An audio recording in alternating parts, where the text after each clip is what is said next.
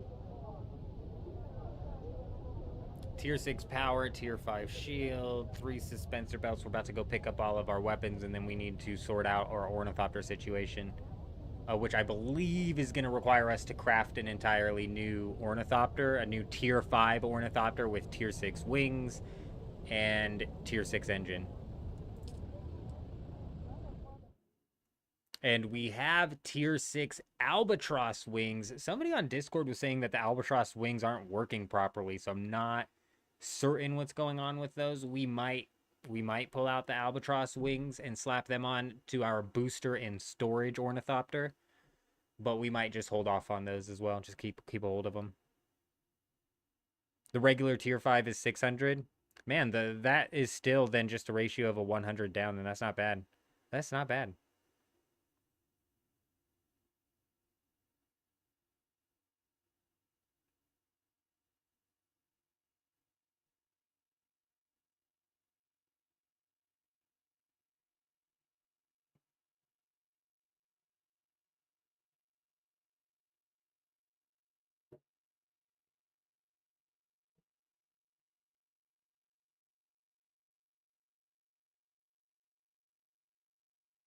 Oh, okay. They don't work as they start performing the same as the regular tier 6s, or they like don't work as they start performing worse. Because if they perform the same as the regular tier 6s when I'm turning, but they're actually faster when I'm going in a straight line, I don't know. That might be enough to convince me to swap. Look, 5, 10, 15, 20. Wait, is that the Solari on me? Because I do have 236,000 on me. We opened our inventory one time and we had Solari, but that we didn't actually look. This shit sold. We only have 7 left. So this is 236,000. Okay. 5, 10, 15, 20. 236,000. What the fuck? What are the odds, bro? We have 236,450 Solari on our person right now, okay? We have 236,546 Solari in the bank right now. Like, what are the odds that these two numbers are within 100 of each other here? That absolutely confused the shit out of me. And just to prove it here, let's go ahead and take a look. Would you like to deposit wait, or withdraw I was from wrong. ours? What is going on? Oh. I was wrong. Ignore me. Ignore what I said. Look, the order sold, though. Take item. Oh my god, we only sold a few of them. I'm confused as shit, though. We only sold 7? I had fucking 500 of them in, did I not? Active. Everybody ignore everything that I just said. None of what I just said happened. We only have 245,000 Solari total. 235.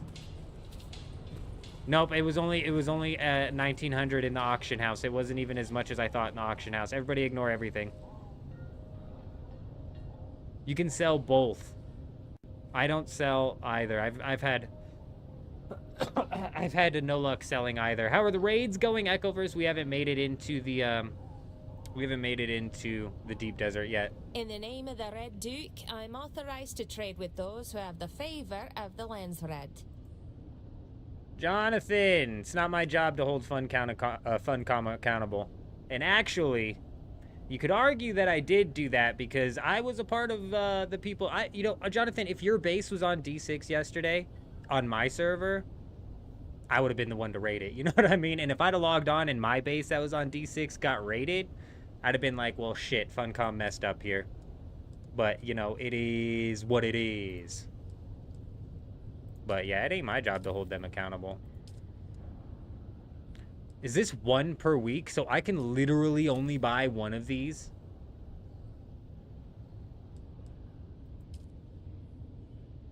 This is the one that hits the shields as well, correct?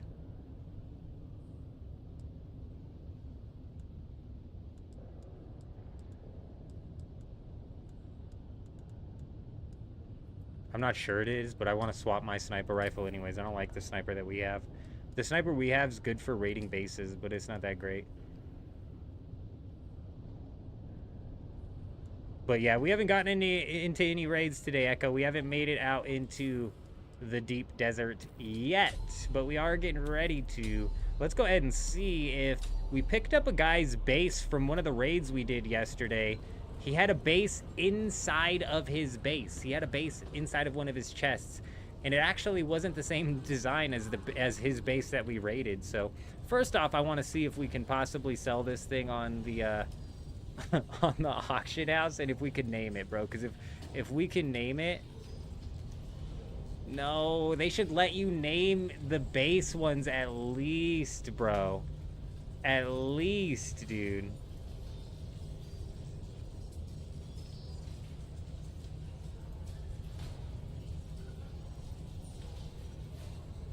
Jonathan, we appreciate you being here, but you can sit in the corner and think about what you done there for 24 hours.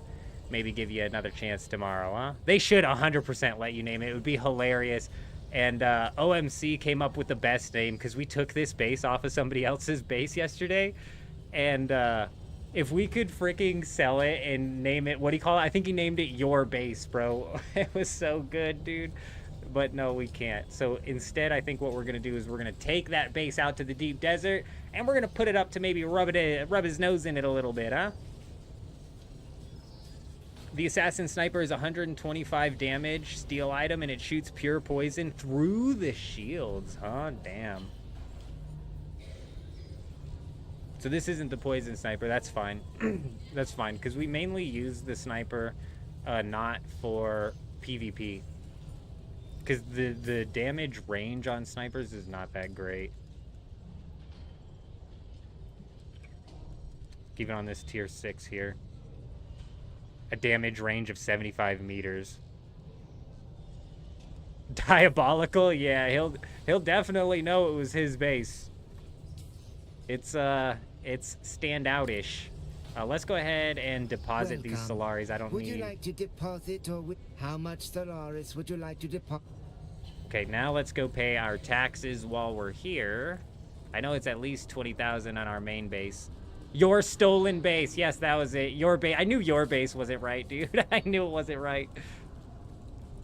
Your stolen base. Oh, man. Damn it. I don't understand that whole market anyways, bro. I can't imagine going there to pick up a base. You again? What now? But I really like building bases, so no taxes due.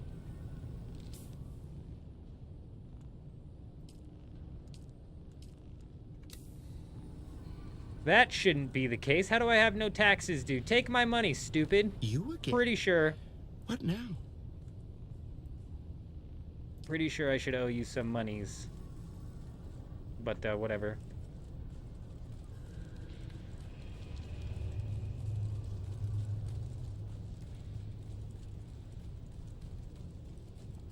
Oh, they're every 2 weeks. Oh, that's good to know. Actually, really good to know, because we missed a tax payment on our Dugap base, and what happens when you miss a payment is it goes into an unpaid status. But I believe it's another 2-week cycle then before it goes into an overdue status, and then it actually starts damaging your Haga Basin base.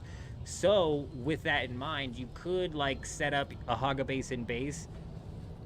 Like, if you're planning on not playing the game for a while, depositing items into this freaking bank over here is A, a pain in the ass, and B, it doesn't hold that very many items.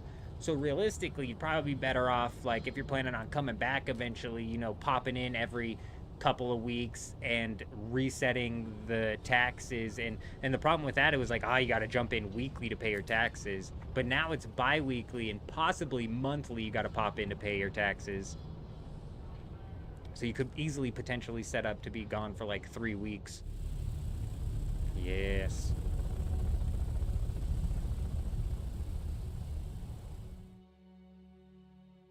Online it says that the Chome exchange base plans can be sold as plans. So, oh, yeah. Right, you're right. Bases can get sold as plans, correct. We couldn't name it, though, unfortunately. So we would literally have to hope that the person that we stole the base from went through that list, every single one, and just happened to run into his base, you know what I'm saying? But actually, you know, if we put it up there for like 1,000,000 Solaris, it would be at the most expensive base, and therefore, if he went in there at all, it would probably be something he looked at, you know, you know what I mean? Anybody else would look at it and be like, this base isn't worth 1,000,000 Solaris, but that guy would look at it and be like, my fucking base.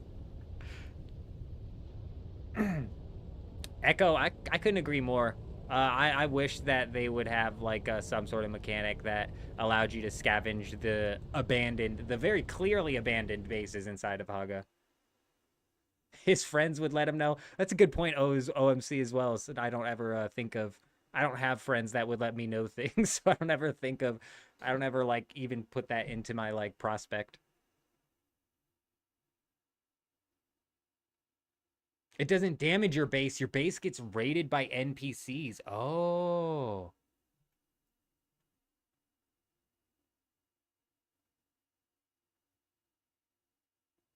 They like just jump down and break the whole base, boom, boom, boom, or do they like go for the chests, or like what do they do when they raid a base? If I saw something like that, I'd be like freaking out, dude. I'd be like, oh my gosh.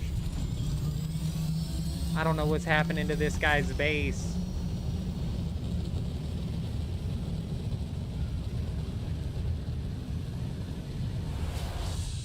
All right, let's get these weapons built up, and then the very last thing we need to build up is another tier 5 ornithopter with some tier 6 wings and then some rockets.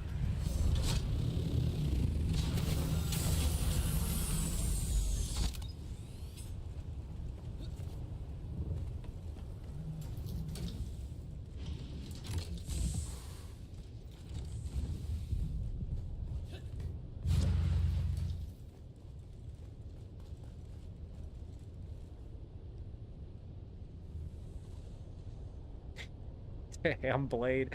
Were you able to get in there with them and grab any of that loot? Just in there, like, scavenging with them? Hey, man, give me some of that loot. That's crazy, dude. That's actually crazy. Yes. Weapons fabricator. So they just... They are not leaving you any extra loot. They're taking it all. All right, let's start off with what I believe is the most important piece here. And I think we're going to have enough to build them all. One thing that might screw us is the spice infused. And the melange even, maybe. But let's go ahead. The ancient way, I believe, is the most important. Because yesterday, the tracking, the missiles were just a pain in the ass to shoot at the ornithopters. And the problem with this game is if you're moving horizontal and you fire... Boom, it fires where you were, not where you are. So it's just really, really strange. Took the stuff off of the ore refinery. I mean, hey, some people leave all of their ingots inside of the ore refinery.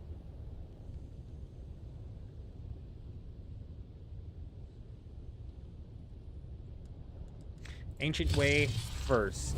Then... I think it has to be ambition, because this is a part of our main fight here. Boom. And we can make the Dune Watcher. Huge. Plasteel composite gum parts. I bet I can craft those. We just now figured out recently that we can craft those, so I bet you anything. Oh, it's a fly. Thought it was a spider, bro. A spider on my mic about to jump into my mouth, bro. Biggest fear of my life just literally got unlocked. I don't like what just happened. Stream would be cooked at that point in time. I'm running down the street if I got a spider jumping on my face. Now it just landed on me, bro. It's got me on edge, dude. What am I even here for again? Gun parts? I can't even craft gun parts here. Nope. Yeah, we can. Yeah, we got him.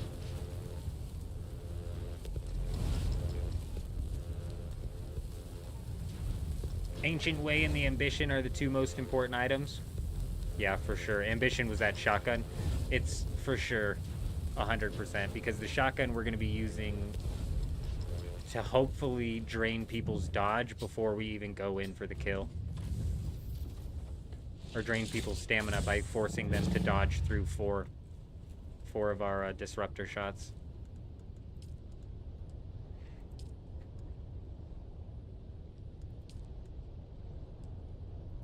We may end up making this disruptor pistol and giving that a shot, but I think for now, this is going to be good. I'm going to craft this, but I don't think we're actually going to end up using this. So I'm like hesitant to craft it, but realistically, we might as well. Alicia, good to see you. Hope you're doing well. How you doing? Hope you're doing well. Good to see you. If you run the Spice Melange Trooper top passive plus grenade, you can get free reloads on your guns also. I'm gonna have to double look at what the hell you just said to me right now, because that doesn't make a lick of sense. Okay, we got rocket launcher, sniper, shotgun. Boom, boom, boom. We swap out to the blade. So realistically, the best fight here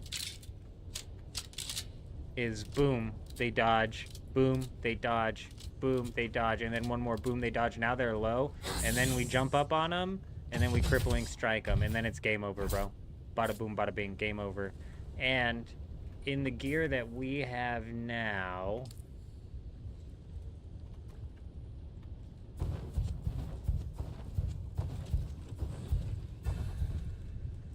we only get one more extra dodge compared to what we were getting yesterday.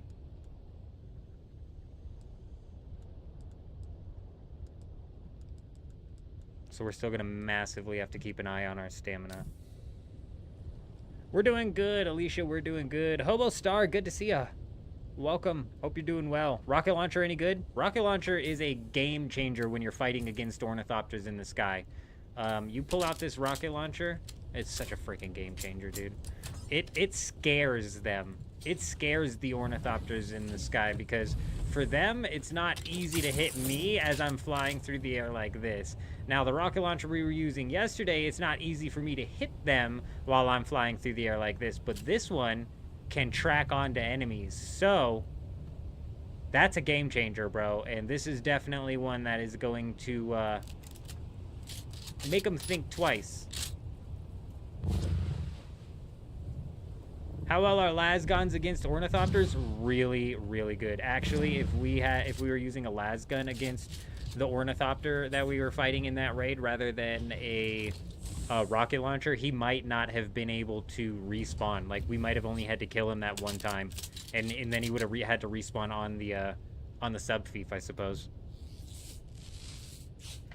You're still playing Dune, but you're also playing Ark, so lots of things to do. I feel you on that, Alicia. We're actually still fully in on this Dune, but we've got a lot of stuff coming up down the pipeline that we're going to have to take care of, which is definitely going to be split in the time between games, you know? But that's fine, because to be entirely honest, like, we're kind of at the end game loop here inside of Dune Awakening, where realistically there's not a whole lot for us to do aside from knock out some raids, you know, a little bit of extra farming here or there. We do still need to set up a couple of the tier 6 refineries and the tier 6 stuff here, and get some death stills running, so it's a water thing. So there's still some setup to do around the Haga Basin base, but realistically we've kind of hit that end game loop. So a week or two of a break, having to jump in to play another game, is not that big of a deal.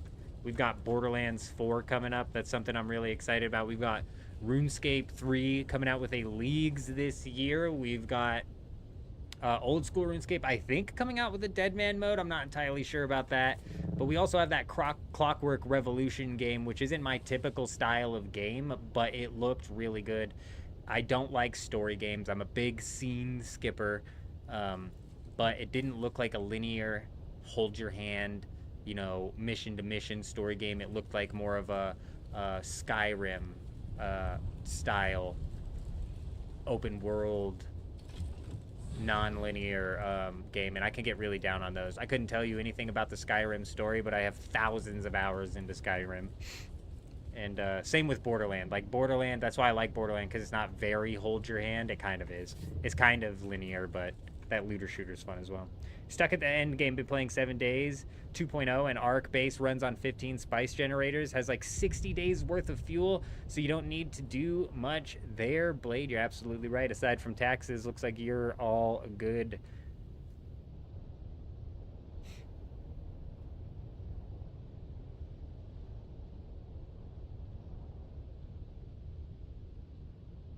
Troopers makes grenades and mines insta-reload your weapon. Oh yeah, we didn't even look at that.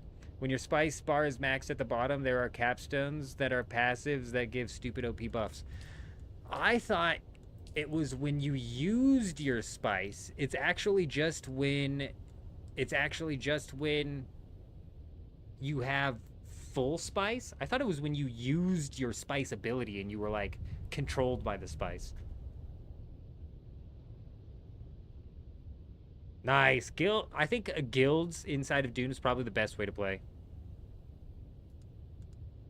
I thought you had to be, like, literally in spice mode. I didn't realize it was just the bar on the bottom, your spice bar filled up.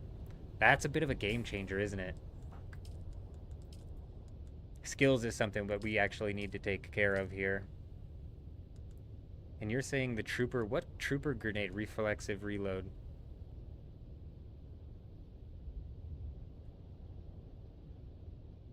Oh. You don't get mines as the trooper class?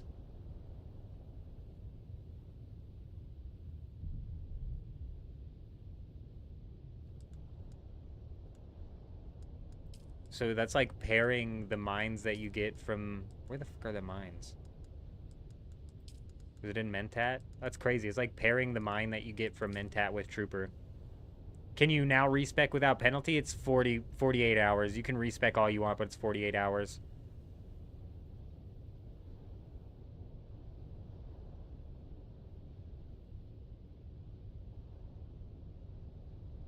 I don't know, Amber. That's what Blade is saying, I think. I think that was Blade who said that. Yeah, Blade said when your bottom is activated. So this says activate when spice prescient. I'm not even sure if I pronounced that right, but it doesn't matter. I believed that that meant you had to literally be, you know, purple glowing eyes for that ability to be active, which was why to me, I was like, I don't know why I would ever, you know, I'm not going glowing eyes very often.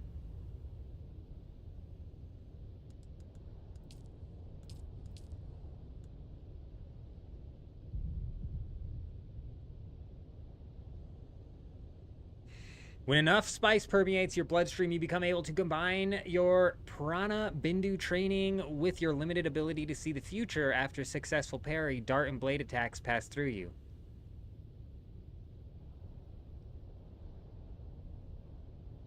That's what I'm saying, Amber, is you would think.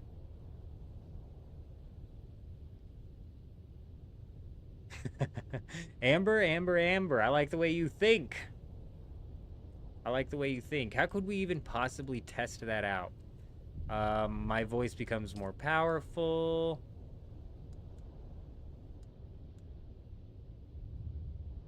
Your parries expose additional weaknesses. After using any sword master ability, your next strike will strike twice, reflecting 2 possible versions. Would that be visible, do you think? This one we could maybe test if I went and parried and then I didn't get hit.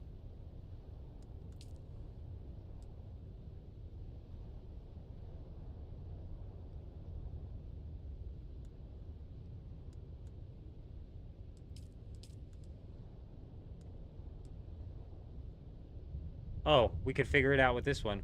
I need one more skill point, though. I'm gonna have to reset my skill tree or level up. We need to respec our skill tree anyways, but I don't want to respec it to test this out. You know what I'm saying? I don't want to, like, respec to test just to see. Does it reload all of the weapons, Blade? Do you know? Because if it reloads all of your weapons, that's crazy. You could, like, dump 4, dump 2. I mean, like, you're firing your ancient way around, and then you throw a grenade at a ornithopter as well, and you're just insta-reloaded on your ancient way. Like, that might be crazy, dude. Give me a minute. I'll be right back.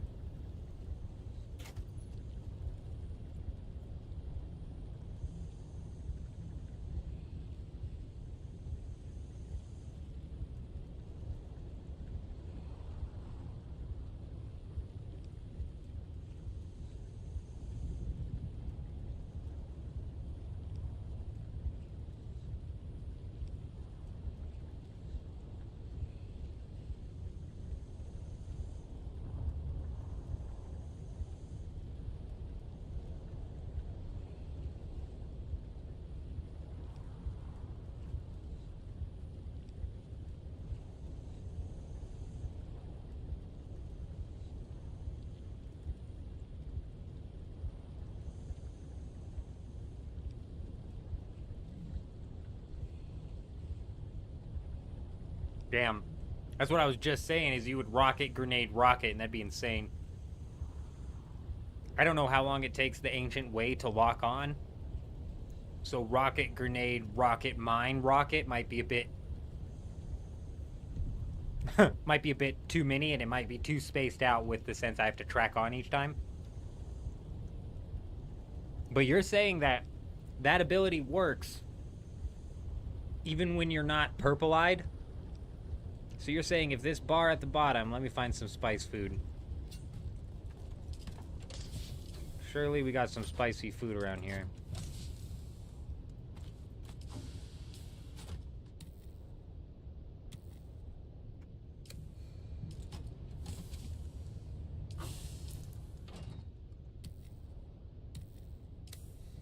Oh, we're already spiced up. That's enough spice.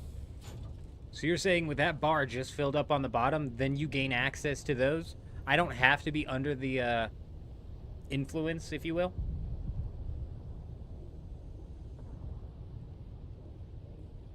Even with eyes off. The heat difference from planetologist works even with the eyes off. Okay, we need to test this, bro. We need to test this, and I don't want to respec to test this, so what we're actually gonna do... I mean, like, just in case these assholes delete my las gun as I go into the deep desert, let's put that away. And,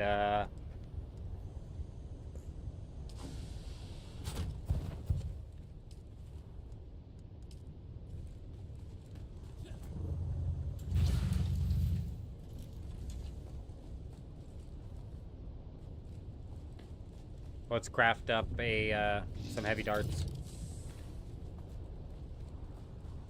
We'll go do some PvE. We should be able to level up fairly quickly. My god, do I not have a weapons generator anywhere?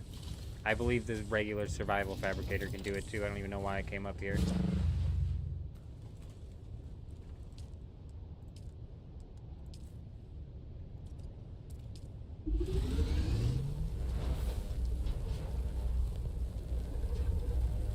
Yeah, we'll test it out and see. Because, yeah, you might be right, Amber. It's one of those things where it's like, yeah, there's probably a good chunk of people who actually know that information, but there's also probably a lot of people who don't know that information. I've got 250 hours into this game, and I haven't even bothered to assume otherwise. Like, I've always just assumed that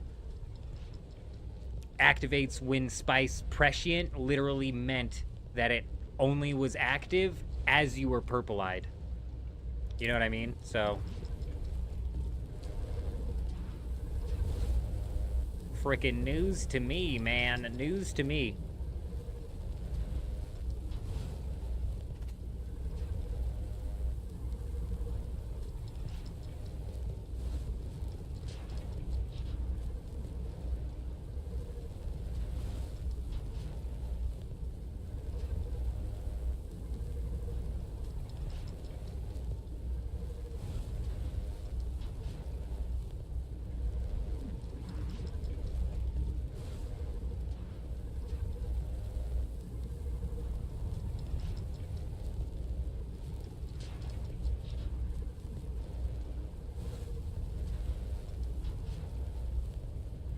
YouTube got hit with a delay. I wonder if it's a delay in the chat. Because if it's a delay in the chat, it might not be YouTube. If it's a delay in the video, it probably is. But a delay in the chat's probably the bot Ricks, like, having a hard time grabbing the chat and combining it. Because I've noticed when I'm on my YouTube dashboard, I see the chats a good time faster than when I see them on the bot Ricks.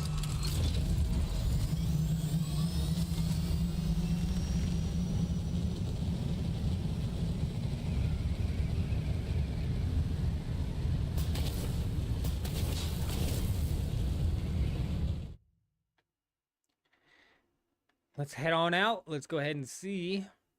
We knock out some Deep Desert PvE. Should level up quick enough, and then we'll have enough skill points to unlock that ability. I don't want to respec my skill tree just to pull that out, because I'm not certain that I want that on my ability yet. For like a good 30 seconds. Yeah, that has to do with the bot Ricks. The bot Ricks is all broken. If I ever stop responding to YouTube chats, it's or any chats for that matter, it's because the bot Ricks stopped grabbing them. It's only ever happened with YouTube, and it's stopped grabbing the YouTube chats, but that's a chat combination thing there. Come on, buddy, back the fuck off my ornithopter here, pal. Stupid idiot, stupid asshole, stupid dickhead.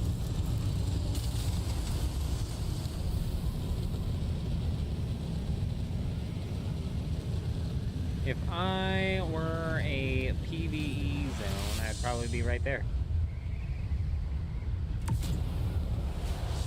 Man, I thought people were crazy for continuing to build in Sector A, but with how last week played out, there was a big-ass guild base in Sector A, and I was like, man, these guys are still posted up over here. Don't they know the deep days, or the safe spot got extended? It's almost like they knew that that shit was gonna get a midweek update that just completely broke it. Lee led better. Good very early morning or late night for everyone. Hope you're doing well. Welcome. Welcome. What is it for me? Early morning, 1 a.m. You're right. We might actually not level up from this one lab. We're about halfway, but it is definitely gotten slower and slower and slower experience-wise.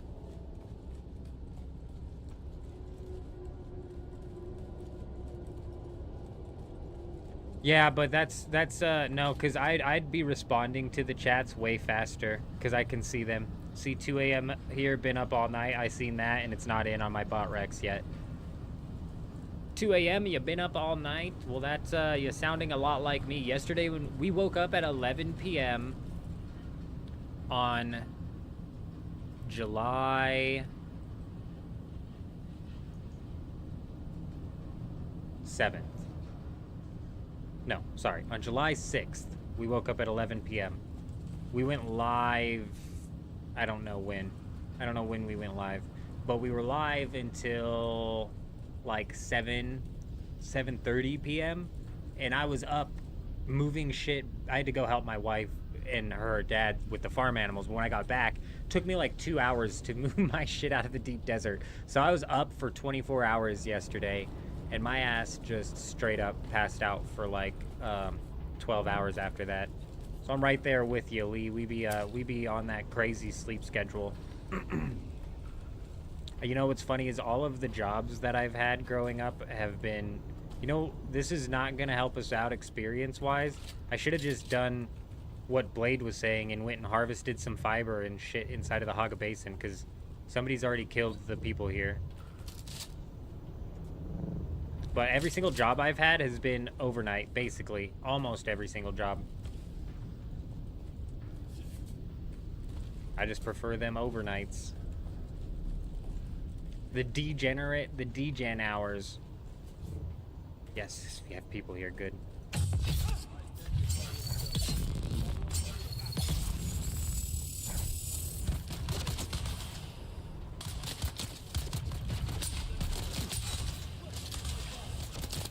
I don't know why we fired. That's not how you take out the PvE.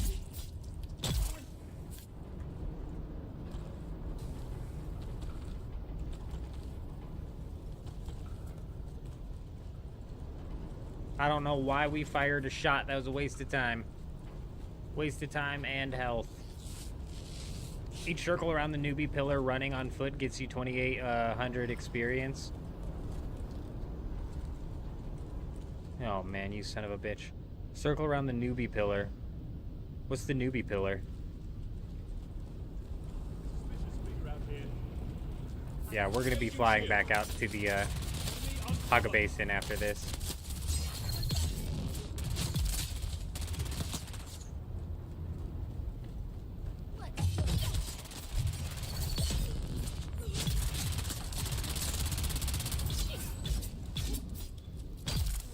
Easy, bro.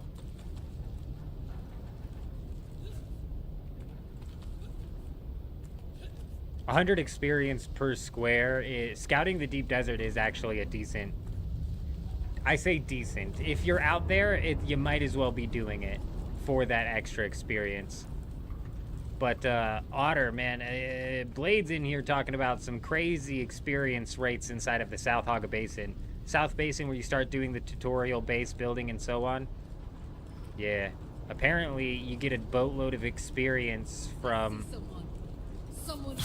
harvesting the fiber and the granite and the salvaged metal inside of the South Haga Basin.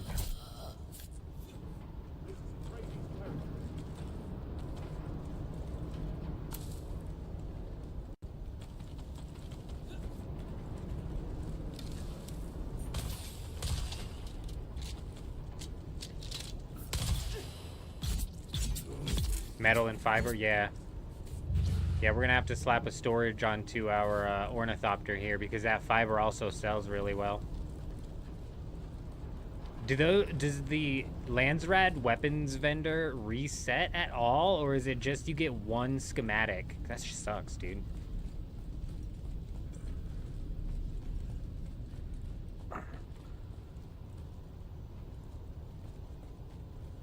Yeah, no, I get what you're saying. You just spam loot it off the ground rather than doing the actual granite. Yeah, I got you.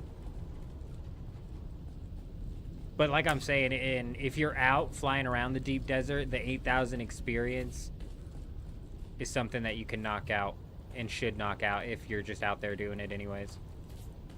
I don't typically scan in the... Damn it, I cycle through this every time. I freaking circle back every time. I don't typically scan the deep desert because I need to know where I've been and what land I haven't checked. And if I just open it all up, I don't know where I've been or what land I've checked and haven't checked.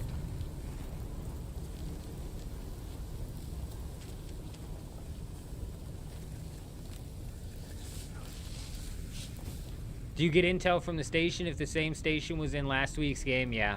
It just resets. This station's been in here 3 weeks in a row now. They don't move the South Haga Bay.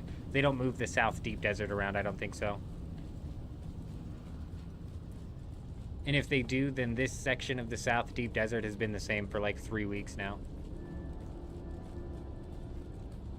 Experience seems to be crazy broken in the South Haga Basin. It seems to be honestly the best experience in the game. It's going to take you, if you went through each 81 of these tiles and cleared them with a scanner, you'd get 8,100 experience, like you're saying, because there's 81 out here. But it would take your ass like at least an hour and a half, 2 hours.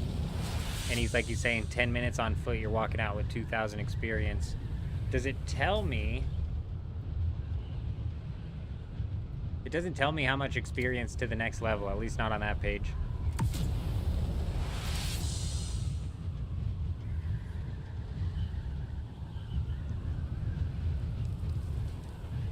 They moved the bands and such now. I don't know what you mean by the bands.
Damn, Otter.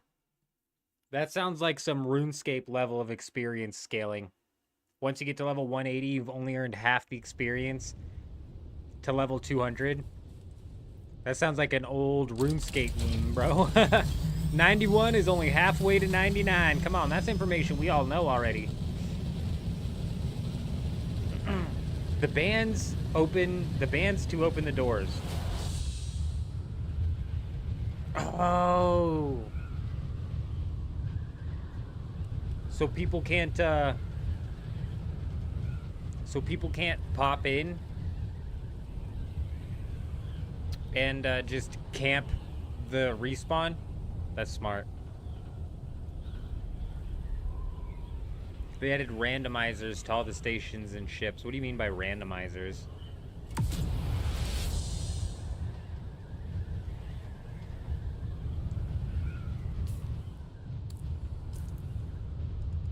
I didn't put a storage on it, but I have a storage in my inventory.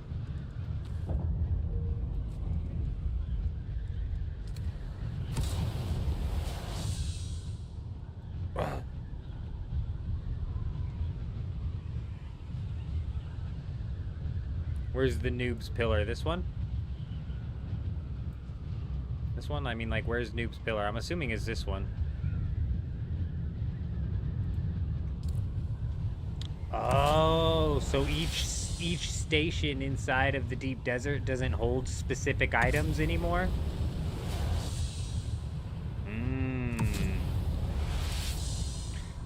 So I'm assuming there's still 10 items or 7 items or whatever it is per week.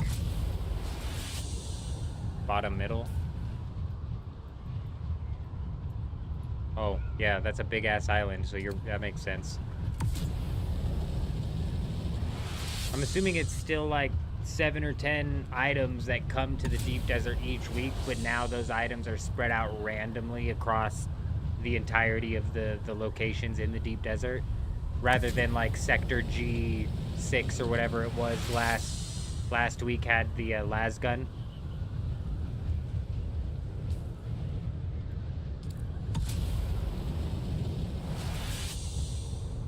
Gotta get that tier 6. Just lower RNG, right? Yeah, so you can't go to a spot to farm the specific loot. Honestly, I think that would make the area and the chest camping more viable, wouldn't it? Because then you could technically just camp one chest in the deep desert and literally be walking out of there with you could camp one chest in the deep desert and be walking out of there with any and all of the schematics.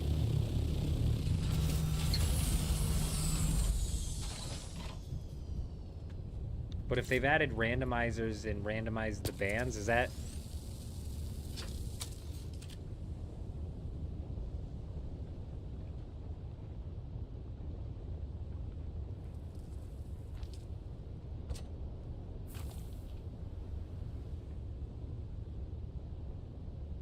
I haven't looked at this stuff coming into the deep desert this week. Let me pull that up. I don't know what schematics are coming in, so now Amber's talking about schematics that I don't know about. I'm desperate to know.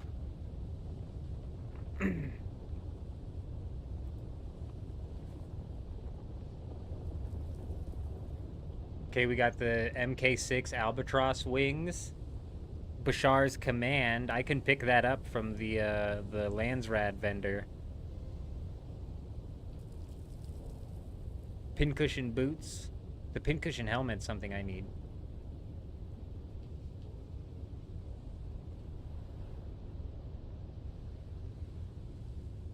Vaporizer. What is this? It's a flamethrower. Oh.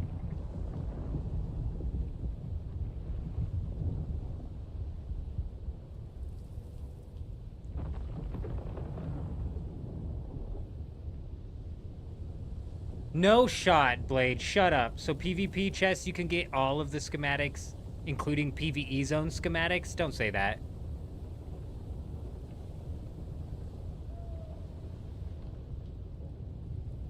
I'm looking at the Deep Desert schematics for this week, and I am not seeing a sword.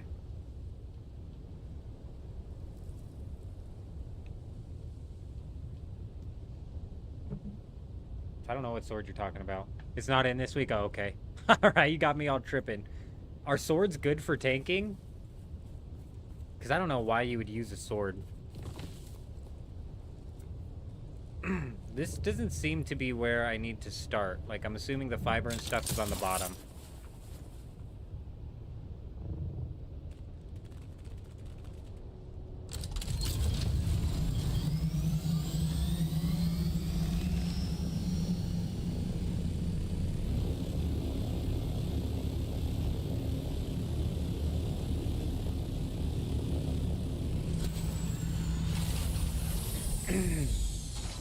Oh, really? So if you parry one, it stuns multiple, or do you have to parry them both? Do they literally both have to swing at you? I've got to be doing this wrong because this is not going to be 2,800 experience. It's on the ground, just running on foot, closest to the sand, looting the little things. All around this area? Am I in the right area?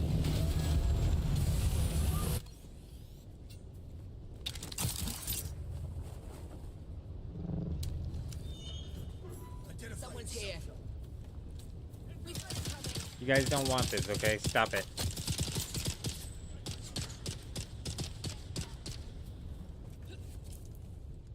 Wish I had my resource scanner.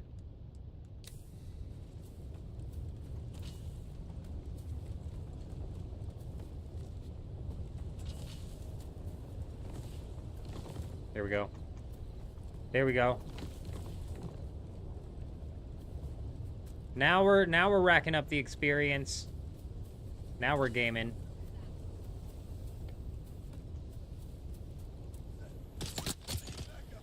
Scrap metal, fuel cells, everything, yeah. I got you, I got you, I got you. Walk around the stones and grab the stones on the ground. Why can't it just be a giant field of fiber? Just hundreds and hundreds of fiber for me to grab. That quick XP.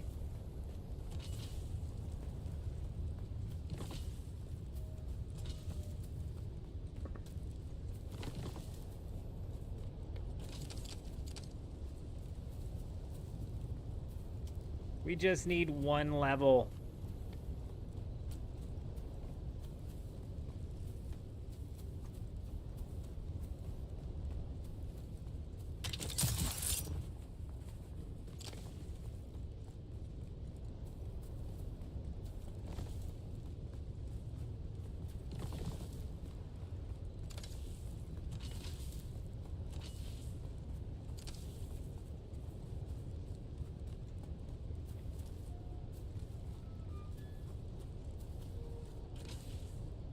Big lag right there.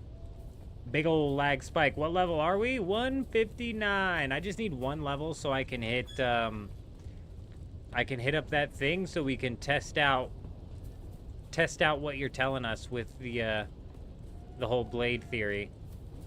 Or the whole the skill theory and the spice prescience thing. I don't want to do a respec just to test it. Reveal yourself.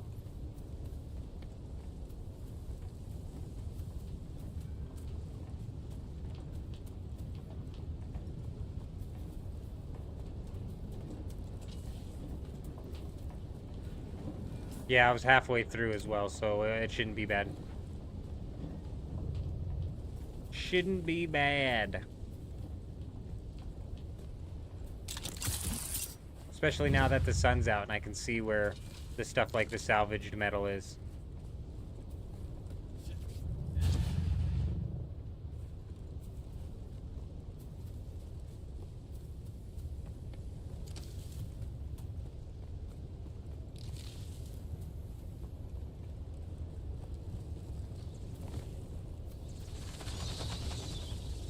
This is not fun though. Like, I would not do this to train in a realistic manner. You know what I'm saying? Even if it is the fastest experience in the game, there's zero chance, dude.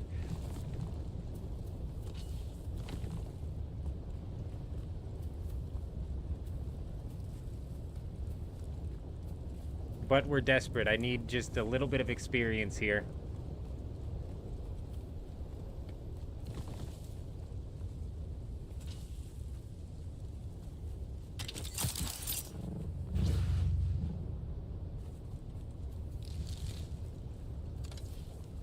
Don't you noobs know the experience you're leaving on the ground by not picking those up? You'll be back here someday. Go in the Haga Basin south, you'll find a mountain with a lot of fiber. Man, where is this mountain with the lots of fiber I keep hearing about? I keep hearing, is this it? Noob Mountain? I'm looking for it, man. We're in the South Haga Basin right now. I just don't know where Fiber Mountain is.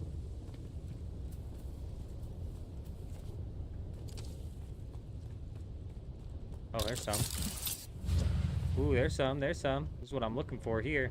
That's money right there. Money.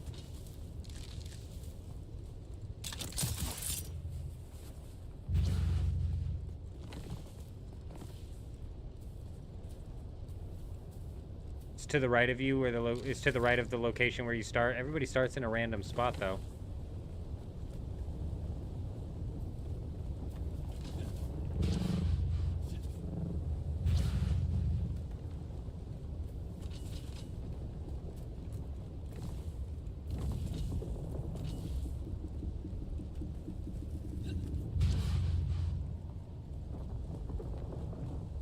To the right of you is the location where you start. Oh.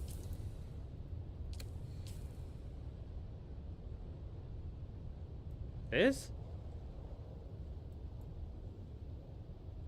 Or this? Down here? I mean 6 to 1. We're finding a good chunk of shit. We should level up here soon.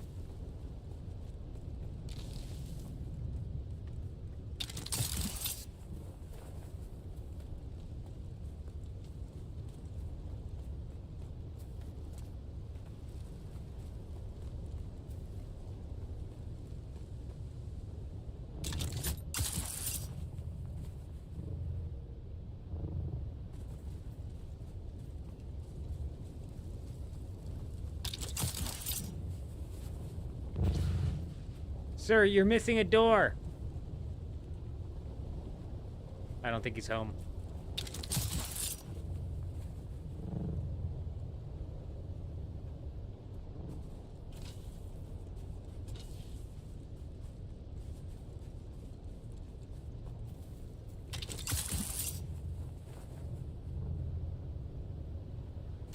Reveal yourself.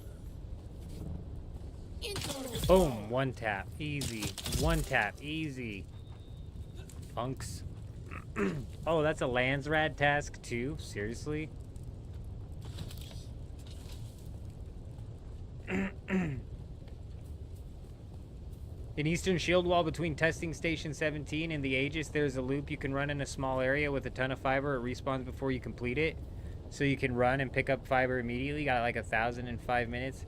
In the Eastern Shield Wall between Testing Station 17 and the Aegis.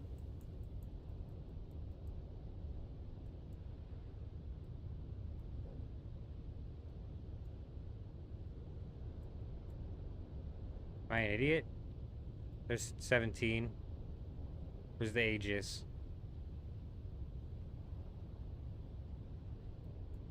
Oh, this is Eastern. I was in Western.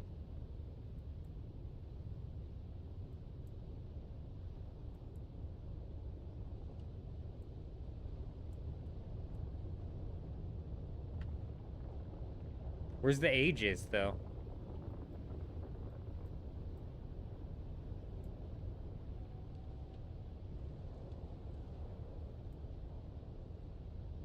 Do I just not have it pinged?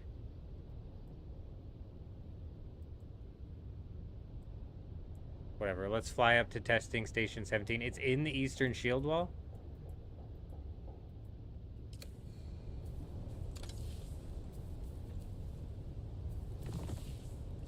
Because that right there sounds like another video in itself, especially if...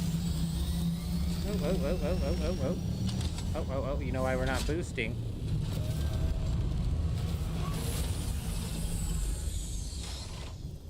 especially if fiber is selling for as much as Blade said it was. We'll have to check fiber on this server and see what it's like, because I know the markets are server dependent, so a money-making video might not, but this fiber, bro, I'm telling you, you need it, and you can't get it faster than just by picking it, so.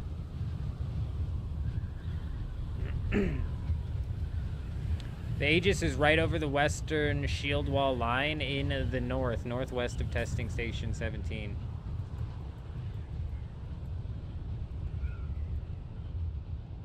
Oh.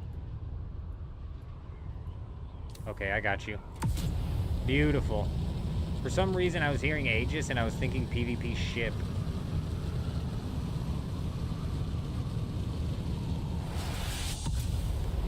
I don't need people to give up money for a video.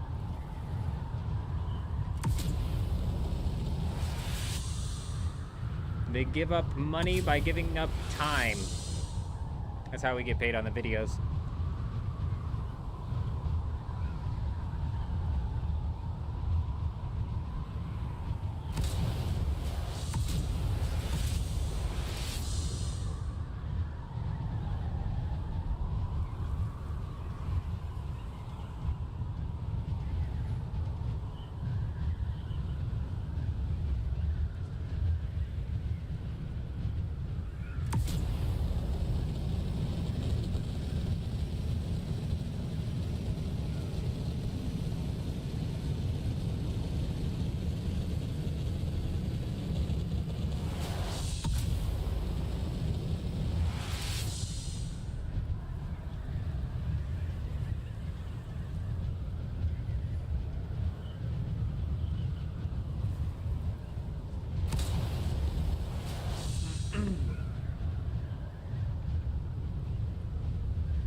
That gold selling in this game got killed off the second that the dupes. Yeah, rad suits were definitely a crazy amount of money. But if you can just... rad suits require either aluminum or duraluminum, which is a grind. And if you could just pick up thousands of fiber... What hill is it? If you could just pick up thousands of fiber... Oh my god, this might be it, bro. There's fiber all over this hill, dude. Holy crap. Dude, this is it. This is it. There's a ton of fiber here. If you could just... Oh my gosh, it's everywhere, dude. This is what I've been dreaming of, bro. Just unlimited fiber.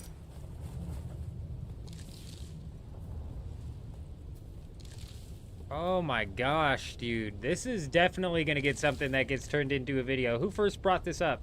Was it Logical? Seems Logical is going to be getting shouted out in a video because we are going to be putting this into some testing to see. We realistically only need to be here now until we get a level up, but we'll be putting this to the test and maybe spending a whole hour here off stream, obviously. Running around picking up fiber to see how much fiber we can manage to get in an hour, and then taking that fiber and trying to sell it and how much we would actually make, because this right here is free money, you know, like the rad suits, that's basically free money as well, because aluminum's not so bad, duraluminum's not so bad. The craft time on those is a bitch.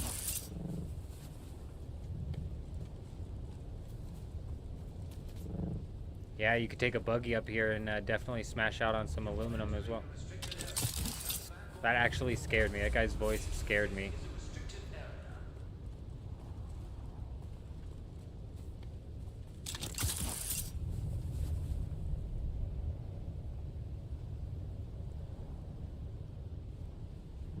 Sister, you love the streams and enthusiasm for the fame. We're not here for the fame. We're here to help people out, I guess, but you know, Actually, we're here for money. Like, let's realistically be real. We started creating content on YouTube 5 years ago because I had this fucking brain dead idea that I was like, oh, I like playing games, so maybe I can make money to play games.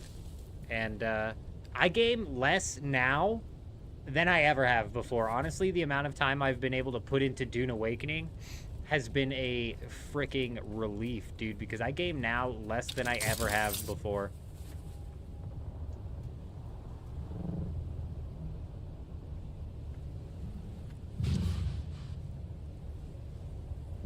For the game. Citizen typing in the dark. Hey, I got you. But I mean, like, let's be real. We made the channel 5 years ago so we could make money, and now I make money gaming, and now I game less than ever. And also, like, the money we make, don't get it twisted, bro. It ain't nothing to write home about. It ain't nothing to write home about. But what I like to tell people, and this is what I like to tell people if they're thinking about making a YouTube channel, is I say do it, bro, because the money might not be great and the grind is actually crazy, but the ceiling isn't there. You have no ceiling about for like the amount of money that you could possibly potentially make. You know what I mean?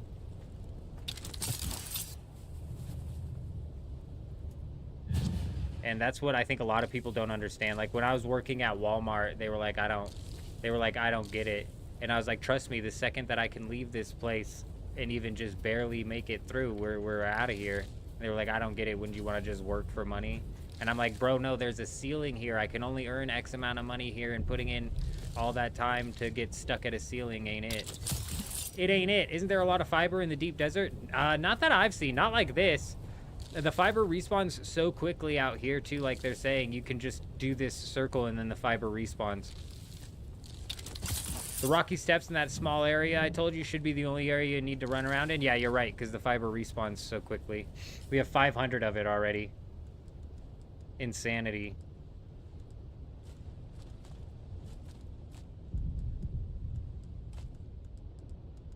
Like, I don't want to whip out the ornithopter with the storage, but I might have to.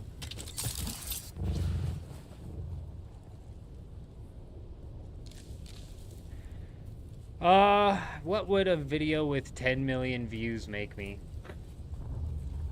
That would be a big check, bro. Okay. I don't even want to think about that. It depends, because it does totally depend. It does totally depend. If I had a video that was sponsored that got 1 million views, you'd be talking like real money, bro. Real money. But even at 1 million views, it's not like anything insane. But yeah, you're not lying with YouTube. There is that there's no ceiling, bro. There is absolutely no ceiling. You could literally be walking out of here making like infinite amount of money. Like, honestly, ask Asmongold, or check out that last time Asmongold showed off his YouTube analytics and how much he was making off this shit, bro. Because he's about the definition of hitting the pinnacle of making unlimited money through YouTube, bro. So, Kurt Anthony, good to see ya. Hope you're doing well. Live stream with 1 million views would be around 50,000. So a live stream, 1 million views total on the live stream. Are you talking like 50,000 concurrent? Oh no, you're talking 50,000. That would be off of ads. That's like a weird situation. I don't know. I'm talking strictly off of like the CPM that you get. There we go, level 160. We only got 1 skill point, but that's all we needed. I'm talking about the CPM that you get off of like a YouTube video. For each 1,000 views that you get, typically you're looking at making anywhere between $2 and $8, depending on like what advertisers are paying for the video in that specific niche that you made the video in. So let's just say, for example, the gaming niche is paying $5 per 1,000 views, and we hit. Hold on, let me park.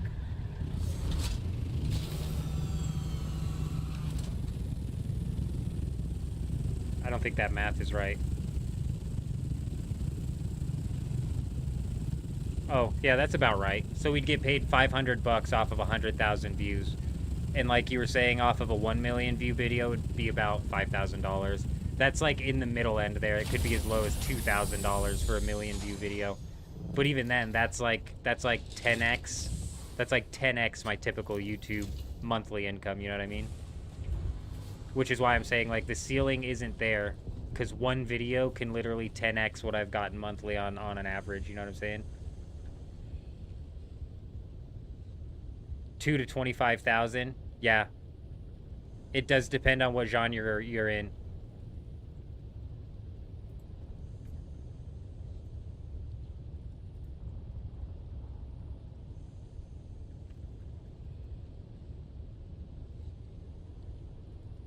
But yeah, if you're getting like $25 per 1,000 views.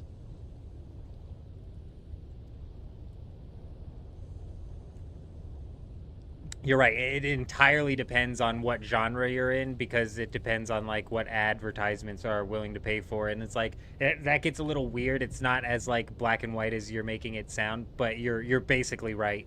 It gets a little weird, especially like timelines also have a bit to do with it. Like every 2 years, the political channels will see a boost in revenue because of all the political ads that are being taken out on their channels from the people running campaigns. And then every 4 years is the same, you know what I mean?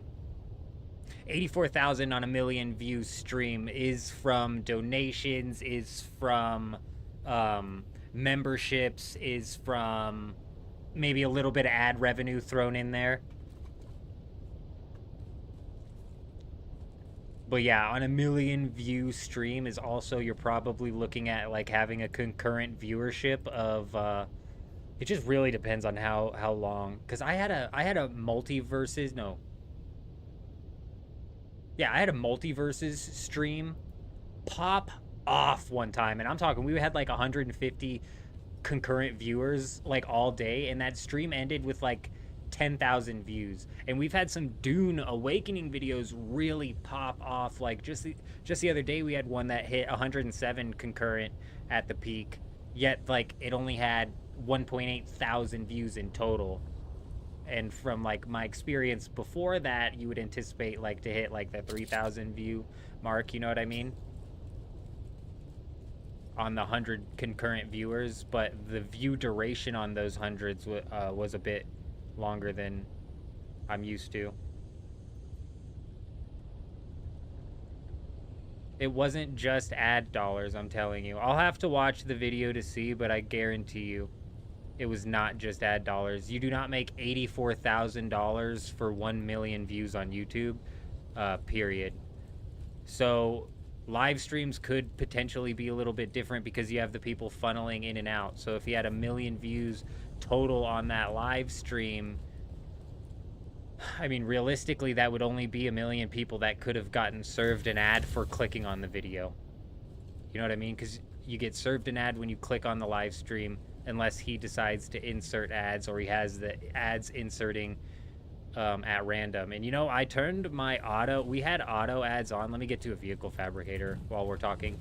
We had auto ads on for the YouTube streams for a while here on Dune Awakening, but they were like mass spamming ads. I had it set to low frequency, and people were getting hit with ads constantly, bro. It's freaking insane.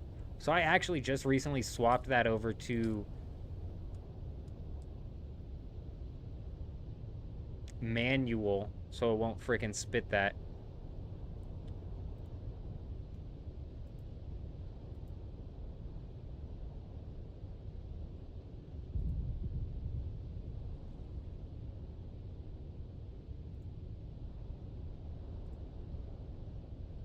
Your most popular video is from 9 months ago with 46,000 views. So with your math,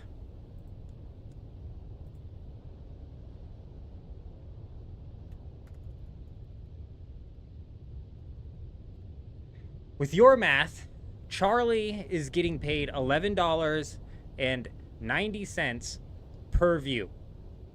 If you divide 1 million views by $84,000, he's getting paid $11.09 per view. So with your math, out of your 46,000 view video, you should have been walking away with $510,000. What the fuck? No, sorry. My math was wrong there.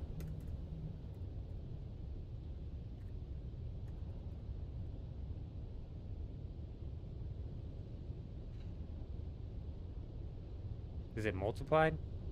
God damn it. You're wrong. I know you're wrong because I get paid from YouTube every month, and I know for a fact I don't get paid for 1 million views $84,000.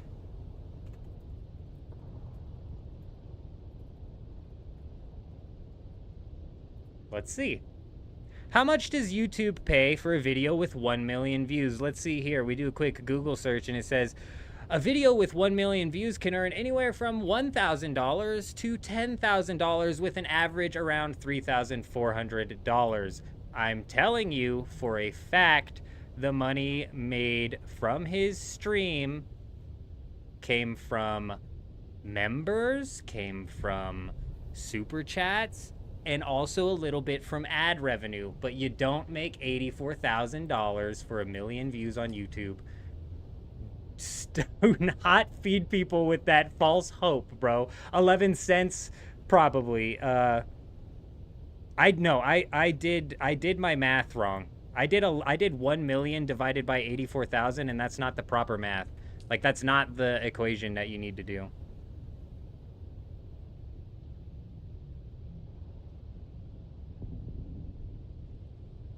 I'm telling you, he got paid $84,000, not in ad revenue. It's just not 84,000 divided by 1 mil, so I did it backwards. I never said I was a mathematician here. I appreciate you, PO, coming in with the clutch. So, you're saying he got paid 0.8 cents per view.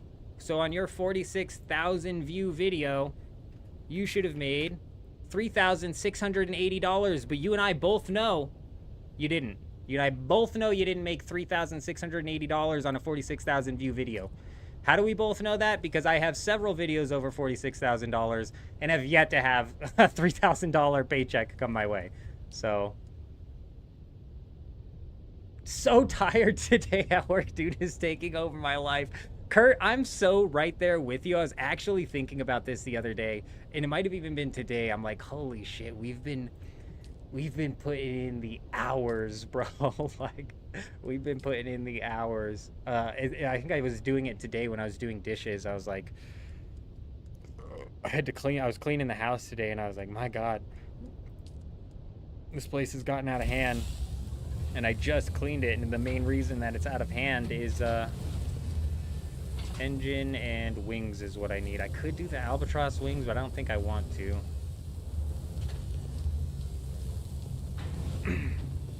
Now we need a full tier 5 ornithopter.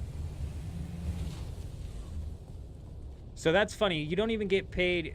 That's crazy, bro. That's crazy. Crazy.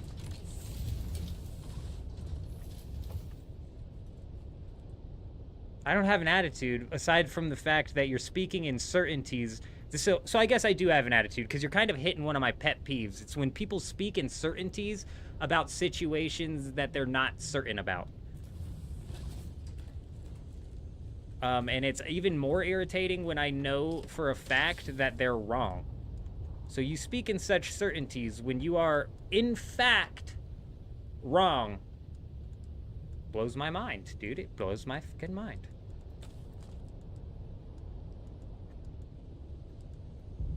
It's a crazy thing to do. Then slept 4 hours. Friday you logged in without keeping track of time. You looked at the watch. It was 5 a.m. Sunday. Yes. Okay, I'll watch the video, sister. And you know what? We might even watch it live. You're driving me nuts here. I'm telling you, for a fact, it was not ad revenue that got him $84,000. Was it 1 million concurrent viewers? Did Charlie have 1 million concurrent viewers? Because if he had 1 million concurrent viewers, then that's a different story. If he had 1 million concurrent viewers, that means the stream had fucking 84 million views in total.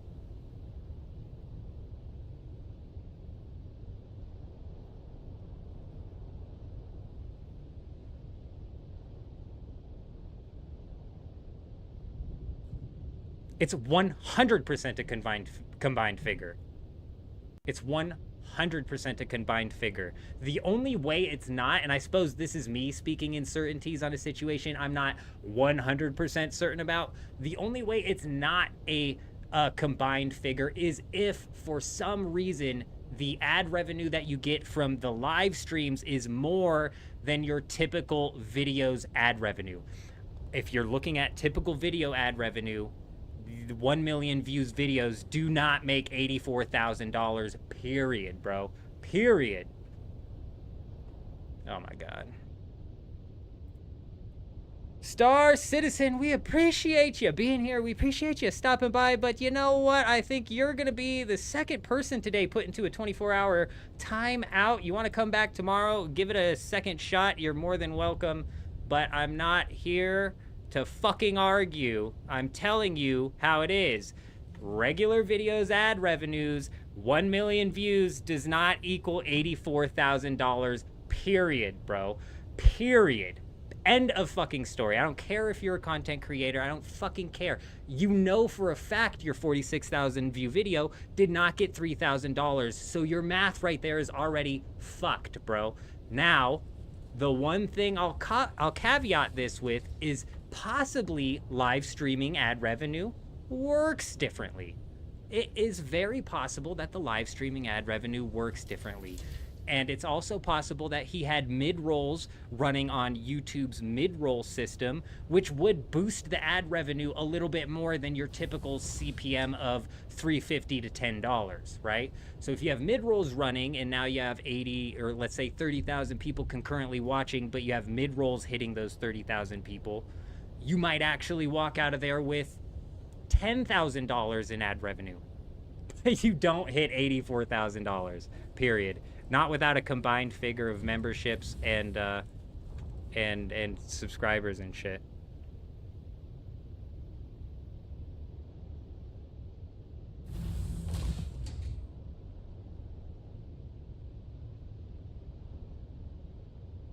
As of July 2025, White's YouTube channel has received over 11 billion views and 17 million subscribers, averaging 151.4 million views per month. Who's White?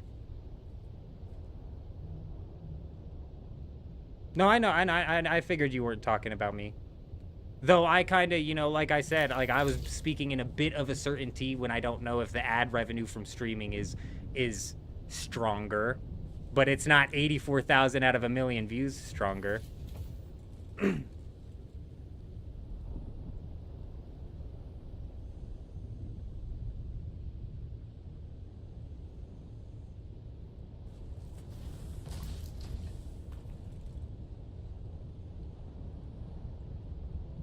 Not making anything.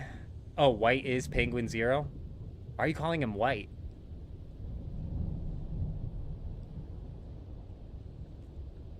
Oh, so he might have been talking about 84,000. No, you make more than 84,000 off of 151 million views. Holy shit. God, these people are so big, dude.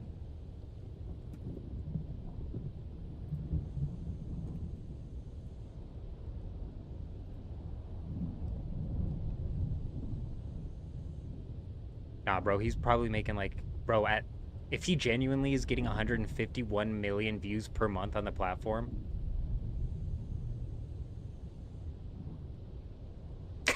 Oh my God, OMC coming in with the full biography here. If you just said Charlie or Charlie, I'd have known who you were talking about, but I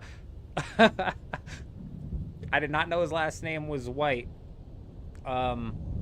If he's genuinely getting 151 million views per month on YouTube, he's probably clearing $500,000 a month.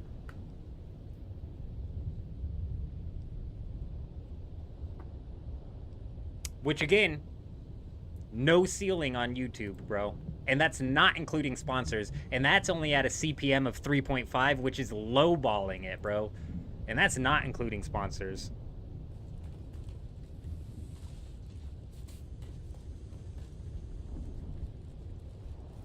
What's funny is I probably, when I'm referring to Charlie, I probably will just end up calling him Penguins.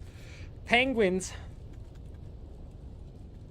Because that's like what I know him by. That's where I watch him. It's impossible. It's impossible, Pio. I know. I know. People speak with certainties on something that they're not certain about, and it's something that I'm certain that they're wrong about. I'm gonna get a little worked up every single time. You better believe it. But 'tis fine. Let's go ahead here. We need the tier 5 ornithopter.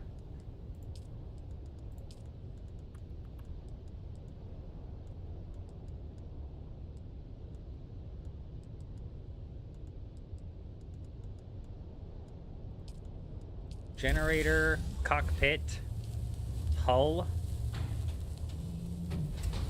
chassis. How do you stay motivated? It requires a lot of work. It does, Anthony, it does. And like I said, bro, I started the YouTube channel 5 years ago thinking like, oh, make money playing video games, bro. And I game less now than I ever have before. Or at least when I started the channel. We've been putting a shitload of hours into Dune, so I don't know if that statement quite rings true anymore. But, I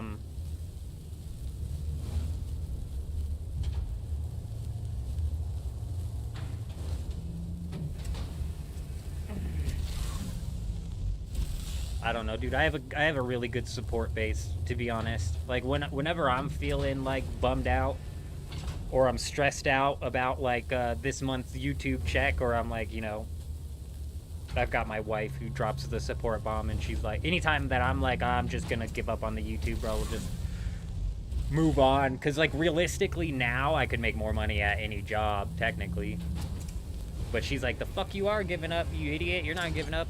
Bullshit. So it's the support that I've got around me that really keeps me motivated to grind. Plus, like, also I think it's the kid. Like I had a kid and then kind of changed everything. I wasn't even planning on doing a YouTube channel, and then it was like having the kid that actually like pushed me to actually push the YouTube channel, you know, because it's like I'm no longer just like, if it was just me, bro, it's like I could get away with, you know, I'd be all right just living and doing the 9-to-5 thing, but like I've got a kid now, so it's like I've got generations that I want to look out for, you know what I mean? I like want to I want to be able to set up like a perfect world, bro, is we'd be able to turn this into a situation even remotely similar to Asmongold or Moist Critical, to where we are actually building up like some generational wealth, you know what I mean? So best case scenario, we build up some generational wealth. Worst case scenario, I kind of get to release the creative anxiety that I have, because even as a kid I've always like even as a kid I've always created things, like whether it was like when I was rapping with my boy creating music videos, or when I was back in the day creating old school RuneScape PKing videos, or even when I was younger, like writing books and stuff when I was younger. Like we've always just had a knack for creating stuff, so this just keeps me in that mode.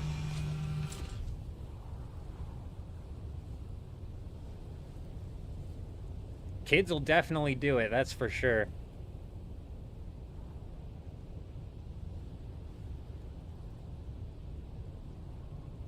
No, we don't freestyle, bro. You sound like my homie always trying to get me to freestyle. We do not freestyle. Nor will anybody ever know. Oh, I can only put one oh. I was like, that's dicked, bro. Nobody will ever know what channel the video is on. That'll be something that somebody's gonna have to, it'll be like a big expose that somebody will have to put together someday. It'll be like, look what Fringe was doing when he was a kid. Look what the videos we found. Okay, so here's the plan. This one is the booster and storage rocket. This is the one that we're gonna slap the rocket launcher onto. Let's take a quick look here.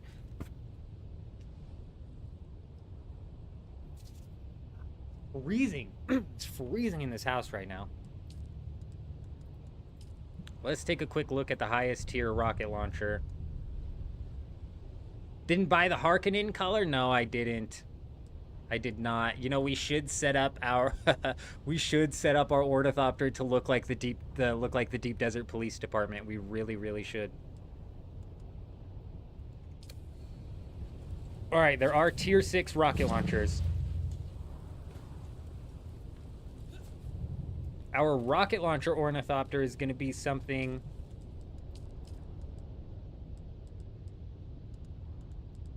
Nice. Nice, dude. We still have 100 melange to spare, which isn't a lot, but we were able to craft up everything that we needed and not run out of melange. That's freaking huge. Gender also plays a role. Yeah, you know, like, I try not to get hung up on the whole gender thing with the streams, Blade, but you're right. You right, for sure, bro. For sure. But I try not to get hung up on all of that because it's like it is what it is type situation there. You know what I mean? Can't do much about what I've got going on. Not happening, Kurt. Not happening. Best case scenario, someday a target will get put together that'll convince me to maybe watch the music video live, because it's a music video. It's not just songs. It's a music video, an entire album put together with my boy, where I was in the music video and then featured on another one of the tracks. But I don't really quite want to talk about it. The second track is a bit awkward. The music video is lit, bro, and the lyrics in that video are obviously fire, bro. But I'm a bit biased, and it doesn't matter because nobody will ever know. Use your rocket bird as a Hark and looter as a Atreides. Smart. So the Deep Desert PD out here has like a specific setup of colors here, and we might be able to blend in and trick them into thinking that we're actually one of them if we manage to split their colors. But I think they have them looking like the bug. Oh, did I already craft? I crafted and grabbed it. I'm an idiot. All right, like I was saying, this ornithopter right here is going to hold the rockets, and it is going to always be in our pocket. It's going to be our pocket rocket.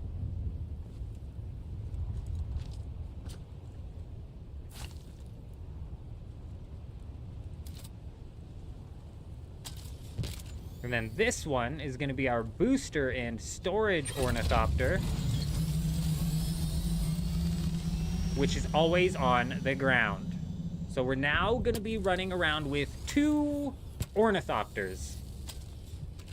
One of them we're going to have to park in places and is going to be like our main ride, which is this one. And the second one is going to be what we whip out to attack somebody should we feel the need to. And I believe I should be able to do something like this, right? This is how it should work. We jump in and we're like, look, an asshole. And then we fly down here, right? We're like, I'm coming for you, asshole. Or like he's on that ridge, right? And we're like, we're going to get this asshole. And then so we jump in, we jump down. I should be able to, okay. I didn't land this proper. I should be able to drop, excuse me. Drop this. Now we got pocket rocket out. And then I can pick this one out. All right, that's fucking so good, dude. And now we got pocket rocket, which is out of fuel. Classic. Classic out of fuel. And then we can go and we can be like, we're coming for you, buddy. We're coming for you. And then he ran away because we're super slow and the pocket rocket is slow as hell. So we couldn't get him. And then we can park it, put it away, and yeah, I did. That's why we're gonna go. We're gonna go put the rockets in now. Can it hold the rockets and then can I pocket it at the same time? Hopefully. Where did I pick up the skin? So the skin itself this is the Atreides bug. As for any of the swatches, I honestly haven't I haven't the slightest idea. This one is House Atreides. Let him load in for a second. There we go. This one is Atreides, so that's just gonna paint it back to the color of green. This one's the Comb swatch, the Choam swatch, Chom, Mala, and then Sunset. And I don't know where the Mala or the Sunset came from, or the Chom, to be honest. I have no idea where the paints came from. Hopefully I can put rockets in this thing, but it's not the worst case scenario if I can't. I'll just have to load them before I fire. Where would... If I was a rocket, where would I be...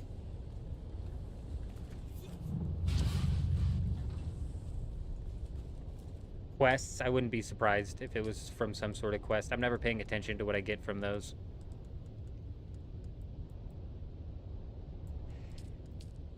It's really going to be in the weapons fabricator, huh?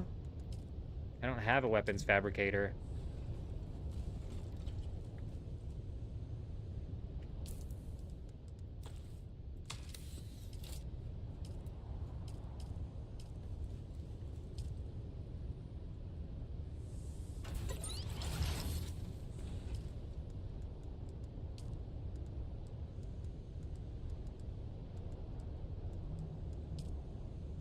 Rocket.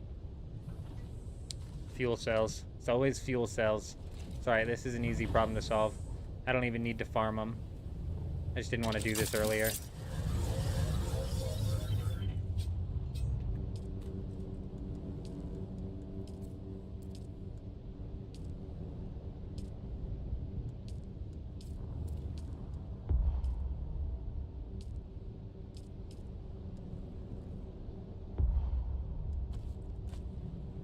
Excuse me, my storage wasn't full. Why was it making that noise? Yeah, these are missiles. These are missiles. These are missiles for the Ancient One rocket. I need rockets for the Ornithopter.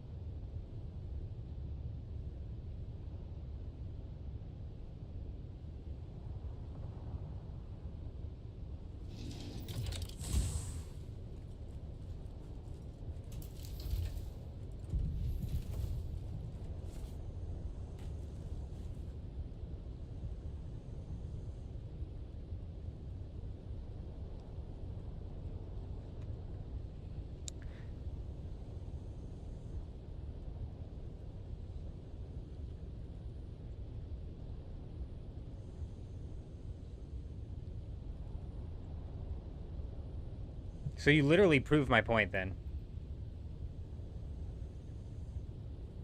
The live stream itself made 1.6 thousand in ads, and the other 78,000 came from the VOD. And the ads that played on the VOD. Nah, no, we'll have to watch the video.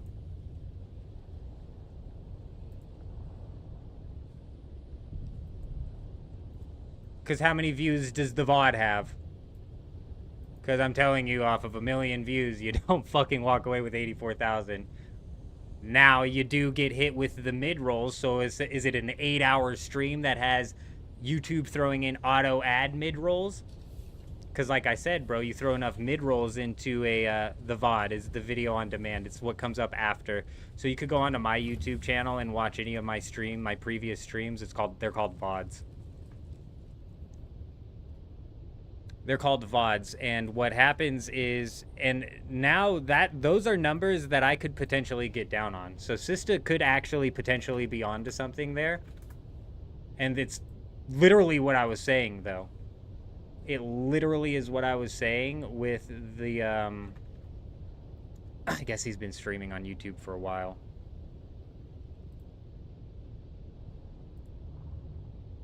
I just want to see how long it was.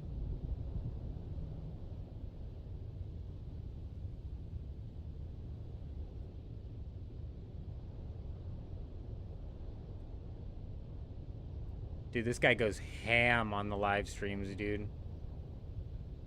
He's been streaming for so long, too.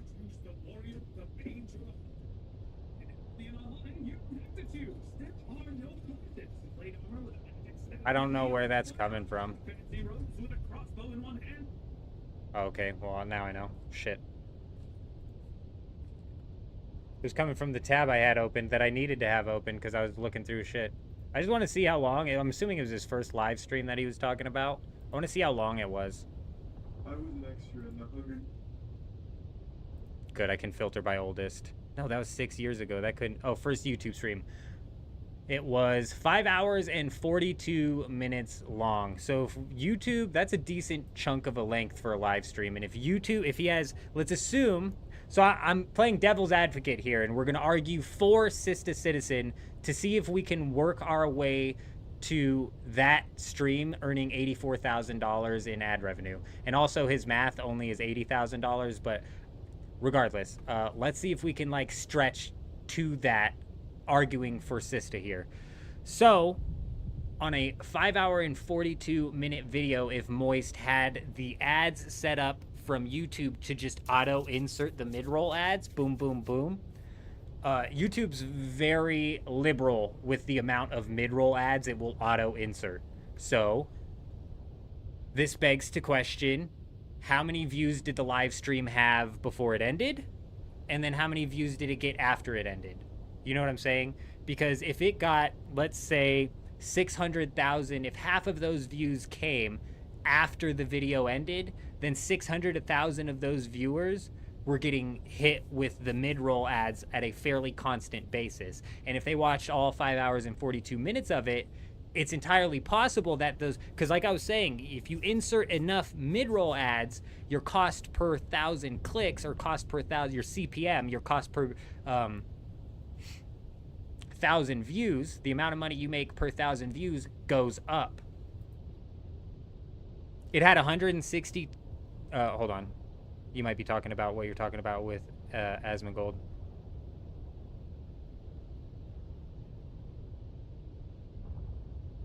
Asmon even said he only makes 4,500 on 1 million view videos, so I don't know why people fight back against that info. They're misconstruing what happened, Blade. They're misunderstanding what happened. It had 162,000 views. Are we talking about Moist Critical's stream?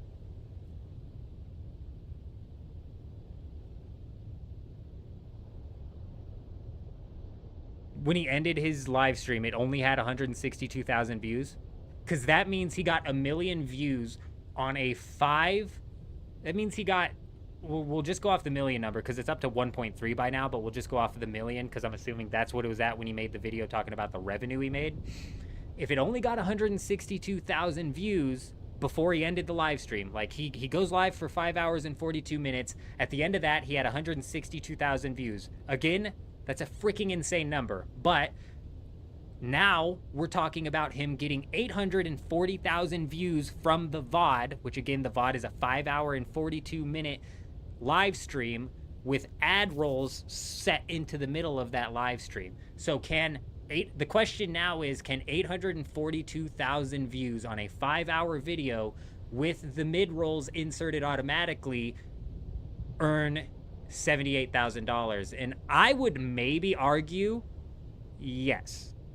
I would maybe argue yes, because like I said, the ad rolls, when you let YouTube auto insert ad rolls, the mid rolls they are very liberal with the amount that they put in. So on a 5 hour and 42 video, he might have 100 mid rolls get put in, and he gets paid for every single time somebody watches those. So like I said, you could throw enough mid rolls in to boost your cost per 1,000 from $3 up to $15 fairly easily. So arguing for Star Citizen here, Sista Citizen, I don't know why I keep calling him Star Citizen, arguing for the argument they were making, I think that they were probably correct. What they were saying was incorrect. The way they were framing it was incorrect. They were framing it as if you get 1 million views, you're going to walk away with making $80,000, which is just a farce, bro. You're going to trick a shitload of people into jumping on and making a YouTube channel and being really fucking pumped out if they only get paid $4,000 out of their 1 million view video. So, oh, rockets. That's what we were here to make. Rockets. Rockets.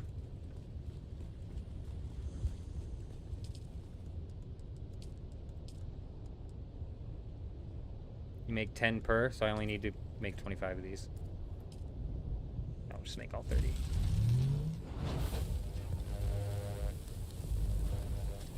Are you watching Charlie's video? I told you, YouTube's liberal as shit with the mid-roll ads that they slot in when you let them slot them in automatically. So yes, on a 5-hour and 42-minute video, if 800,000 people watched 5 hours of that video and got hit with hundreds of mid-roll ads, could you get $80,000? Yes. Do you get paid $80,000 per million views on YouTube? Fuck no, dude. Not at all. Not at all. You would have to extrapolate that out, bro. My ass, bro, I can hit, I think I got 193,000 views in the last month. So if you're getting paid $84,000 per million views and I'm making and I got a fifth of that, bro, I should have made 16,000. Do you know how different my life would be if I made $16,000 in a month? I'd have a car that ran, bro. Get the fuck out of here. Get the hell out of here.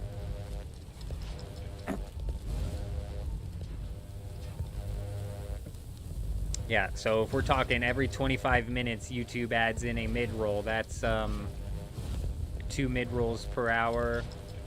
And honestly, those could be just the ones that you're getting hit with, because not every person gets hit with every mid-roll every time.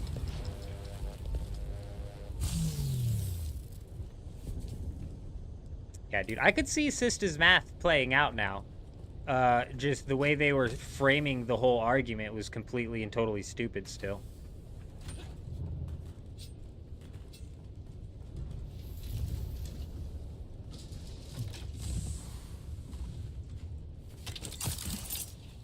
And the I have a YouTube argument honestly just irritates me even more because they know damn well that their 46,000 view video didn't get them fucking nowhere near making the money that you would extrapolate out from that.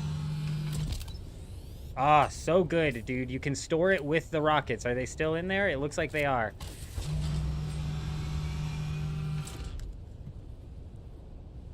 I just lost 250 rockets.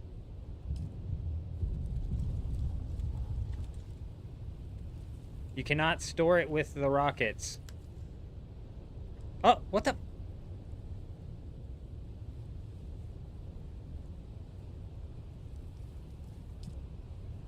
Insane, bro. Let's do that again.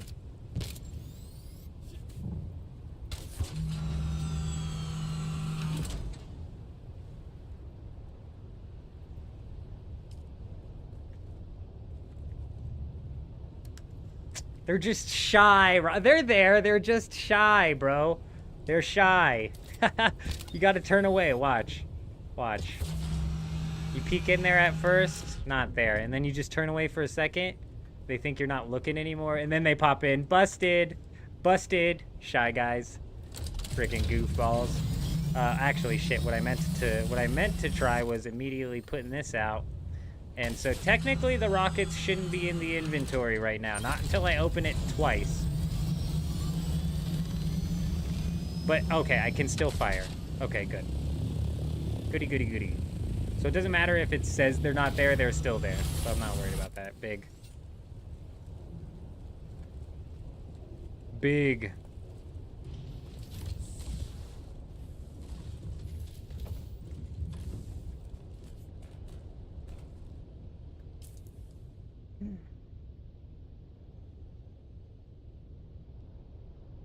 That's about it. I'm gonna grab one more stack of rockets, but that is about it for what we needed to set up here.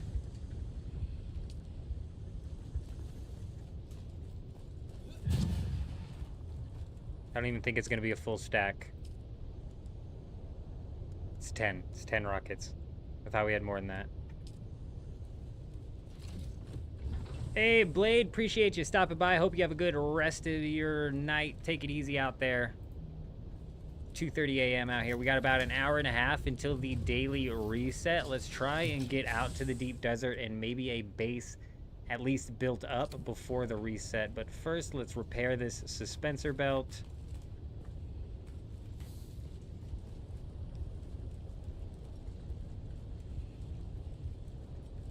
In my case, the night. The agenda, we're moving out to the deep desert. We're going to go set up a deep desert base. We're going to be building whoever's base we raided yesterday is what we're going to be putting up outside of the deep desert. And what is this? And that's basically the plan, is we're going to go set up and post up in the deep desert. I need to find some plastone. Ugh, which a bunch of it got wasted, bro. I didn't bring any of my plastone back from my base. We left it all out there. I tried to replicate my base, but I couldn't, dude. I'm so dumb. I abandoned my subfief I abandoned my subfief after we moved all of the stuff out of our base when we were on D6 and it turned into a hostile zone. And then what had happened was I couldn't put my I forgot to copy that base, and I wanted that base, and I forgot to put my subfief. I couldn't put my subfief back down just to copy the base because it was too close to a no build zone at that point in time. I need to link the Twitch under the YouTube streams. Armageddon. You think so? You think under the YouTube streams themselves even, huh? How come? Do you think it would, like, transition people from YouTube over to Twitch? Because, like, honestly, I care less. I care less where people are watching from, you know? Like, whatever's easiest for them. You went and explored the deep desert last night for the thermocoolers you needed for your MK5 buggy cut array. Now mining is a breeze. Nice. Them buggies definitely make the amount of stuff that you get freaking insane. Alright, we only have 1,500 plastone here, dude. Oh, that's a bit of a problem, isn't it?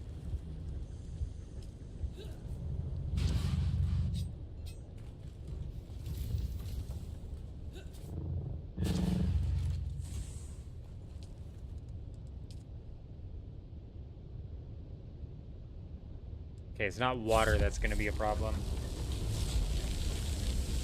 You don't use a YouTube account and you only chat on Twitch. Hey, I got you, and that's honestly reason enough, to be honest. Honestly, reason enough. I'll have to for sure start linking it down there. That might help boost the Twitch follower count as well, if we're being entirely honest. And there's one thing that I need to work towards on Twitch. I just really don't care. But at the same time, I see it, and I'm like, son of a bitch, I want it. Mainly because it's like I'd be able to do something. I don't know what it is. Creator dashboard. What am I looking for here? Achievements. We need... In order to unlock VIP badges... I don't know what VIP badges are. I don't know what they are. But in order to unlock them... we need 5 people chatting at the same time. I don't know what the VIP badges are, but it might be something that I can... I don't know what they fucking are, bro. What's a VIP badge? Is it like something stupid where it's like, oh, if you've been subbed for X amount of months? No, it's a streamer recognizes an appreciation. All right, cool. I can highlight people. That's cool. It's exactly what I wanted. Yes, dude. We just got a couple of follows that I ignored because I was, Alblushi and Gerarmageddon coming in over on Twitch with the follow. We appreciate you guys being here. Hope you're all having a good night. And yeah, maybe linking that Twitch would help actually end up, help us actually end up hitting that goal. I mean, like, 2750 here, like, not too bad, right? Like, maybe we don't need to... Maybe we don't need to. Like, how much do you realistically think? Does it tell me what I need here? Hank757 coming in with the follow over on Twitch as well. Hello, hello, Alblushi. Alblushi, a YouTube viewer coming over on Twitch. We appreciate you. Are we going to be able to hit 5 tonight? I don't know. Honestly, I don't know. 5 talking at one time? Like, what is at one time? Does that mean like at 1 second? Yeah, revenue is better on Kick, the split anyways. And I've tried streaming on Kick. The last stint of streaming that I did was on Kick. I just, honestly, YouTube has been always where I get the chatters. Like, for real, YouTube has the best, the best chatters, in my opinion. But in saying that, this time on Dune, and I think that's mainly because the discoverability on Twitch is so ass. So it's like, if you have nobody swing through, of course you're gonna have no chatters. But this time around on Dune, it's been a whole different game over on Twitch, bro. Like, it's been a whole different game. It's been crazy. Man, you avoided Kick because of the history and a few other moral... Yeah, see, the moral stuff I don't give a crap about when it comes to Kick. The promoting gambling, the whatever, I don't really care. One thing that does kind of rub me the wrong way is they let Johnny Somali stream on that for a bit too long, honestly. I think that guy should have just got insta-deleted off of any platform he tried to creep his way onto. But honestly, that's kind of the way I feel about anybody nuisance streaming. Like, for real, bro. It should be an insta-kick. It should be something that is just absolutely... Especially because all of the people that are watching and, like, actually, like, paying those people, bro, are literally just doing it to facilitate the downfall. They just want to see those people burn, and that is also super unhealthy. And imagine if Twitch and Kick and YouTube and Reddit and not Reddit and Rumble all just like insta booted Johnny Somali or whatever nuisance streamer was being a nuisance today. If it was just an insta boot, first off, we wouldn't have nuisance streamers anymore, which would be amazing. But second off, Johnny Smalley probably wouldn't be looking at landing himself in prison, bro, because he would have no reason to. Hank coming in clutch with them both open. We appreciate you. YouTube makes it easy to find you, Fringe, for all the Dune lovers who want to see live. Your channel comes up. That's the thing. YouTube's a bit strange as well. What did I come over to this vehicle fabricator for? Was it a reason? YouTube's a bit strange as well. Like, when I used to stream Apex Legends, YouTube would piss me off so bad because... Was I just working my way up to my ornithopter? Is that what I was doing? What was I doing? I think I was coming over here to maybe go do a buggy run of some basalt. Because 2500's decent, but I don't want to make a second trip just to finish building the base. I don't know all of what I'm going to bring out there. I'm kind of nervous to bring much out there because it could get deleted. But we'll see. I might just set up a medium chemical refinery and then a medium ore refinery this time and not worry about processing any melange out there. We'll just fly the spice back.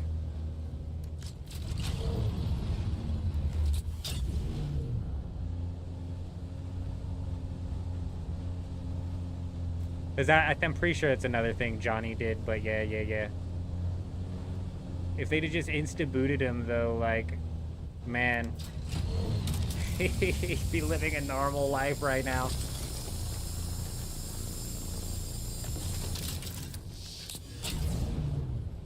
But that's about the only problem I have with Kick, to be honest. I don't give a crap otherwise. And honestly, even that, it's like I don't really care.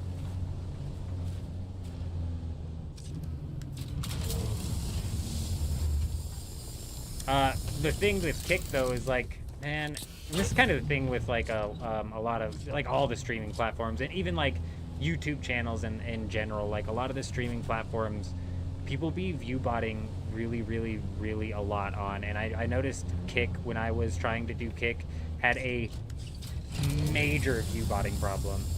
And I don't know if it still does. I don't know if it's still as bad or whatever, but it was bad. And honestly, on all of these platforms, it's pretty freaking bad. And that's the kind of thing that, as a creator, if you let what other people are doing affect like what you're doing and how you feel about what you're doing, you're gonna land yourself in a rut really quick. You know what I'm saying? Did you see the devs apology letter they put on their Discord this morning? No, I did not, Hank. I did not.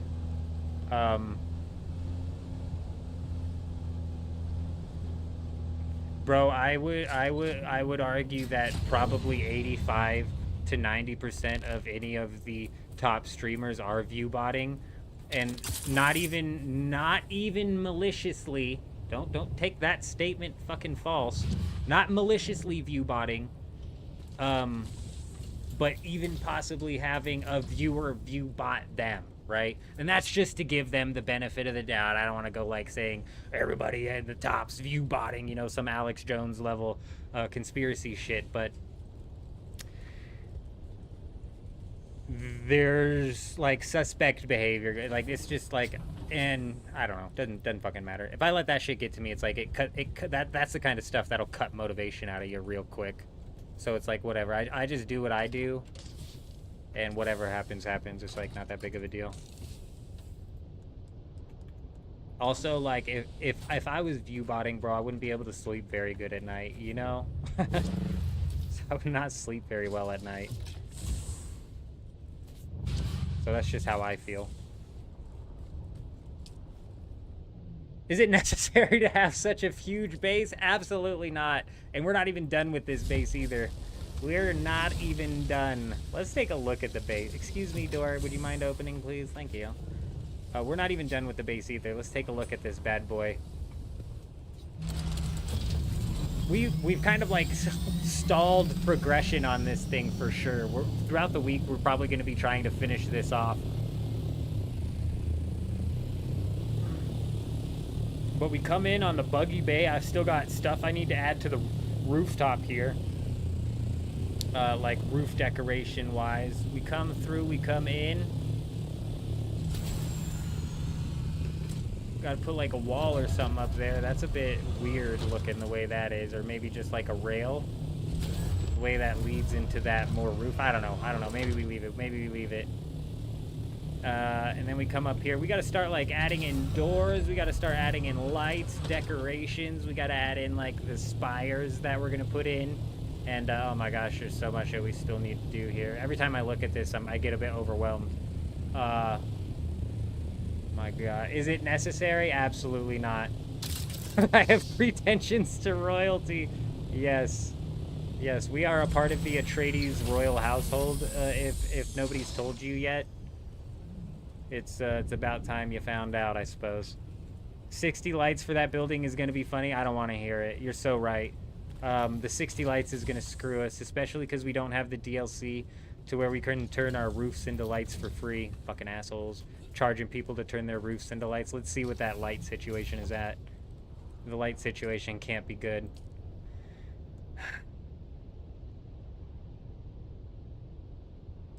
$60 lights. That's all I can have. That's all I can have, bro. That is going to be a problem. I don't know how we're going to work around that. And the decorations, too. Where's the decorations? Oh, 700 decorations? Okay.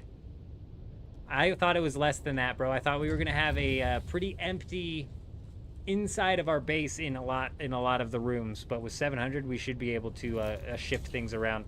I'm reading YouTube chat. I'm sorry, there's been a lot going on. OMC, you rage quit the game last night. You lost too much stuff to the bugs. No, Oma Plata, that's brutal. I'm so sorry. I missed your chat twice.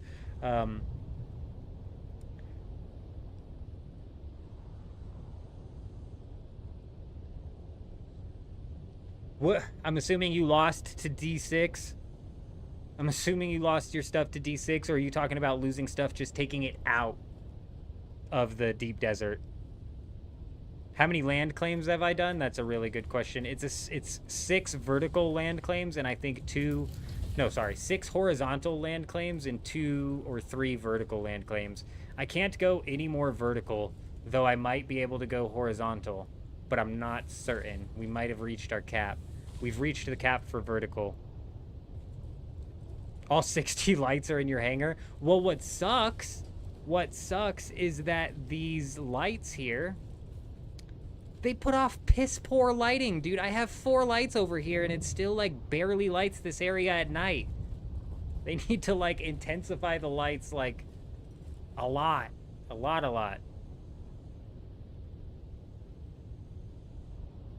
Yeah, max lighting of 60. We've got 60 and I don't think it could get any higher. I know that you go up like a little bit with each one, and eventually with like the building pieces for our base, it stopped going up. It was like, you're capped at 5, bro. Get fucked. It doesn't matter what else you put on here.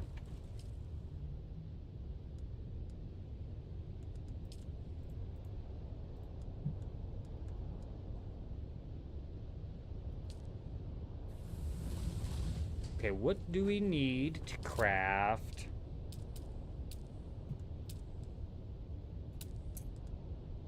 Steel ingots, cobalt paste, complex machinery, melange, complex, silicone, and then duraluminum.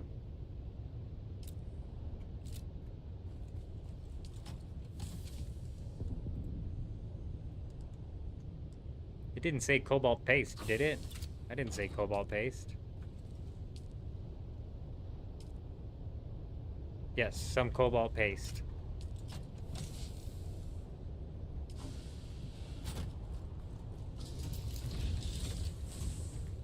Atreides building pieces do look... I hate the Harkonnen building pieces. They look so ugly. It's too factory-like. Harkonnen itself. Who would pick Harkonnen? You go to Harko Village, and it feels like you're in some sort of, like, underworld prison camp, bro. Like, who the hell would pick Harkonnen? Lost their freaking minds, bro. Yeah, the building pieces especially are just not it. I kind of like their ornithopter, though, I'm not gonna lie. I need complex machinery.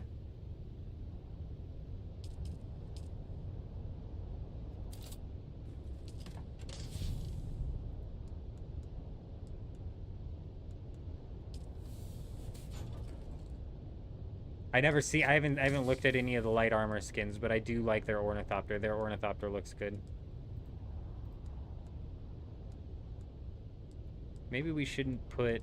Let's take the complex machinery. Shouldn't need that much. Actually, we'll hold on to that. Why is it doing that? I don't have a full inventory, though. Was that so funny, Hank, that you bring that up? Because I don't know anything about the Dune lore, and literally the only reason I picked Atreides is because my favorite color is green. So I'm right there with you on the whole thought process there. I'm right there with you.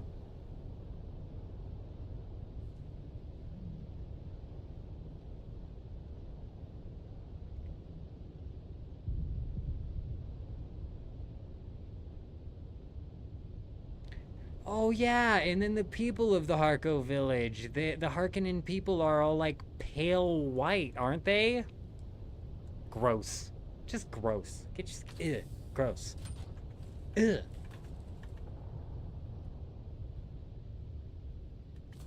Do they look better now than they did back then? I need some duraluminum, and then I need some what? Steel, duraluminum, and then some melange. How much steel did I need? Damn it, I didn't take a look. 125. I gotta find the melange. Oh, you know what? It's probably in my refinery. Oh, there was some steel right there.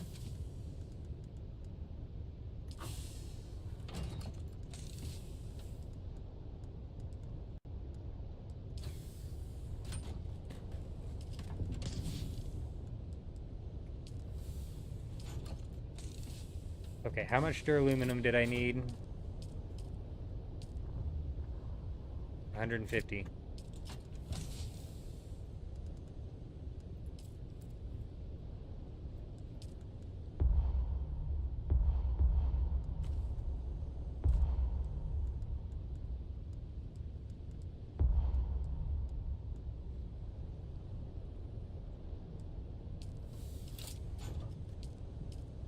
I need the melange.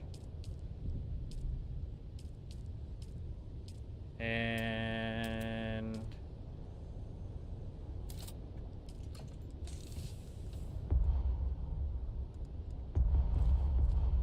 Has this game lost its mind, bro? My inventory is not full.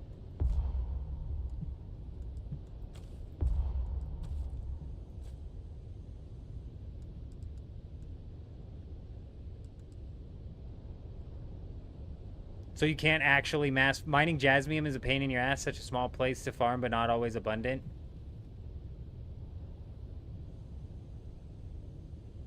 The wood elf in you.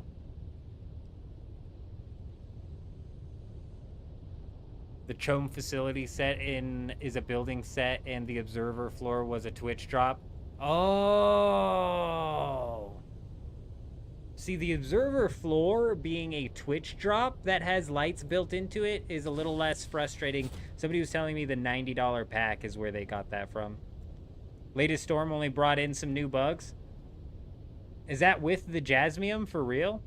The jasmium's all bugged out? Oh, because Kurt, I was going to say, From what I hear, a lot of people are like building up a base like right over here, and then they take off and do a mining run with their buggy, or even better, there's like these two spots, or like this spot right here is clear.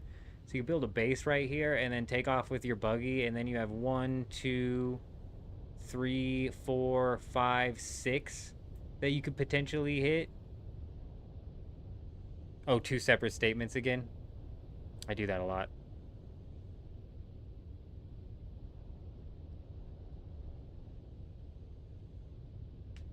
Oh, the floor doesn't produce the... Oh. It's the Atreides roof. Gotcha.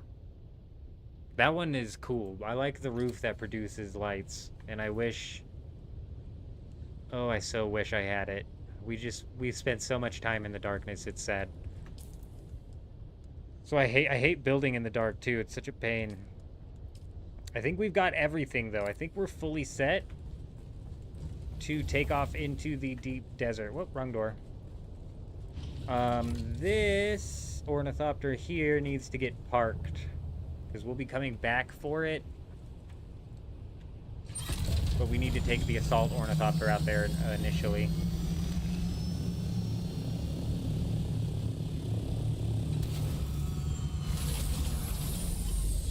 Okay, beautiful.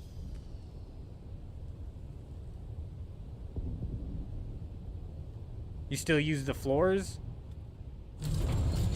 I mean, hell, even if it feels like it produces light, that's something. Helps guide you just a little bit in the pitch darkness that we have to freaking go through. I think we've got everything that we need to at least come out here and try and set up.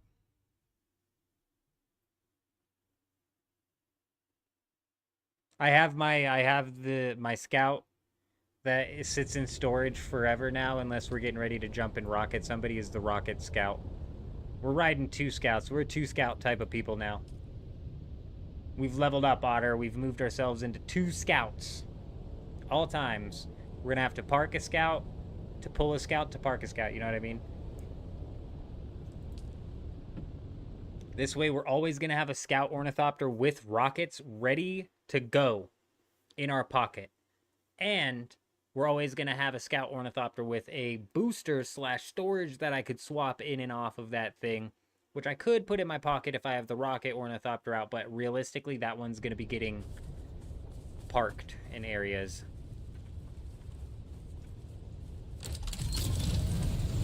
I cannot tell you, it just gives me a nasty feeling in my stomach every single time that somebody spawns in with me in the deep desert since people were getting their stuff stolen. I'm like, here we go, I'm losing my thing. Unbelievable.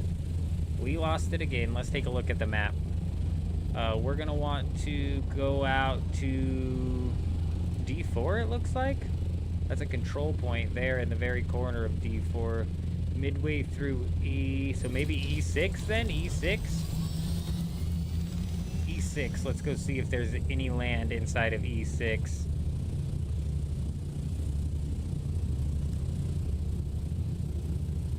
What was right here?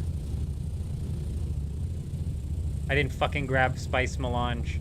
That's alright, I only needed spice melange for the medium chemical refinery.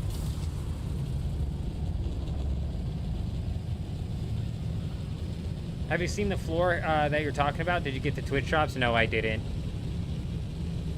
I did not get the Twitch. I just really, I don't care about the cosmetics enough to, like, bother.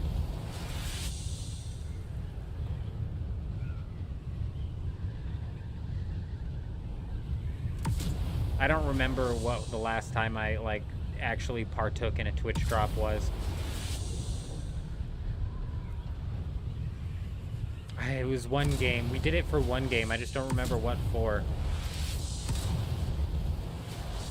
I think you got something a little bit more substantial than cosmetics from the game that I did it in, but I don't remember, to be honest. E6, that's what I said. We're in B6. We need to go to E6, and I'm technically, like, right in line with the PvP zone, so I gotta watch out just a little bit there.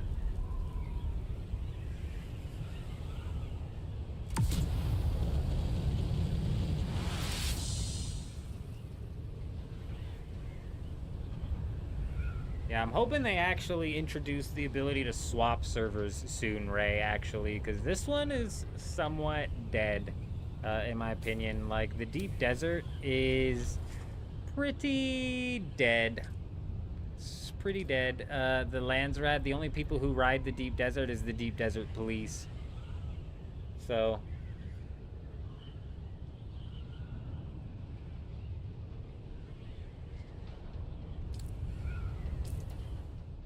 I'm just relieved we got access to the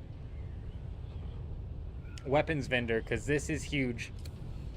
I need to find out if those reset daily, if these schematics reset daily, or if it's a one-time purchase thing.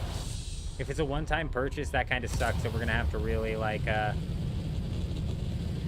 keep an eye on our durability of these weapons. But if I can purchase those, like, one time every day for the entirety of the week, we'll be sitting in a pretty good spot.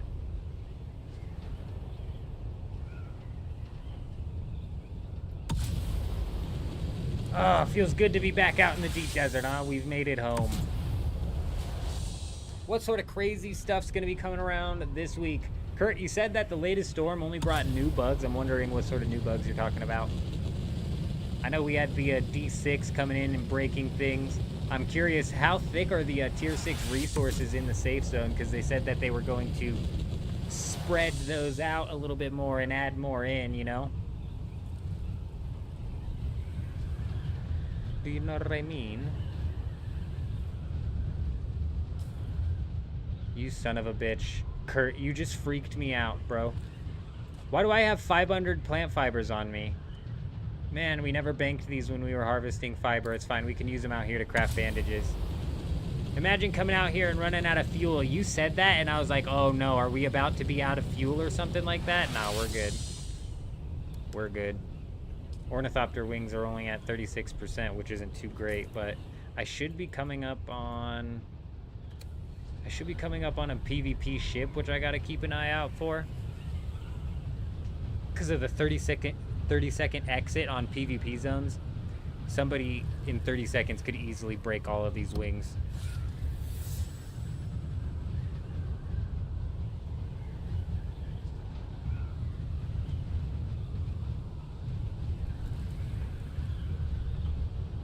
Wait, you can buy the Landsrand vendors? No, I don't think you can.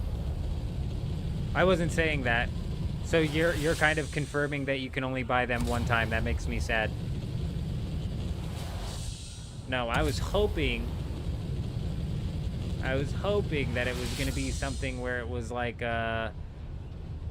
you could only purchase one per day. Is what I was hoping, but I don't think so. Now that you're confirming, basically. Okay, I'm going to pause for a second. I'm gonna pull that deep desert map back out.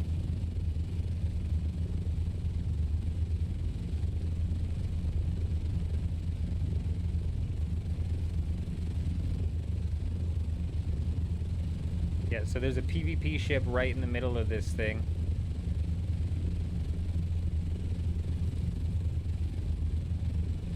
And it looks like anywhere that you could possibly build out in E6 is going to be in a danger zone, but I can't say that for certain. Why is there a PvP zone right next to these titanium nodes in D6? DE, let's go see.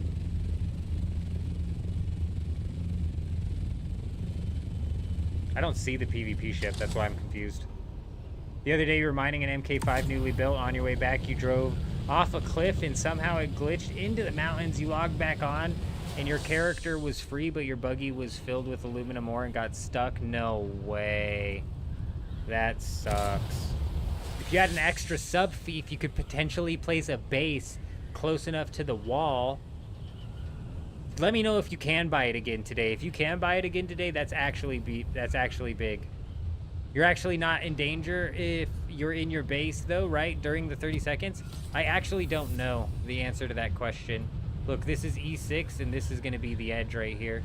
It's right after this that all of this turns to PvP.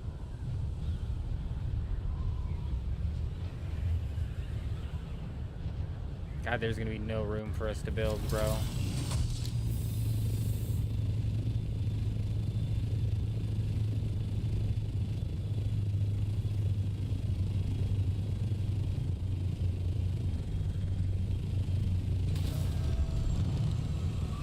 Let's actually do this.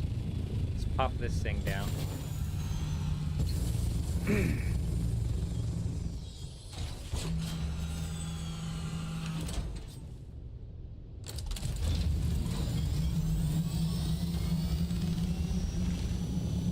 This way we can move a little bit faster and at least fight back a little bit. I want to go peep out here and see if this is still PvE.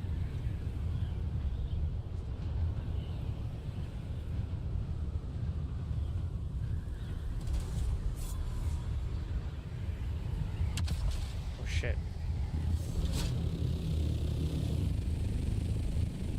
I meant to hit Q because I thought it would give me a boost. Okay, that is not PvP or PvE.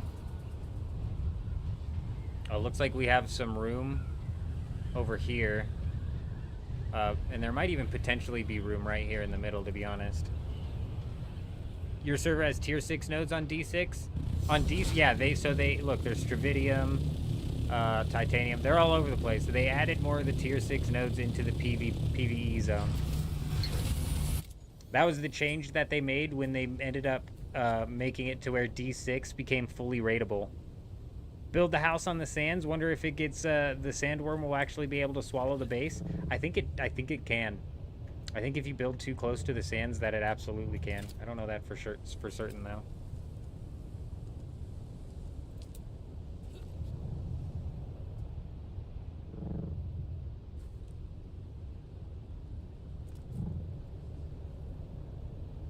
The base that I have kind of needs some flat land though. It's gonna look fucking weird.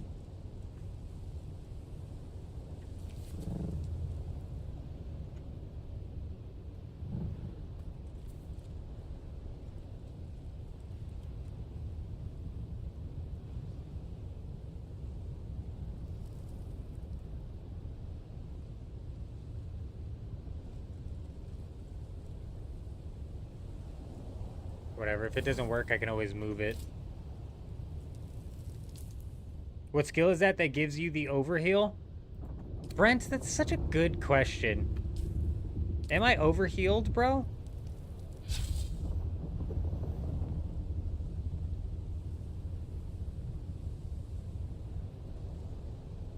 It can, but only where the squiggly lines appear. Ah, I see. So if you're not getting any squiggles anywhere where your base is at, you should be fine. Because it'll hit that wall that it doesn't allow it to go past.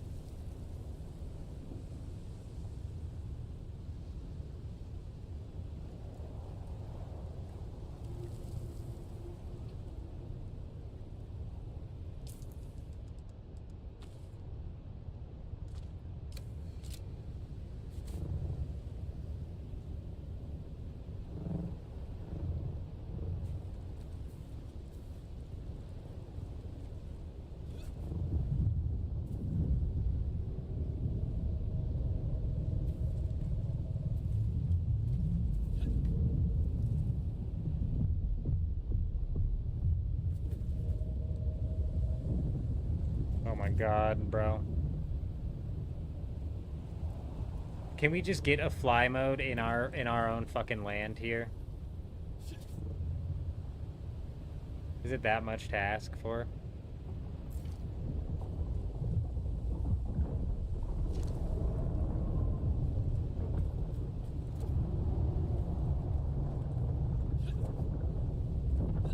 I don't think I can place it when my player's there either, so I'm gonna have to do this in the sky.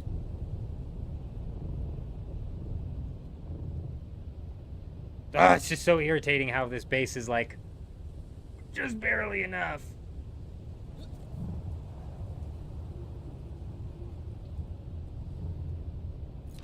Fuck. I don't think it's too much to ask for to be able to fly around in your own zone.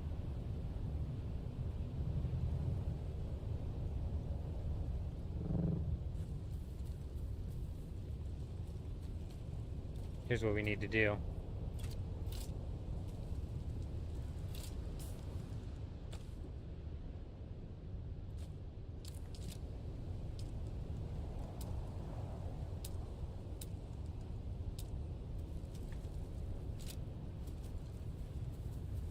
I've got it figured out.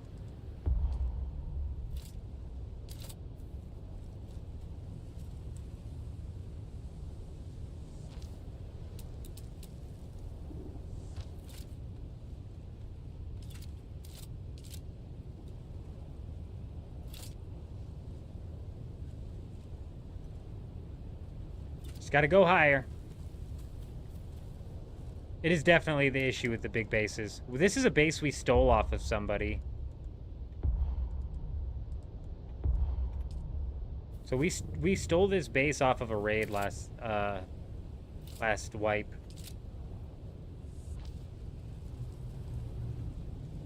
So we're gonna place somebody else's base down just to spite them. It's so close, dude. It's so close.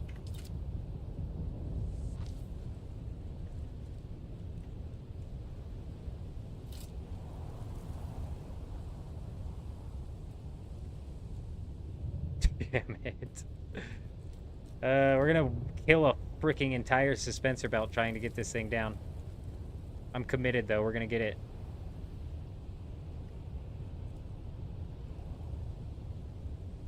That ornithopter is gonna be in the way, isn't it? Shh.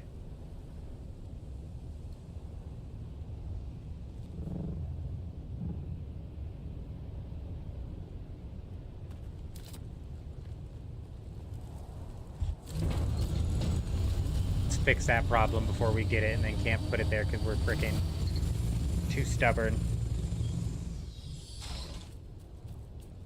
No, no, no, no. No, no. That'd be funny, bro. That'd be funny, actually. No, he had this in one of his chests. He had this replicator here with this base copied onto it in his chest. And what's weird is this base here isn't the base that we raided. So this doesn't look like the base that we raided.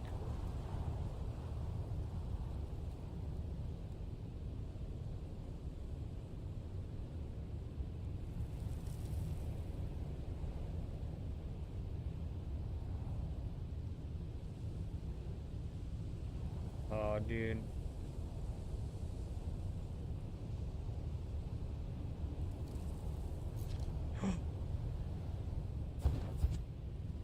Foundation beneath terrain.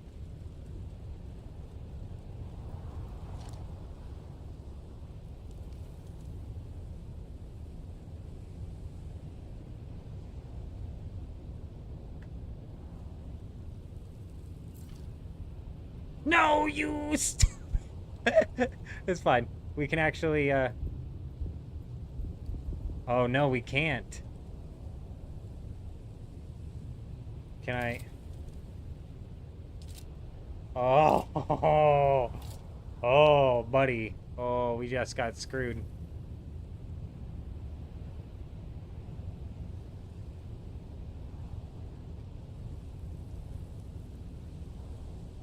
I can't even look to see if that's too high.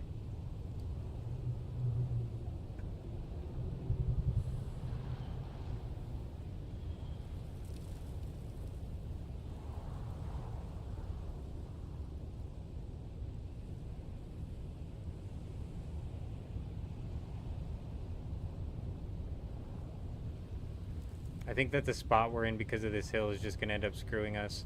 Because that... It is all there. I mean, it's... Oh, no, it's not. It's so close.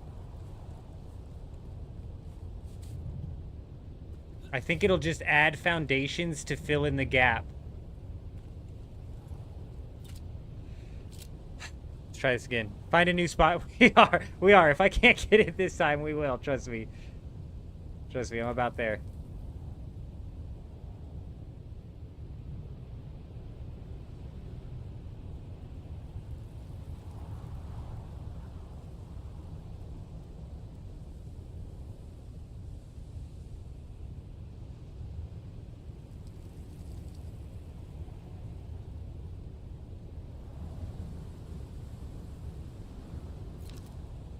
It's that now, yeah. Yep, we're gonna have to get a new spot.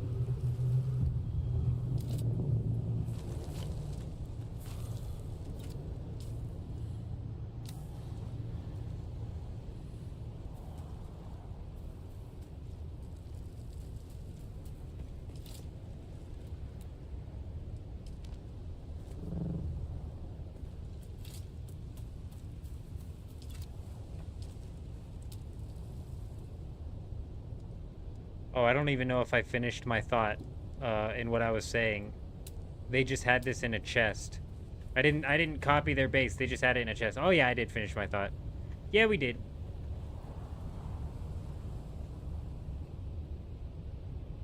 This looks like a nice spot over here.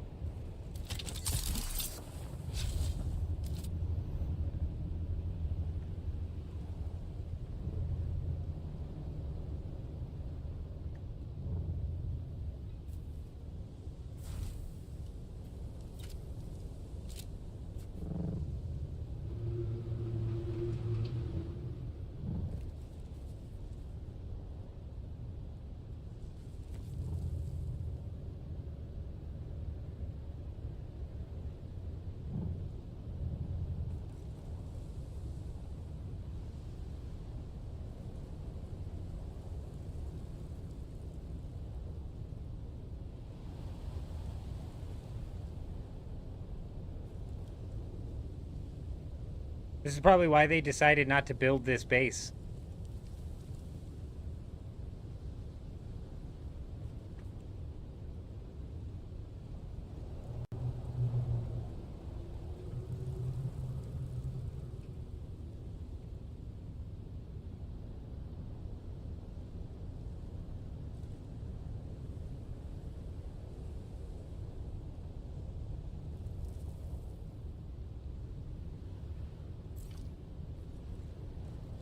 No, it's blocked by the sub-fief, isn't it?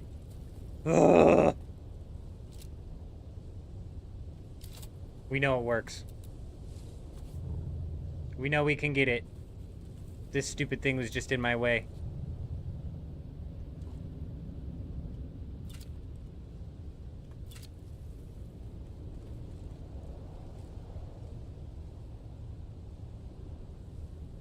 Yeah, hopefully this guy sees... Hopefully this guy sees that we stole his base and then brought it to life.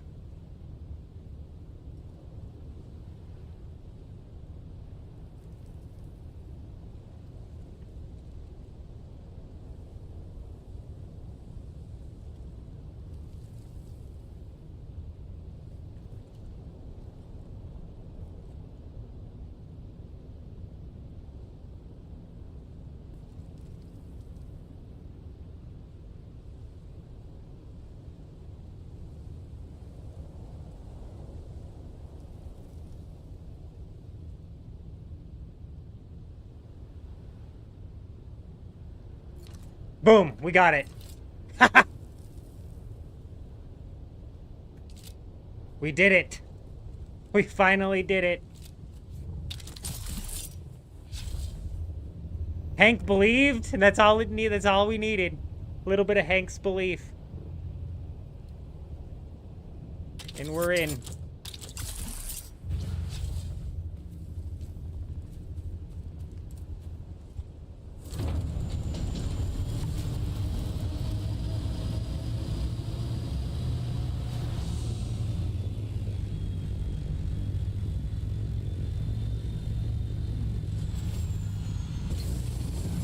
I didn't even think about raiding breaking sub-fiefs and then replacing the sub-fief and then copying their base. I didn't even think about that. Just straight up stealing bases.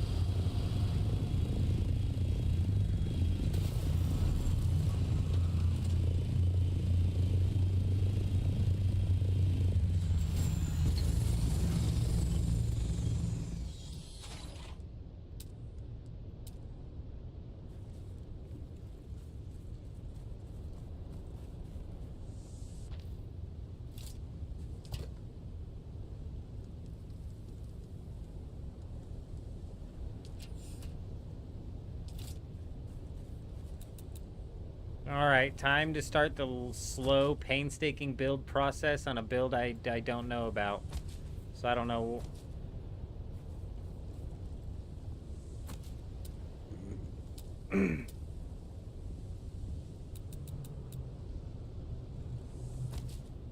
I don't know exactly what it's all gonna entail here.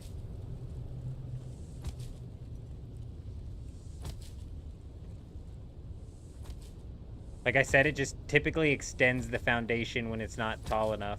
But it was saying not enough support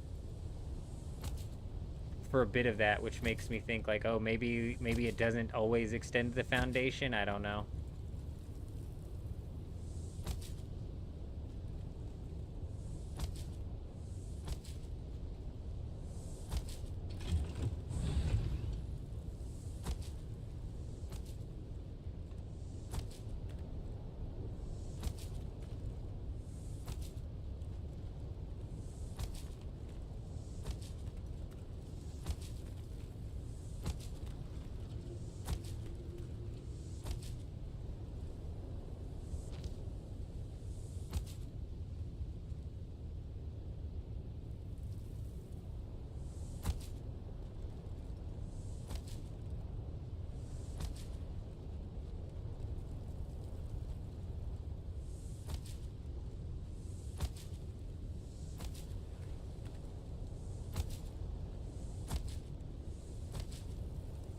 Hopefully we brought enough plastone.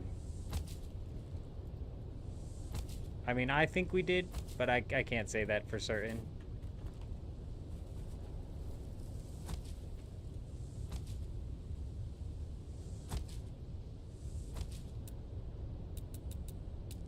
I wish that... Is there something I can freaking pull out as a building piece that, like, isn't constantly showing up in my way? This ladder's kind of working.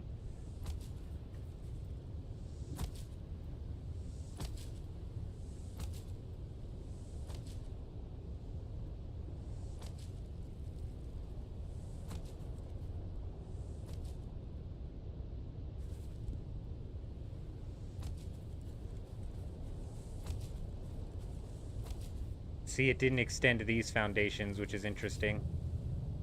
I wonder why. But it clearly extended these. I should have saved the mats off of the last base. I should have. My dumbass. So what happened last week was a bit... I couldn't leave my base in the deep desert last week as, like, normally. I had to leave it in a rush because it got thrusted into the PvP zone. So I had to bail on that base as quickly as possible.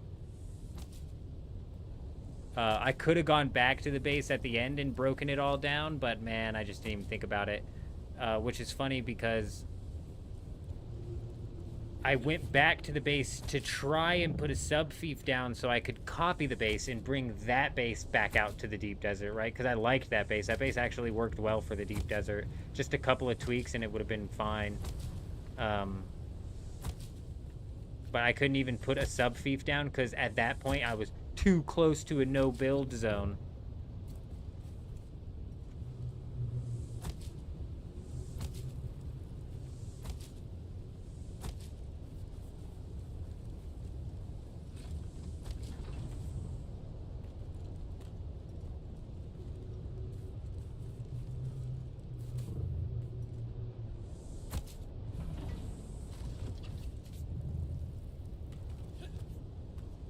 What'd I tell you guys? We wasted a whole suspensor belt just trying to get this place put down. Crazy.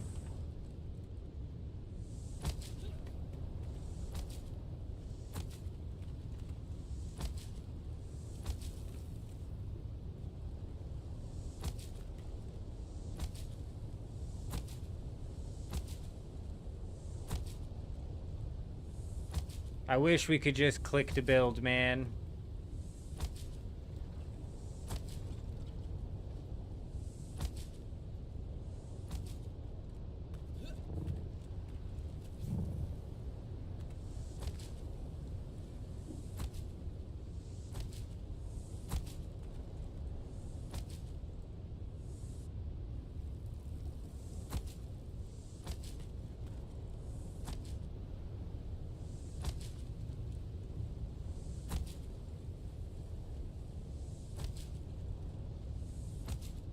Flight mode and move base are two amazing things once human has.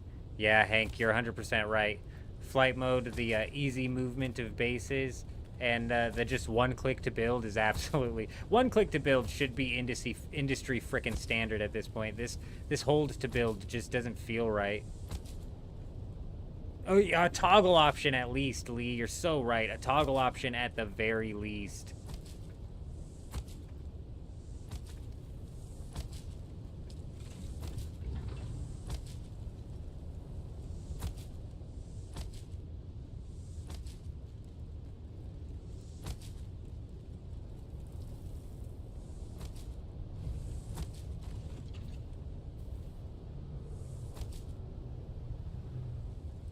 Why this guy set up the triangles like that on the outside is beyond me.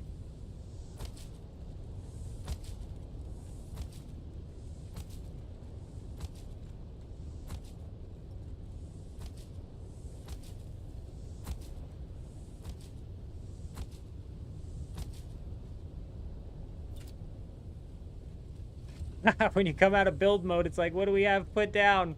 Not a whole lot.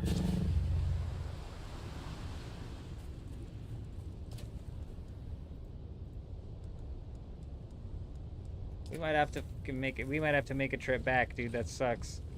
It's click to build in Conan, but they seem to be showing off their new pre-make or whatever you want to call this hologram blueprint thing. While helpful, it still should be a toggle. I don't even like this whole pre-make system. It works well if you're moving a base, but I still, this whole pre-make, this whole highlight system's weird. But a toggle would be absolutely massive. Be able to put this thing together quickly, like click, click, click, click, click, click, click, click, click, click. Now it's like, man, I just feel like it's taking so much longer. I mean, honestly, I don't have to move as much as I am, though.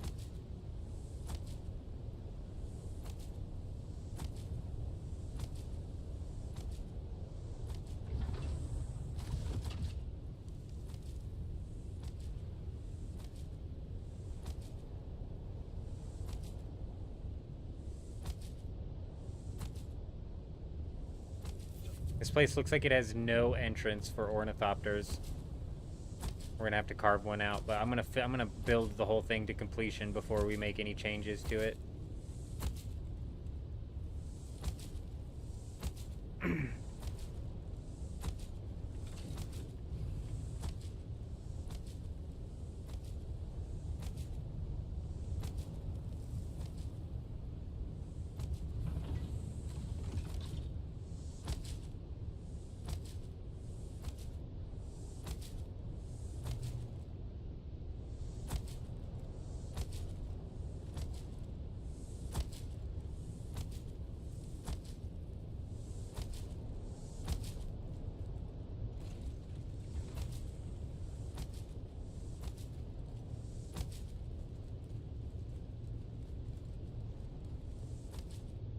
Can you not change the key bindings to click instead of hold? I don't think you can, Kurt.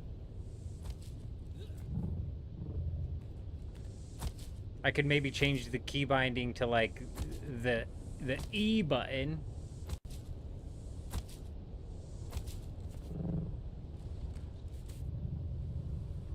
Oh, this must be his ornithopter bay here. There should be some setting you can change? Are you saying that as in like I should check to see because there for sure is a setting that I should change, or like there should be because it makes sense that there should be? Because I would agree there should be. I don't think there is. If you think there is though, like, oh, I'll check, but I don't think so.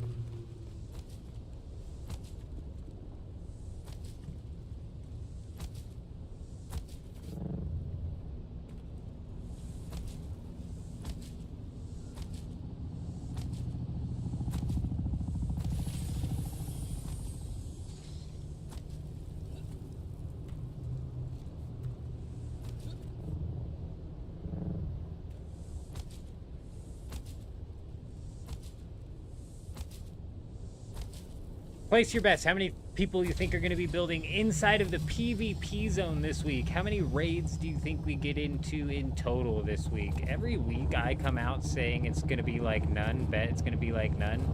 And then we end up getting into way more raids than none.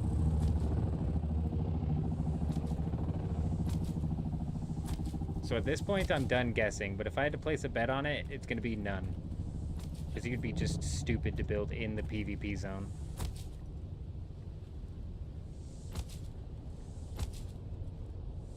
I don't think there is, but I haven't really dug into the settings to see if it's possibly like a gameplay setting.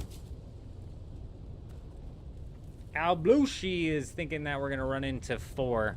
I think that's a fairly safe bet. This looks like it's supposed to be an Ornithopter Bay capture area, but at the same time, it's just like, first off, you can preset those, can't you? And they show up, don't they? Oh no, they disappeared. Those counted as like a utility or whatever, and those disappeared, I remember. Maybe that is where he parked his ornithopter.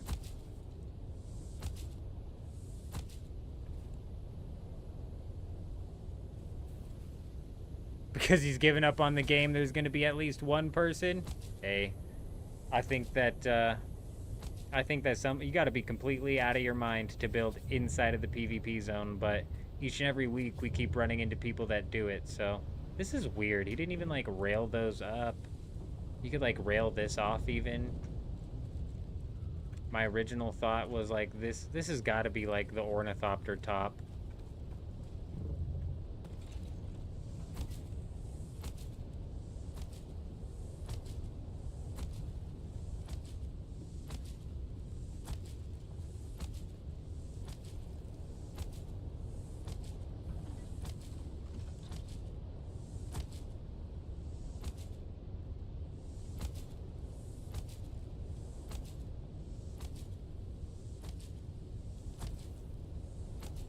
I like this idea of putting a half wall up to add like an extra layer of this style of wall before, what is that, like a mosquito? Before continuing up with walls. I like that.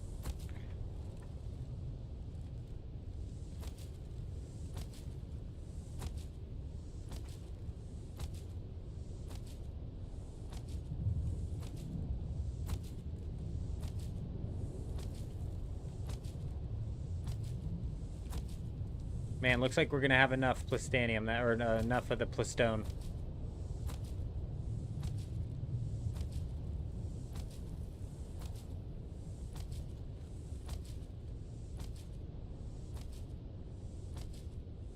Turns out there is no setting. That sucks. They need to add one in, but that stuff like that's just small quality of life that could easily get put into the game, you know?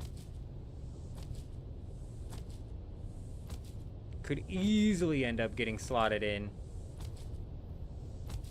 A starport of something out of Star Wars. It was definitely a surprise to see, first off, to open up a chest and find one of these one of these replicators with a base on it. Took me by surprise. I had assumed what it was the guy had copied his base that was in the deep desert currently, the one that we raided, so that next week he could, you know, set up the base again. That's what I had assumed, so I very much so assumed that the base that we were going to be setting up was going to be the base that we raided. But boy, was I wrong.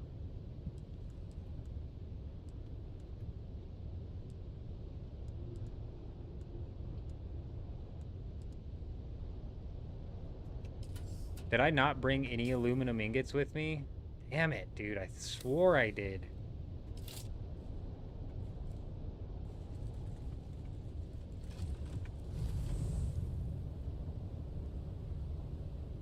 Oh, I like what this guy's doing with the railing on his roof. Okay.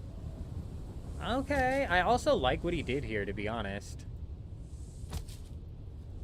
Using building pieces in a way that they're not meant for. I'm all about it, dude. I like that. I like this, actually. We might have to steal that for a roof decoration on something I got going on, you know? Yes, sir.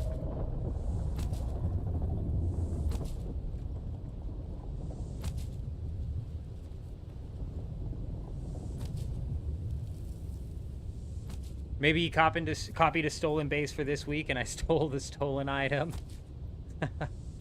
This base has passed through several hands at this point in time.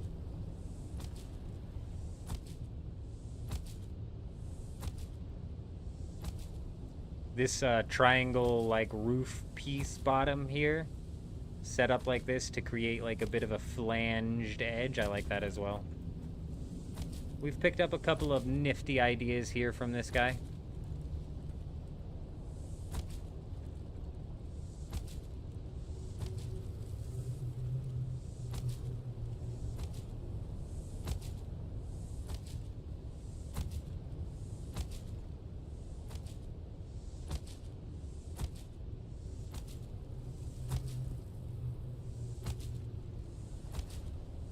My God, there was like a lot up here though. Okay.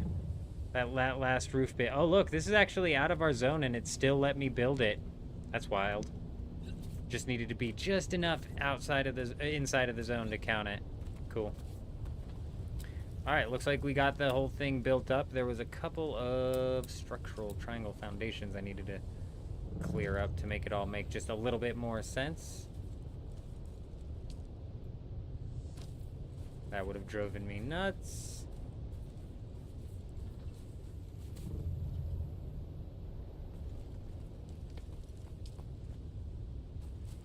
This one here too, right here. Oh, that's a square piece, that's why. Wait, no it ain't, that's a triangle. Why is it not letting me build down off of that? Let me go down. Oh, dude, no. That's gonna drive me insane, bro. Please. No. Sector weather alert. A large sandstorm is approaching. No, I wasn't even able to do any scouting before the freaking storm came. That's fine. We now have like a general time when the storm is, so we can kind of. It's 3:28. We only have 30 minutes until the reset as well. You show you a picture, but you don't know how to pass a picture? Discord or something? I don't have a Discord. I should open up a Discord. You're not the first one to bring that up.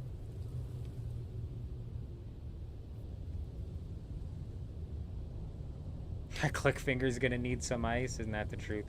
Actually, the click finger needs more ice after we deposit water into our cisterns. Thankfully, we're past that.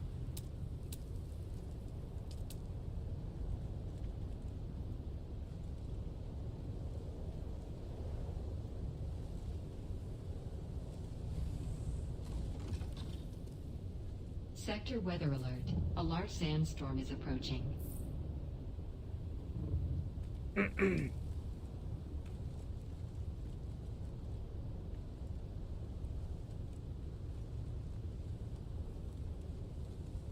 Why is it on that angle like that?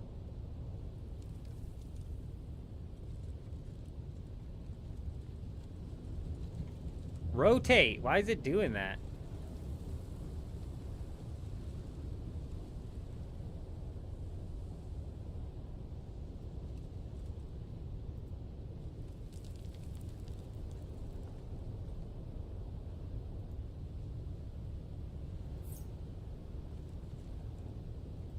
Oh.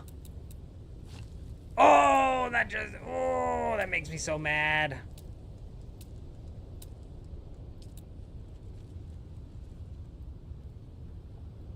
Sector weather alert. A large sandstorm is approaching. Try doing the walls before the roof. You can create one. Try putting a pillar under it and then put the base over the pillar if that will work. Not sure in Dune. Copy to stolen base. Oh, right. We're caught up.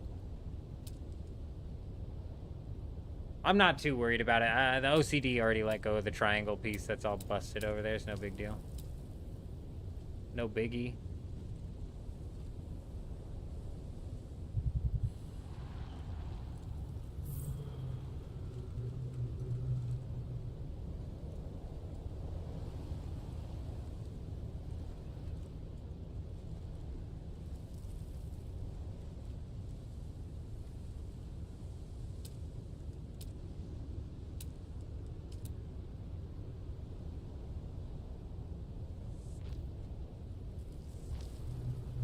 Sector weather alert. A large sandstorm is approaching.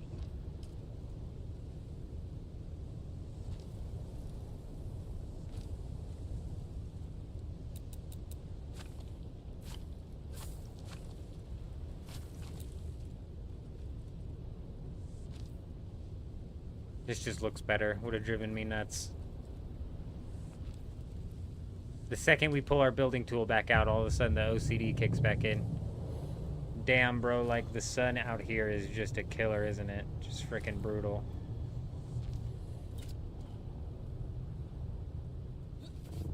Delete the roof penta and then place the walls. Oh.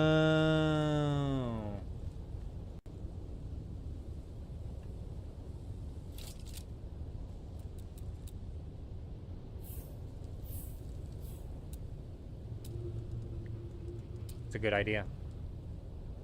That's a good idea.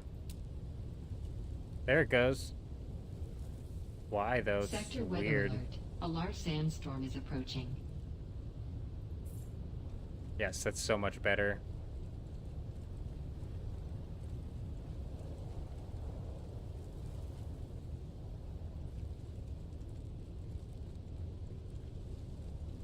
This is like my entrance into my base as well, so actually I probably shouldn't even. I should close this side off.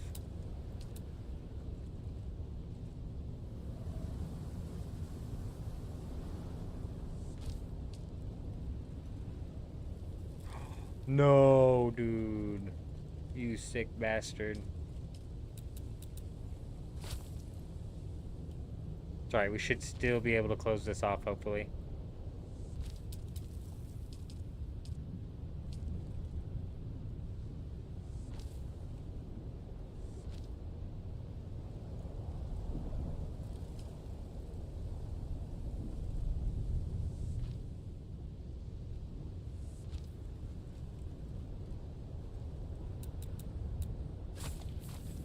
Sector weather alert. A large sandstorm is approaching. I know. We're gonna get hit by it too, aren't we?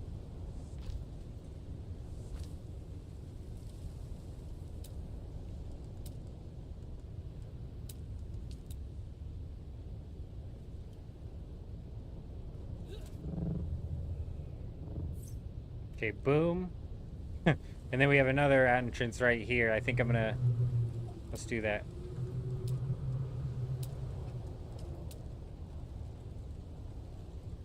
Why can't I? Why won't it let me? Alright, we gotta get in before we end up dying.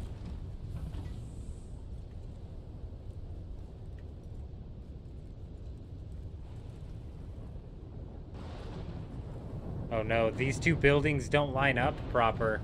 How did he do that, bro? How'd he do this? How'd he get this to line up in the middle? Look, this is in the middle of these two things. Oh, he did some fuckery here, bro. He did some fuckery to connect those two things. Oh, shit, the storm! The assault! Shit!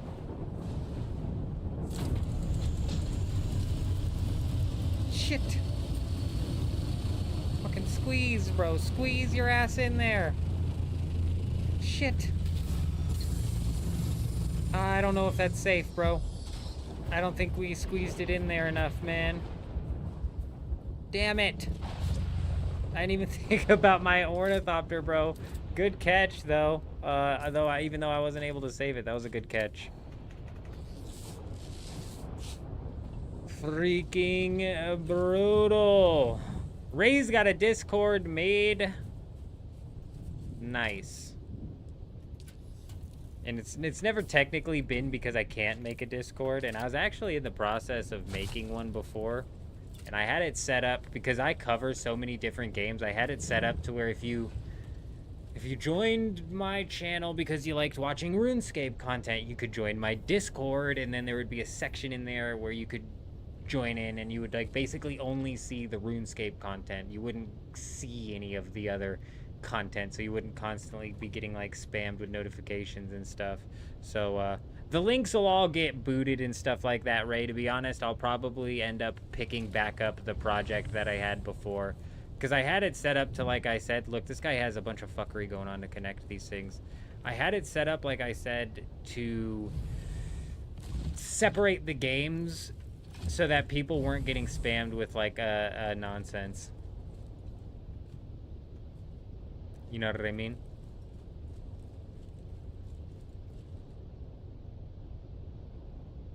You wonder what the dude's reaction would be when seeing this base design? Like, he'd probably be like, this looks familiar, bro. It's a little different because I've tweaked this side a little bit.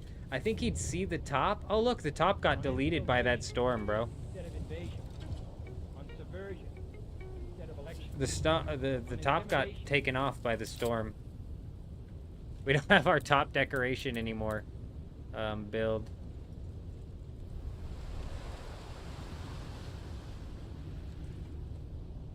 Well, because what I wanted to do, which obviously isn't going to work, bro. The game is tweaking out right now. It does not like what he did here. It does not know what the fuck. There we go. There we go. Oh, yeah.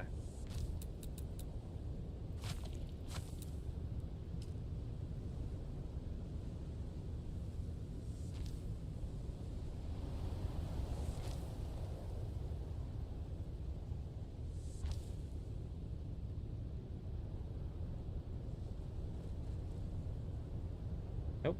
Let's get these two connected. Boom, boom. And then wall.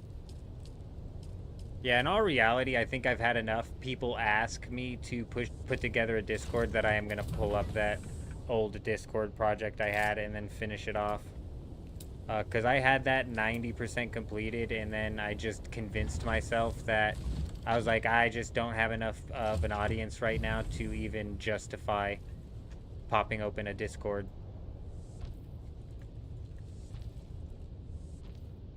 But I think that's kind of changed, and it's still realistically better to have it split to where if you do join the Discord, you're not forced to see old school RuneScape content if you don't want.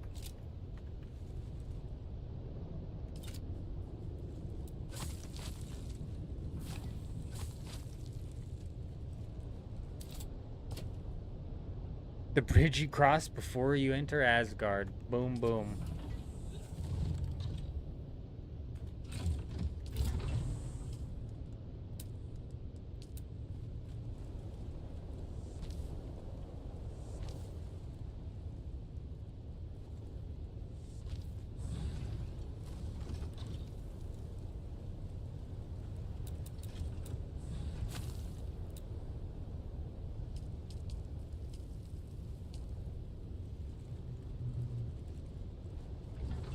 This block right here, dude.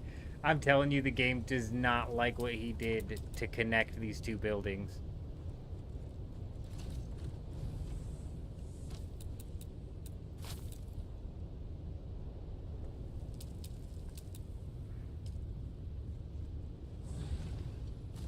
I can't even connect it to that. Damn it, I destroyed the wall. Okay, we might have to do this in sequence anyways.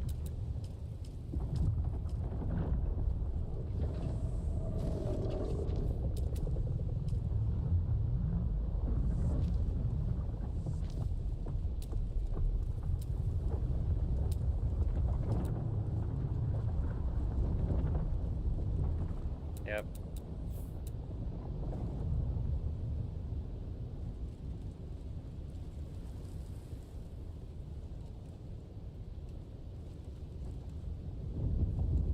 Overlapping with other building structures.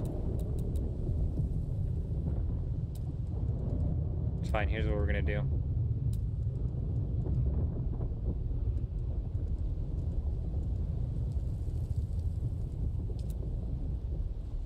Oh my god, oh my god. Okay, oh, okay, here's what we could do. Just a regular door. Not a passageway, I need a door.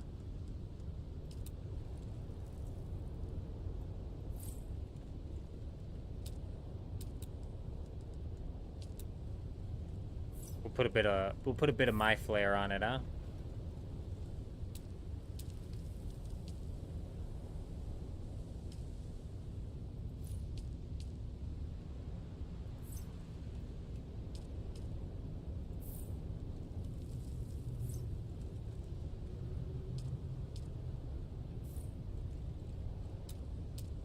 Alright, let's make sure we can get this top one down and then we're good.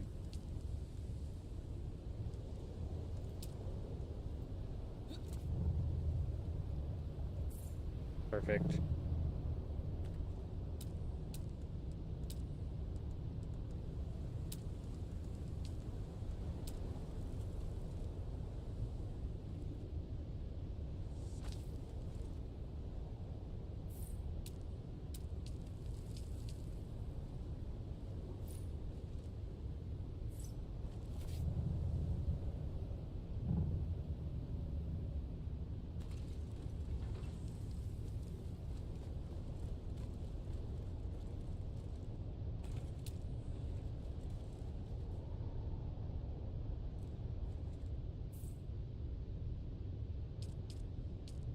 What did this guy do? Oh, we're a wall and a half up right now. I see, I see. Okay, we actually ended up getting that to work somehow.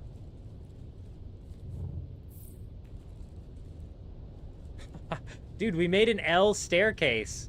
No way, dude. Nice. Hell yeah, we'll take that. We will take that. Oh. All right. Now that we've just about got all this set.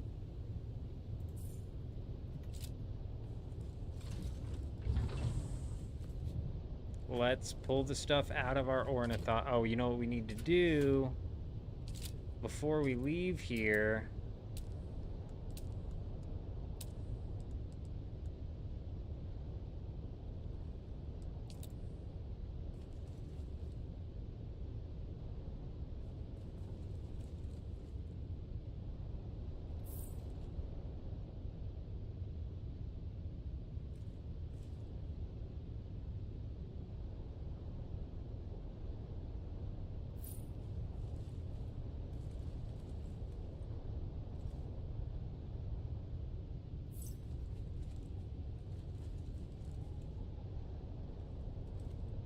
I don't think we're gonna have to set up any wind generators this time. We're not planning on putting out that much, we're not planning on putting that much into, like, pulling out for the refineries out here, especially with all the bugs that people are running into. You know what I mean? You're totally right, Kurt, and that's one thing about this base building system that they allow you to, like, grab the schematic and then place the schematic and then build the entire base. That might actually make it to where you can build a big, super extravagant base and then turn that into one cohesive video that doesn't feel like it's... Because right now, if I were to try and do, like, a base building video, it's a bit complicated because building, like, a massive structure like we have in the Haga Basin, that's hours and hours and hours of work, and it's a lot of, like, you put something up, it didn't work, you take it down. It's like a lot, it's like hard to package that in a way that people would want to stick around and watch it.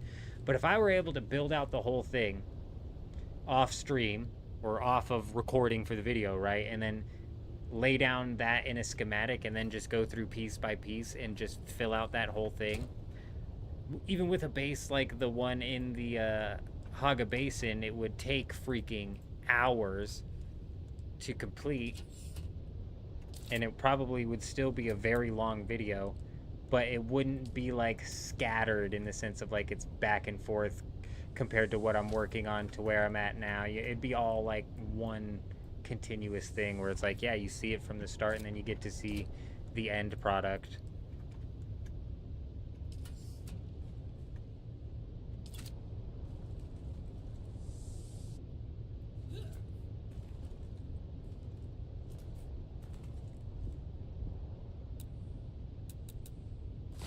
Oh!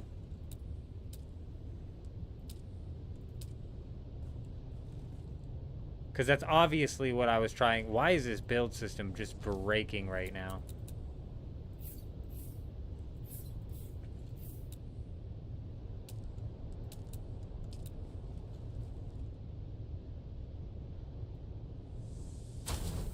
Can you go to your main base so I can see it? Yeah, we're actually getting ready to head that way. It's not even completed yet, which is kind of like what I'm saying also, like when I'm trying to... Typically when I try to put together a video where I'm building an entire base, it's just hard to do. Because it's so scattered, the building process. The best way to do it would be to have...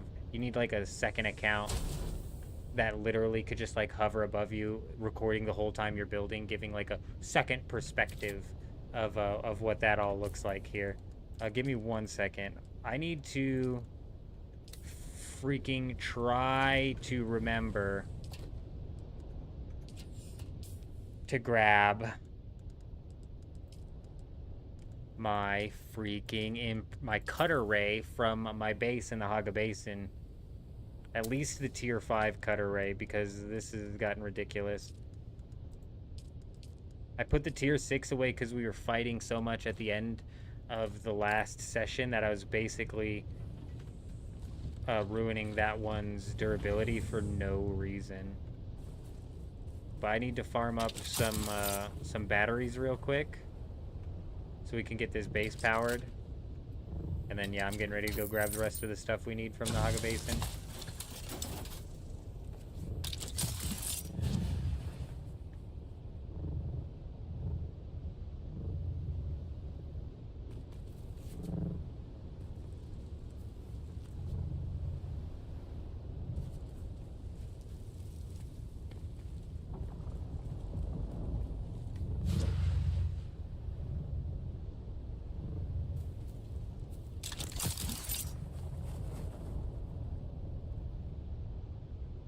$32 fuel cells should be enough.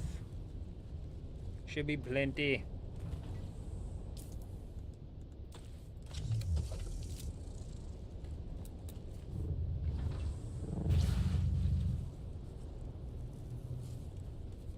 $11 minutes and 43 seconds. I think we can make it back to the Haga Basin then in that amount of time.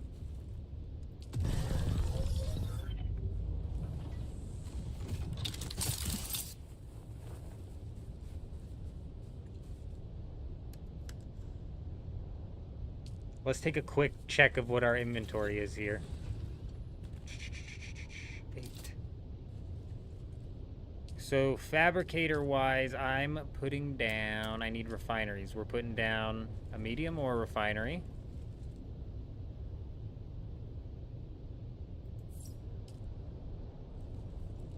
And I just need 18 melange. Other than that, we've got everything. And surprisingly, I've even got enough to put down a... But we're not doing that. We're doing this. For that, I just need 18 spice melange. And that's it. Medium refinery for the stravidium, or refiner for the plastanium. We'll just go ahead and bring the spice back this week. Cool. I was just making sure I don't need any other materials, because I want to, like, stock up on, before we leave, I need to salvage this metal over here and repair this thing. For real. We're going to end up getting ourselves in a pinch here if we don't repair these wings. Especially because this just got hit by a storm.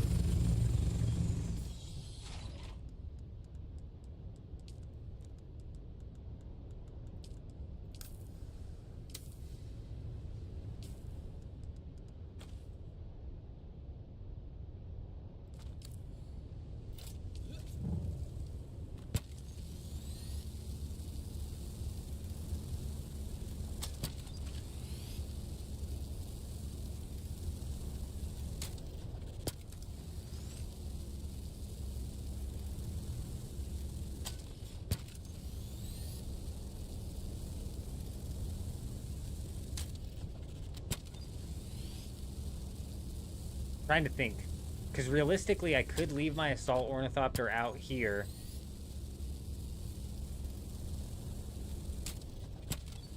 I think that makes the most sense. All I have is my rocket ornithopter right now.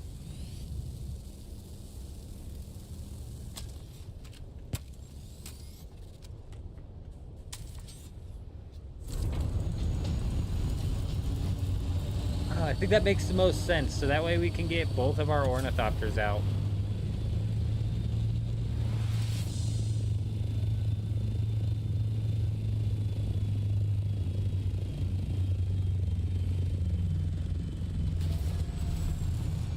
Hmm, 8 minutes, man, we're cutting it close.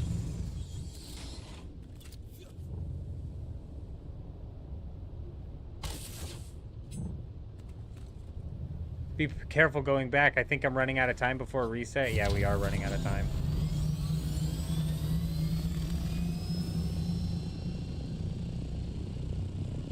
Ah, we got time. We'll make it that far. 10,000 meters, we should be able to make it back.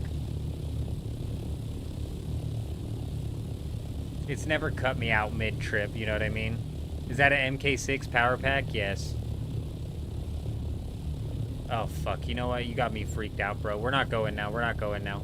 I just now realized, since you brought up that we have an MK6 power pack, Otter, I just now realized that I'm literally sitting on all of my tier 6 gear for the week. And if I die and then lose this shit to a sandworm, I might actually freak out.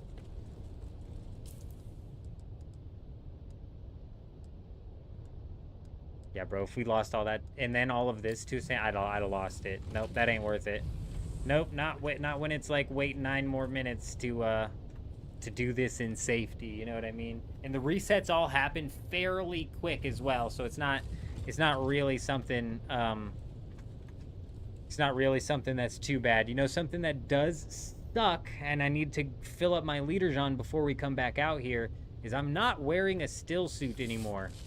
So we don't have that like constant little bit of extra water coming in.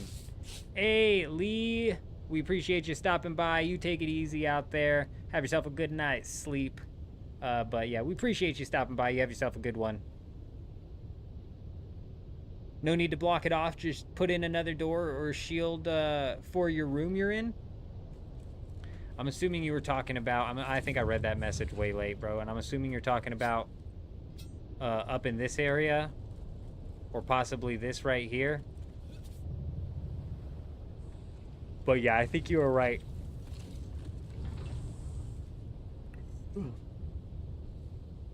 Takes you 5 to 8 minutes to go 10,000 meters in the assault. Oh, the assault's slow as hell. We were dumping the assault.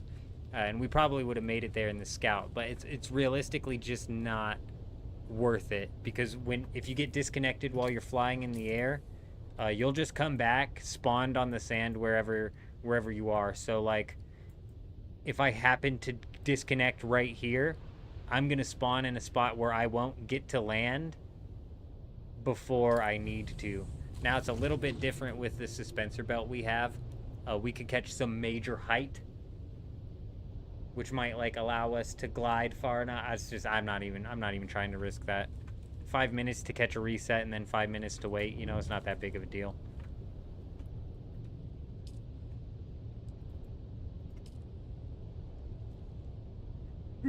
I'll be right back, though.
The MK5 ornithopter flies so nice. Which one though, Kurt? Are we talking about the assault or are we talking about the scout? Because the assault ornithopters, in my opinion, are slow as can freaking be. I don't know if a tier 6 scout or assault ornithopter gets any better. But oh my gosh, if you think the tier 5 scout ornithopter is good, Kurt, wait until you put a tier 6 engine and tier 6 wings on that thing, because it's an absolute game changer. These things skip around like freaking crazy, which is why they should not have rockets. It's crazy that they have rockets. But we're pretty set here gear-wise to absolutely cause some mayhem this week inside of the deep desert. We've got the Ancient Way rocket launcher, which is going to allow us to lock on to these ornithopters that are flying in the air, pestering us. The ground versus air combat is actually, if you have the Ancient Way, leaning towards the ground winning, if the ground is fast enough, if you're fast enough on the ground to get up in the air flying around with your suspensor belt. Obviously, that plays a big role in whether or not you're able to successfully defend yourself against ornithopters shooting rockets at you. But then on top of that, we also have this Ambition drill shot, which has a clip size of 4, which is hopefully going to drain people's staminas before we go in for the kill with the Corette Viper. And then we have the Dune Watcher, just mainly for shits and giggles, you know. It's not the sniper I thought it was. There is a sniper that does damage through shields. It does, or it does shield damage. It does damage to shields is what I meant. And that one would be nice. You just got this game recently, a lot more depth to it than you first thought. That's a good point, Mussolini, because you're absolutely right. And everybody who's criticizing the game and how it like dies off in the deep desert, because it very much so dies off in the deep desert, they are like neglecting the fact that there's hundreds of hours of content inside of the Haga Basin, which is why we just got booted. It's 4 a.m., which is why every single time I'm like sitting here complaining about the game a lot, I always point out, I'm like, look, I've got a bunch of complaints about the game, but I've got 250 hours sunk into the game, and there's hundreds of hours of content to do in the Haga Basin. So if you can at least grasp it from that perspective, it's like there's a lot of content. So you're right, there's a lot of depth to it. So maybe tonight you'll have an MK5 with MK6 wings, engine, and PSU. The PSU, I think, helps with the... I don't know what the PSU does. The engine and the wings, for sure. Sniper as binoculars. Yeah, it's funny. Is like you use them as... it's for the heat sink. That's what I thought. It's for the heat. So it's not 100% necessary, but it will help you out. The wings and the engine, though, like... directly affect the speed.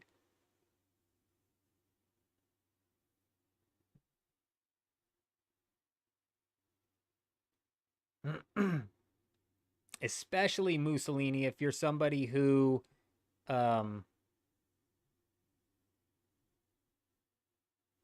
plays through at a slower pace. I mean, there is tons and tons and tons of content inside of the Haga Basin. Technically, I haven't even done it all with all of the side quests that you can do, and I haven't like 100%ed the schematics, and it's definitely not New World, but it's got some pretty big bugs similar to New World. So yes, that is correct.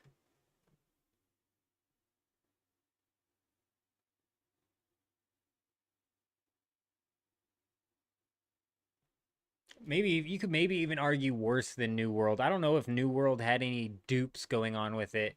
My experience with New World was I purchased the game. I think it was a purchase to get into New World, wasn't it? I purchased the game in order to play like the early testing period of the game, and I just did not have fun in the early testing period of the game. Refunded it, but I didn't even play the full launch.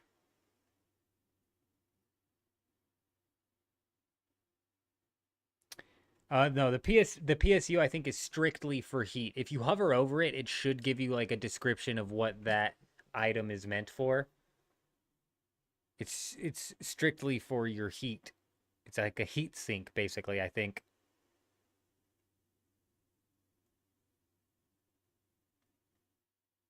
But yeah, because there's so many hours of content inside of the Haga Basin, it gives me hope for the future of Dune Awakening. Hopefully they come out with some more engaging PvE content would be nice, and I don't think they're ever going to balance PvP. And I don't think they're going to balance PvP because they're not even looking in the right spots to attempt to balance PvP.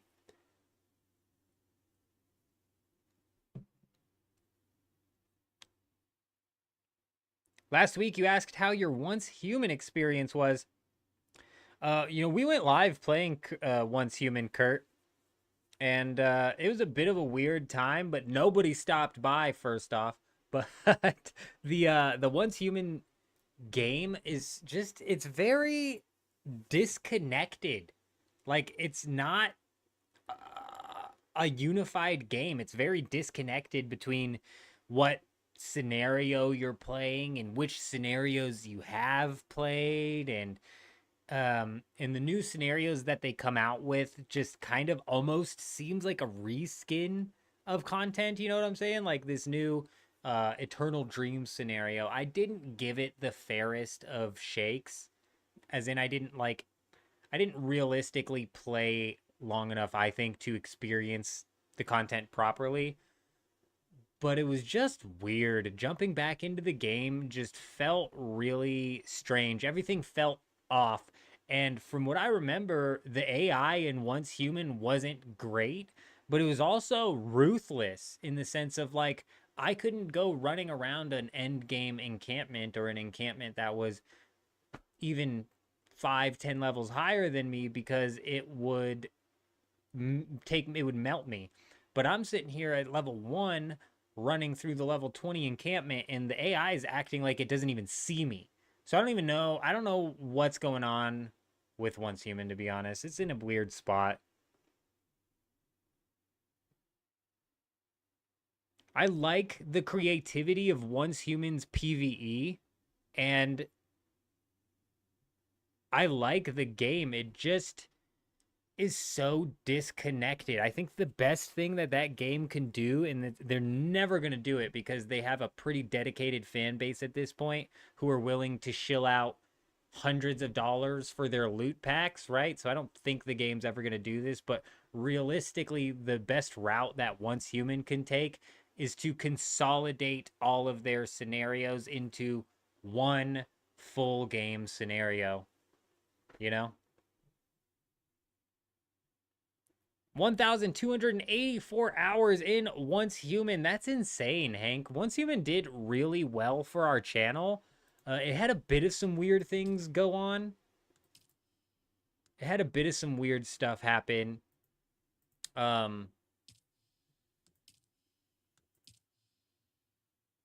Once I started criticizing the game. So I think that the developers, and I've seen them do this with other creators. I literally think that NetEase hired some sort of marketing agency that's literally taking creators' videos and then putting advertisements on those videos. Because if you don't know, anybody can go onto any YouTube video and turn that video into an advertisement. Meaning, like, so I think what Once Human did was they grabbed one of my videos, or even a couple of my videos, and they put it up as an advertisement to where it would be like showing up at the top of the YouTube search as an ad or whatever, because we got like an unrealistic amount of views on a couple of those videos for real. And then the second I started criticizing the game, the views went back down to what I'm like used to being normal. And I'm like, oh, they took me off of their advertise for that guy. You know what I mean? Yeah, it's not just the Once Human devs. It's like NetEase themselves. NetEase is a very, very weird game.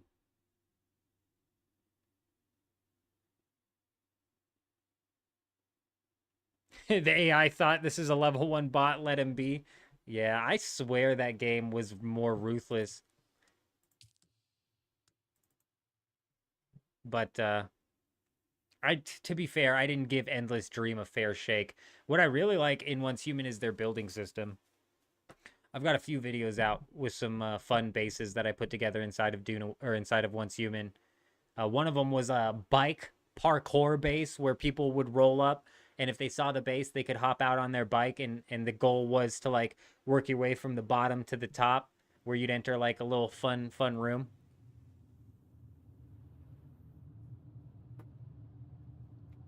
I was talking about doing something like that on Dune Awakening, and what's funny, I swear the day after I was talking about that, a video popped up.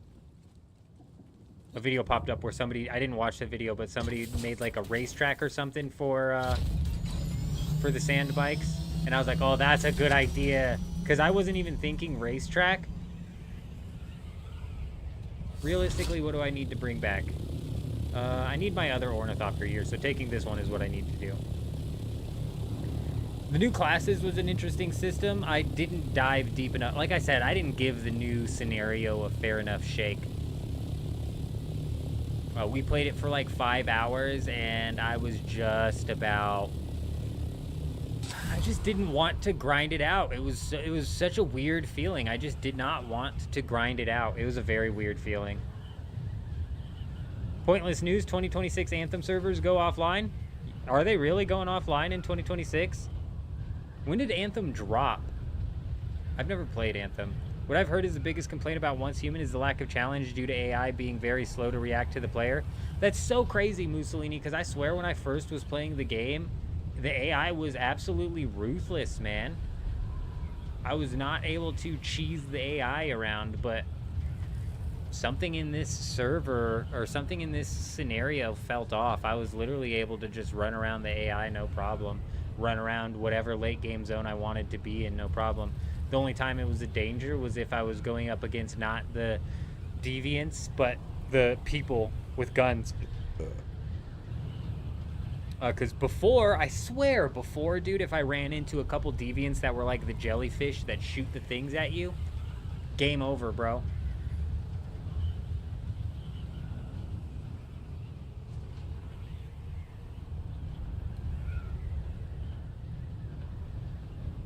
I can't say for certain that that's what happened, Kurt. It could have very well just been like the fan base that I was building up with Once Human didn't like what my criticisms were, because I was pretty harsh about the game. I was pretty harsh. And I wasn't being harsh with what other people were complaining about. Other people were complaining about like, oh, I don't like that my progress gets wiped. I didn't even technically mind that. The main problem was they told us at the beginning of the game that they were going to continuously be pumping out new scenarios. So yeah, your progress gets wiped, but you're going to be jumping into a new game mode to carry over a little bit of progress and then play the new game mode. And then they went like 6 months without dropping a game mode, and then they finally come out with Way of Winter, and the Way of Winter scenario was terrible, dude. That killed the game for me. It was so bad. The Way of Winter scenario was so broken, in such a piss poor state, that I was like, no way, dude. Did we wait 6 months for this to come out? And then it was like another 6 months after the Way of Winter before we just now got the Eternal Dream. It's like, dude, you guys are moving way too slow. And why are they moving way too slow? Because all they care about is pumping out $200 loot boxes, $200 RNG loot boxes. So Anthem released in 2019. Yeah, that is a pretty long time, actually. 6 years is no joke. Yeah, I saw the writing on the wall early with Once Human, and people got mad. So it could have just been like the community that I was gaining reacting negatively. Because you'll see people come out of the woodworks to defend anything, bro. If you take a critical stance on anything, I swear people will come out of the woodworks to defend it. It's insane, especially with games. People get really hung up on games and defending a game that they like playing, and taking any form of criticism of that game as like offense, like taking offense to it. I'm harsh on Dune, bro. You're right, bro. I think if I wish I grabbed that and turned that into a video, but I didn't want the same thing that happened in Once Human to happen here.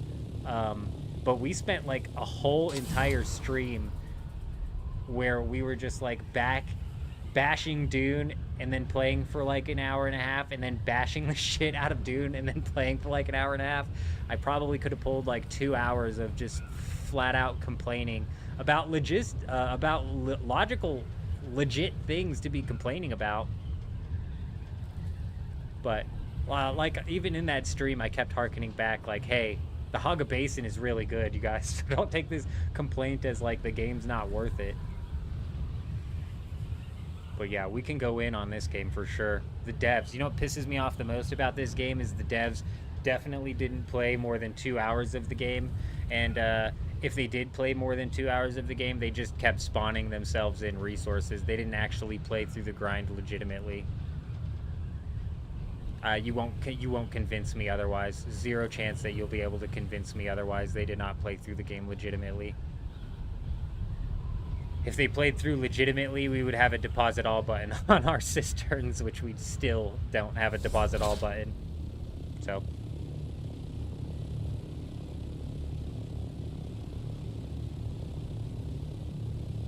People will defend anything, Mussolini. It blows my mind. Even something that is like objectively, I'll be saying something that's just objectively true.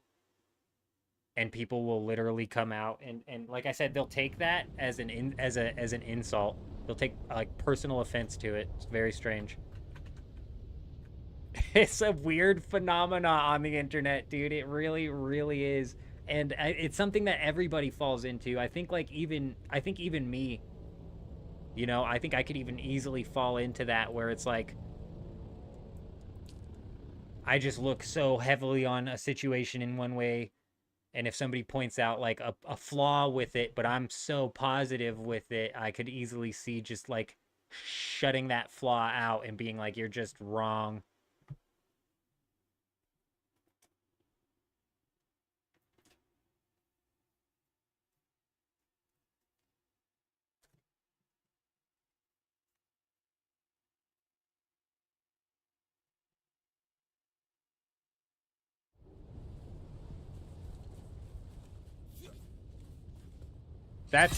You're right, Kurt. That's a really good point that you're making there, is the devs actually don't care whether the game's good or not. They just care whether or not it's a success. And that kind of like plays into the point that I'm making with these devs haven't played more than 2 hours of this game legitimately. And why as a game developer would you not sit down and actually play and grind the game that you're playing, right? You're just spawning yourself in. Why wouldn't you actually play it? I'll tell you why. It's because you're treating your development job, you're treating your game development job like it's a job, not a passion. And that's the problem. A lot of these developers nowadays treat their development job like nothing but a job. Whereas back in the day when we had, you know, creative games being made, I don't want to say like good games, because like you could argue that the games back then were just as broken and buggy as they are now, but they had passion behind them. You know what I mean? They had freaking care put into them. What do I need?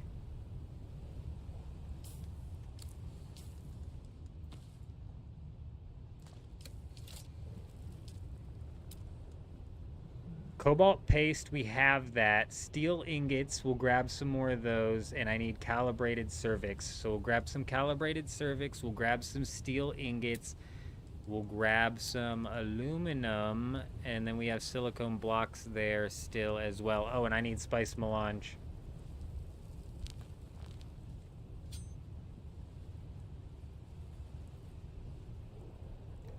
You're right, Kurt.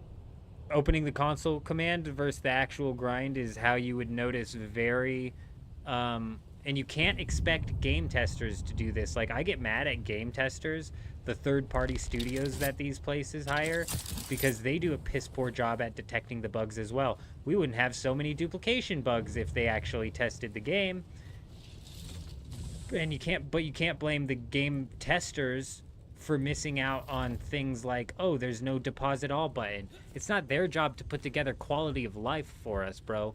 The developers should have played their game so they could have figured out that that quality of life was needed. Yes. Yes, and they don't play the game because they don't honestly give a shit. They go to their job, they work for 9 to 5, and then they go home, bro. That's it. Expedition 33, I keep hearing a lot of good things about that. Grand Theft Auto, it's been a good game since the beginning of time. We'll see what happens with GTA 6. But, I think that Grand Theft Auto is a bit of an enigma, right? So, the very first Grand Theft Autos, I would say, were made with creativity and made with passion. And now I feel like Grand Theft Auto, sure, obviously still made with creativity and passion. I don't know to what extent. We'll see when the game comes out. But it's like it puts itself to a level of quality. Like it requires like a level of quality. And I think that is what's kept Grand Theft Auto on the top all of these years, is that the games. So like if you guys remember when Halo was first coming out with like Halo 1, Halo 2, and it was like peak graphics for the Xbox. It was like peak gaming. Like, you remember when Halo, the first Halo came out? It was like the best, bro. You know what I mean? It was like the best. And now when Halo comes out, it's no longer keeping up with that. The best quality, the best graphics, the most cutting edge. It's just coming out with the same old Halo formula, and that's why it failed. Whereas in Grand Theft Auto, they seemingly hold on to their care for the actual quality of the game. Turn-based RPG, huh? Very, very French. What do you mean by French? Like French language? Like, I'm saying words in French, so you don't understand what they're saying? Or French in the way that the gameplay plays? Because I'll tell you now, I'll let you know now, Mussolini. First off, turn-based, I'm all about it, bro. I can get down on some turn-based. And French games, dude, there's a French game, there's a French MMO that I play that I haven't played in a while, but I used to get really down on with my off time when I was like in between MMOs or in between games. Dofus, bro. We would get down on some Dofus. Catch me in the Coliseum, bro. Catch me in the Coliseum. You know we're playing PvP, bro. And my favorite thing on Dofus was to be the SRAM, which is a character that lays traps on the field that the other characters can't see. Oh my gosh, my favorite thing in the 1v1 Coliseums was to, as in the theme is very French. Oh, okay, I got what you're saying. Oh man, Coliseums are so much fun. My favorite thing was to lay traps down all over the place while I'm bouncing in and out of invisibility, and they're basically chasing me all over the map, and I'm just trying to lay down the longest trap line that I possibly can. And sometimes, not often, but sometimes it would culminate in a one-shot trap, and those were so good.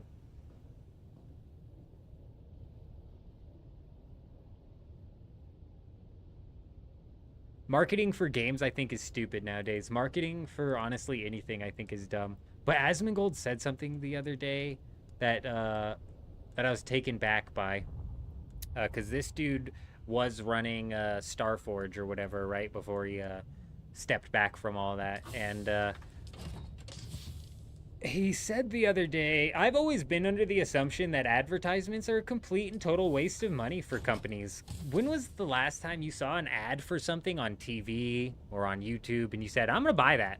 Because for me, it's never. It's maybe, it's on one hand that I can count the amount of times that it's happened, and the amount of times that I followed through with that thought of, oh, I want to buy that because I saw the commercial is got to be none. It's got to be none. I can't even think of one. So in my opinion, I'm like, ads are a waste of time. Nobody's buying stuff off of ads. Where are my aluminum ingots? But Asmongold said something, and he said that he's like, I run Starforge, and we run ads, and I've seen the results of running ads, and let me tell you, they work. It's like, what? I'm like, no, they don't. No way they work, bro. So there's got to be some secret sauce happening there that I just don't quite understand.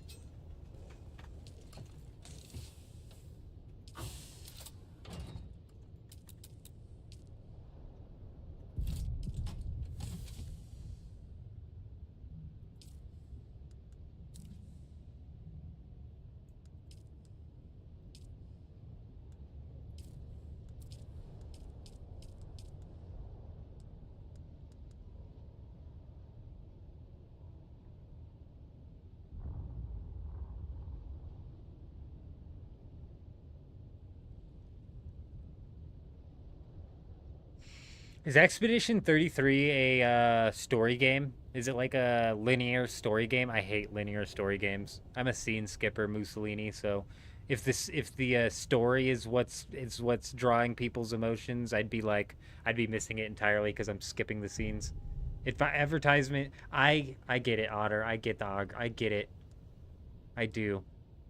I just think they're being scammed. I think that the information's being shifted around when it gets fed back to them or something. Something's going on, bro, because I guess it's me personally, and I guess sometimes I take my personal experience and my thoughts, and then I extrapolate that out into the general public, and I'm like, I guess this must be just how the general public is thinking about it or thinks about it, and that's not always the case. So maybe there are some people who are like buying stuff from ads, but I just honestly, bro, it's so weird.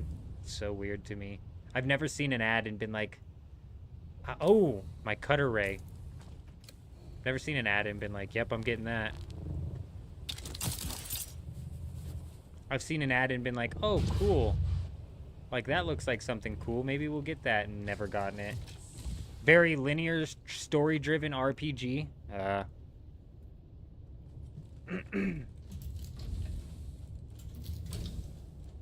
I hear RPG and I start to think like Skyrim levels of freedom, bro, and I hate linear handheld games. And not like handheld on your phone, like they hold your hand as you walk through the game.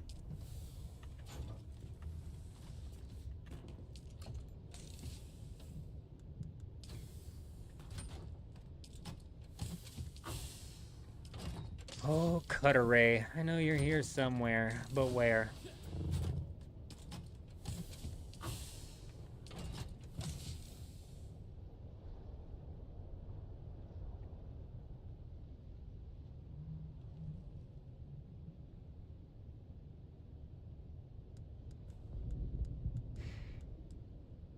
Oh, this is another reason why I was saying marketing is worthless, especially when it comes to games. Because, Kurt, you're saying that when you saw the Dune trailer, you were like, I'm buying that.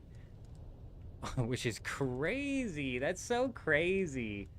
I need my cutter ray. Because in my thought process... That's the MK5. Let's pull it out. Oh, I can't even...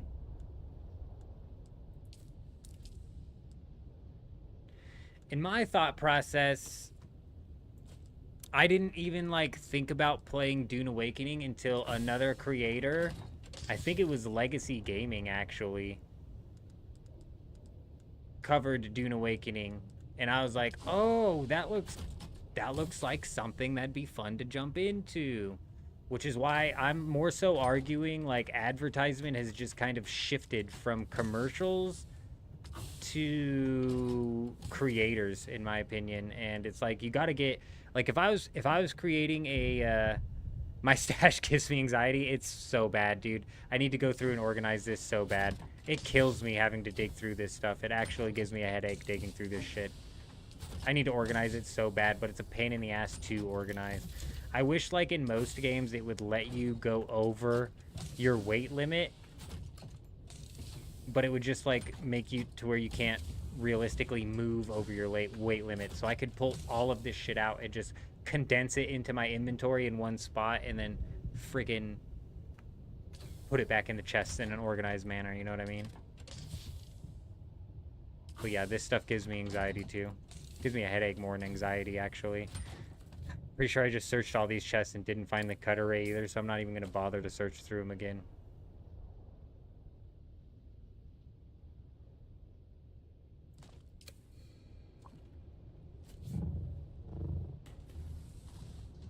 Oh, if I was say I was gonna develop a game, I would put $0 into my marketing budget, and by that I mean like $0 into my legitimate marketing budget. If we're talking about marketing, as in like buying an ad spot on YouTube to market the video or anything like that. What I would be doing is I'd be paying for sponsorships, dead ass, and I'd be going after the big people. You gotta get hit with the big people. First off, you gotta make sure your game's good, so you don't put your game in front of Asmongold and then have him trash it, because that motherfucker moves. That son of a bitch moves people. He moves numbers, bro. I'm not sure you could bring up another example of a creator who, just because they reacted to somebody's video, brought them from 300 subs to over 100k subs. And that's not to discount the quality of the videos that one lady was putting out, because they were, for it being like her just getting into making videos, they were pretty good videos. So it's not discounting that. It's also not discounting that, you know, he pushed 100,000 people that direction, at least 60,000 people that direction. That son of a bitch moves shit. He'd be the first person I'd be trying to sponsor to play my game, dead ass. And then you're looking at like the Moist Criticals, who else am I thinking that actually moves numbers with their React content? I'd probably look for dude, I'm so bad with creators' names, to be honest. Obviously, like the mega ones, it's hard to I'd try to get Tectone in. Less because of the numbers that I think Tectone could move, and more so because I just think Tectone's a cool guy, so we want to get the based people in there, you know what I mean? Shroud, yep, Shroud. Yeah, that's what I'm saying, bro. There's your marketing budget. Shift it to the creators, because those are the people that are going to push sales on your game. Dead ass. Like 100x what an advertisement on YouTube would do. I'm almost positive. Especially if they enjoyed the game. You get Asmongold to make a video saying that this game changed my life, and it's a VOD from his live stream, and if it's longer than 2 hours, you're in a good spot. If it's a 2-hour VOD, and I doubt the video title would be "This Game Changed My Life," but I'm just saying that's the marketing right there. Do I play Elite? I don't know if that's I don't know what that is. Is that a game, Kurt? Put it in the buggy and then organize it. Zeus coming in with a brilliant strategy. I love that, Zeus. Zeus is thinking, bro. Zeus, you might have just fixed our chess problems here. She had 300. Oh, 100%. That's what I'm not discounting her content. And that's what I was saying, is like that lady was actually putting together very well content. But you cannot discount the fact that it got pushed from 300 up to over 100 just based off of Asmongold reacting. That's crazy, dude. That's crazy. YouTube's how you learn if you want to buy something. That's an excellent point as well, Hank. Is you're not learning if you want to buy this vacuum or this lawnmower from the advertisement that you saw. If you saw the advertisement and you were interested in it, you're probably watching a review on YouTube to see what it's actually like, you know? Full Alblushi, I think I'm missing I'm missing context to what you're talking about.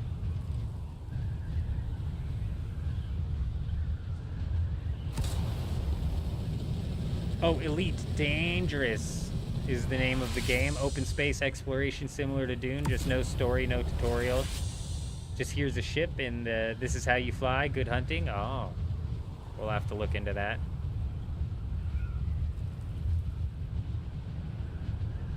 What drew you to Dune is people were still playing it a week later.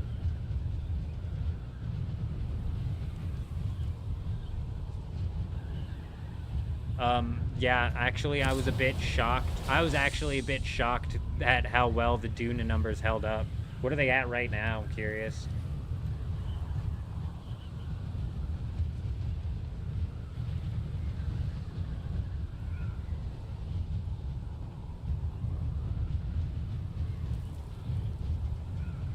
Damn, Marvel Rivals all the way down to, I guess it's hitting the 70,000 each day.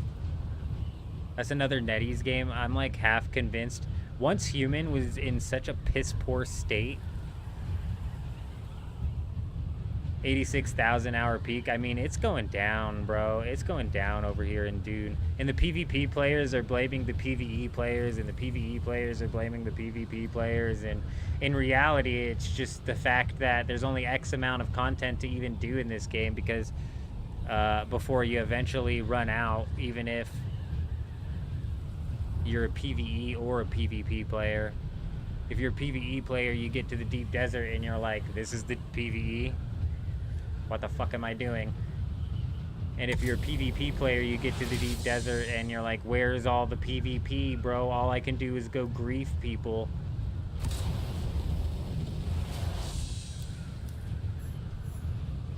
So I think it's I think it's the game more so than any of the communities in specific that are actually drawing people away. Open space exploration. Ah, you know, we played. I don't know if anybody here has tried out the game Starbase. Starbase came out, and I really liked Starbase, man. It just did not do well. I was shocked that the game didn't do well.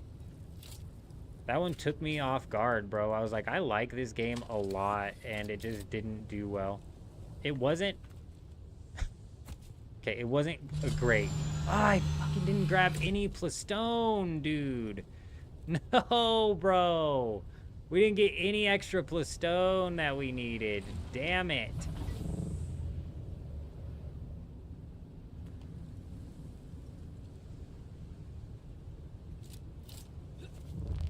I was like, and I left my ornithopter with the rocket there. What are we doing, bro? Stupid. So dumb.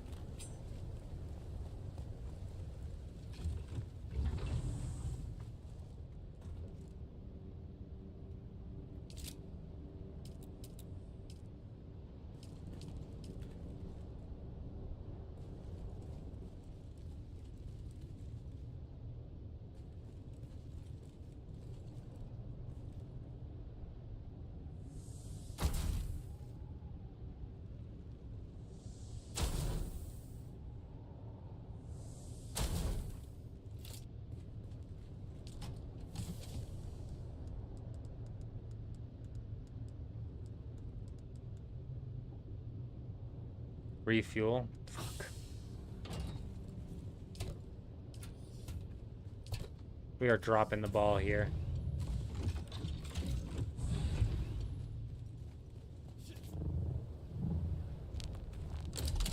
Oh, this thing is out. Oh my god, it is like out of fuel.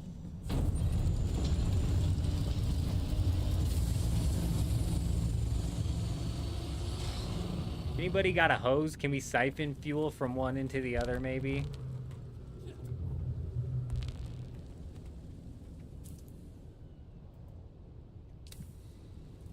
Oh my god, you're a genius.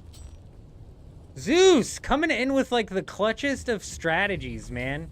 Genius levels of strategies coming into play here. So right.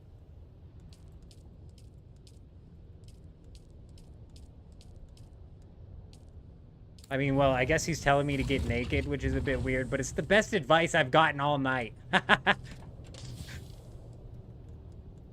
Hey, strip down. Strip down and kill yourself, he says. Best advice I've gotten all night. That's so funny.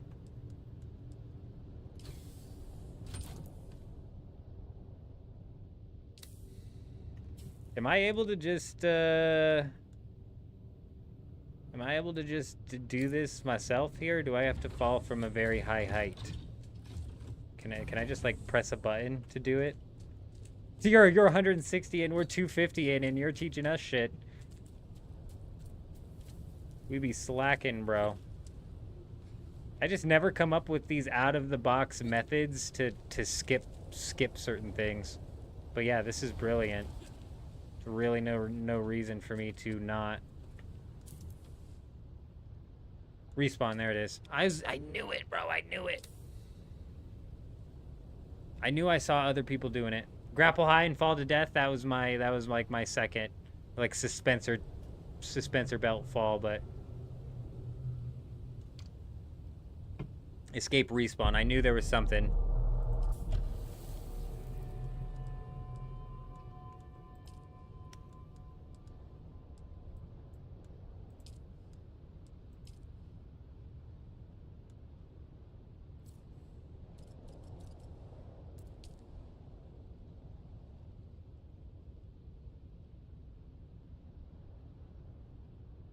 I lose all of my stuff.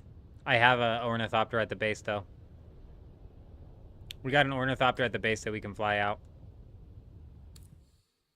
But you lose all of your stuff, so if I jumped in and had the ornithopter in my inventory, I'm pretty positive I'd end up losing it.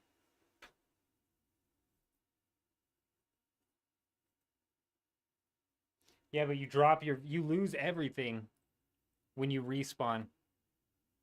From the deep desert, if you respawn into the Haga Basin, you lose everything. I guess I could have respawned it on the outside of the deep desert and then vehicle tooled out. But at that point, I wouldn't have had to drop my stuff. Why is this my home base in the Haga Basin? Oh my god. This is where we fucked. Oh, we got another ornithopter here. Okay, we just have these things scattered all over the place, apparently. So, I thought I was going to have to walk all the way to my base over here. I thought we were about to have to make a 3,000 meter walk. Because I'm a dumbass. And this is still my base's spawn for some reason. No power on this thing, too. This base is just slowly crumbling. I'm looking for a fuel cell just in case I need to. Oh, I can craft a new backup tool and the ornithopter will be in there, huh? Interesting.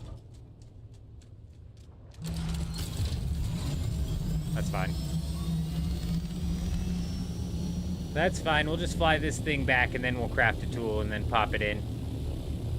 So we don't have to have 3 ornithopters out there.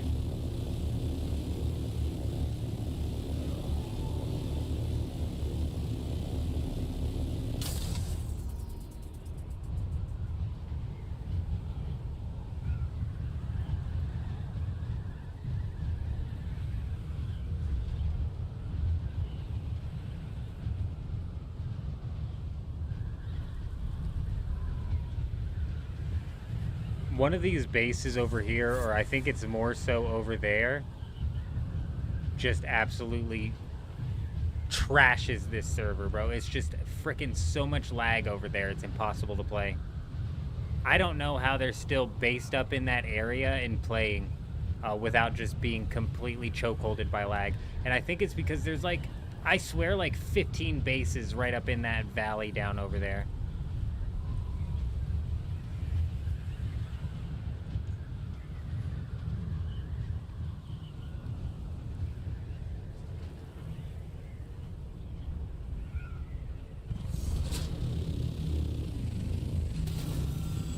Okay, we need vehicle fuels and we need stone. And we need the melange. We didn't even grab the melange when we were here.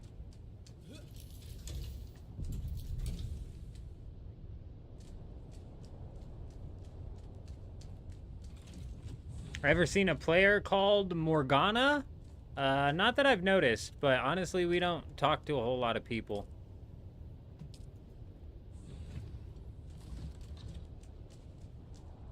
Now I have to search my chests for the melange. There's the MK6. There's the MK6 cutter ray I needed.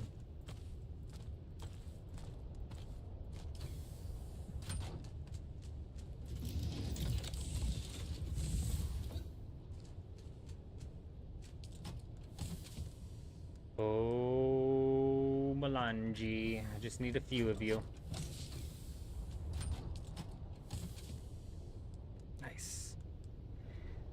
There's the melange. We also needed some vehicle fuel cells and some stone.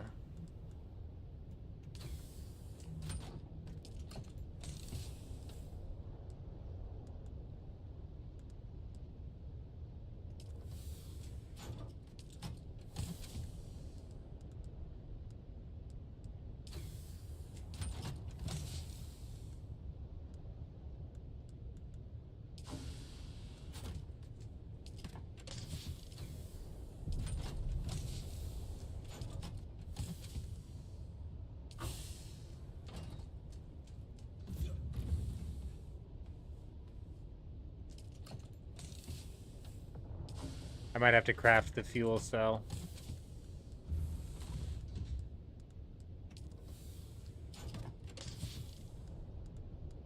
Also, if we don't find any plastone, there has to be like a hidden chest somewhere. Tripping, bro. If I had my builds tool, I could pull it out and it would say I have like 1,500 of this shit somewhere. Just don't know where.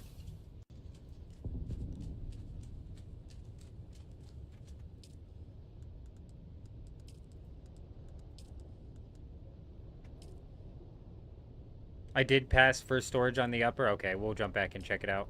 Let me craft up some fuel. Oh my god, it's always the fuel cells, bro.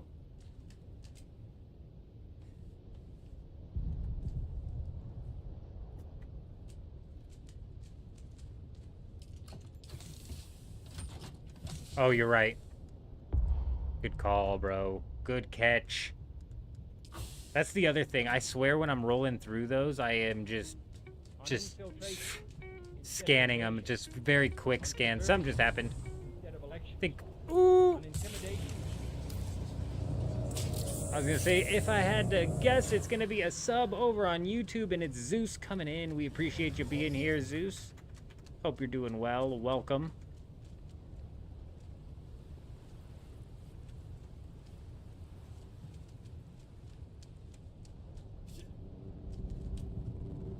This should be the last time I have to take from you guys, okay? But I'm gonna need your fuel cells. I want one more. One more. Surely there's another one to use with 400 in ya, huh? Nope, just another 200. It's fine. We couldn't even have fit... We couldn't even fit all of what I wanted if I wanted to. Wow. Big drop right there. Big drop. Not good.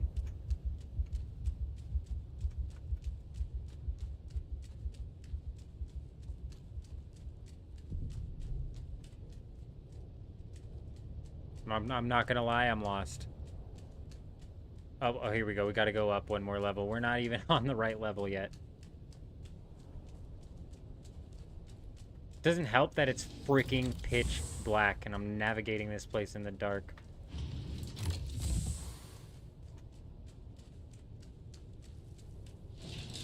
I think I can go up and get there. I know if I stay down, it'll get there.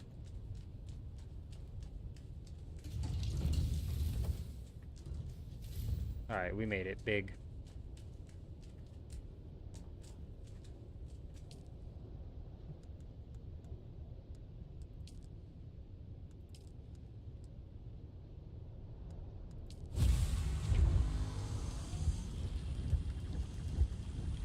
I needed melange, I needed plastone, and I needed vehicle fuel. I can't think of anything else that I came here for.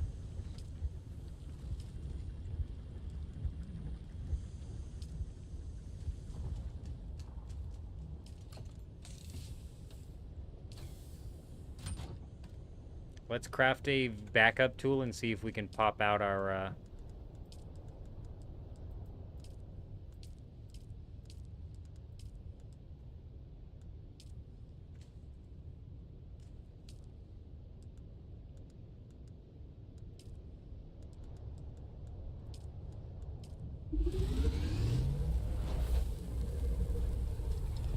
Start organizing my stash? Yeah, we will, Kurt. That'll be something we do off stream. Hit H, you get the flashlight out. I think I need a flashlight on my person. And it's... oh. No, it ain't. Yeah, I need the flashlight on my person.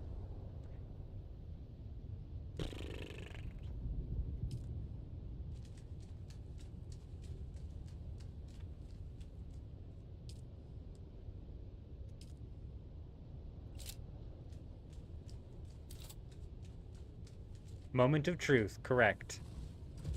I mean, worst case scenario, I've got to take an extra ornithopter out to the deep desert. It's not that big of a deal.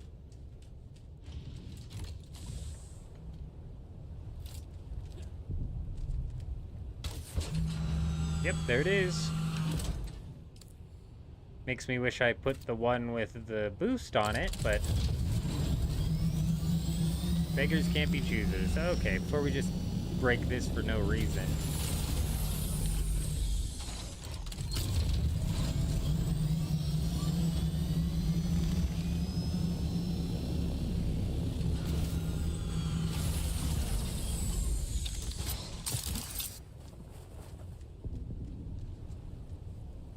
should have saved it.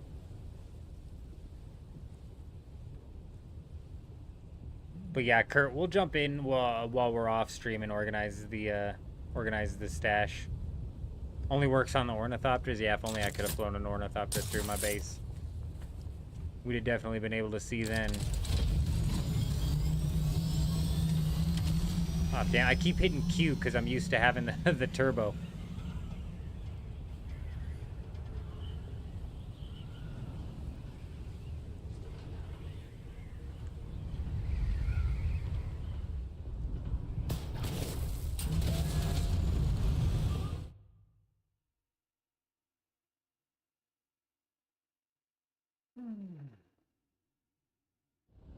Oh, I'm on the DoGap server, Zeus. I guess I could have just answered your question about my Morgana by telling you what server I was on. I don't keep that hidden around here. I'm not too much worried about it.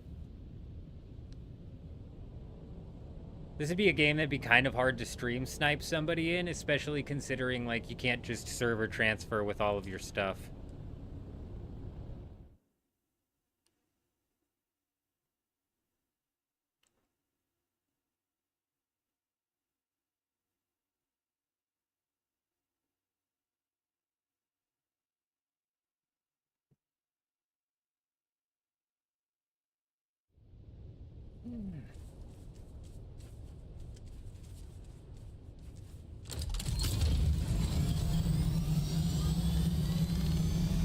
And we're off for what should be the last time before we're fully set up in the deep desert, and I think we're gonna be set up pretty nice to not only refine ourselves some of the stravidium fibers and turn those into ingots, but maybe even get into some PvP this week with some of the boom boom from our rockets, you know? Should be interesting.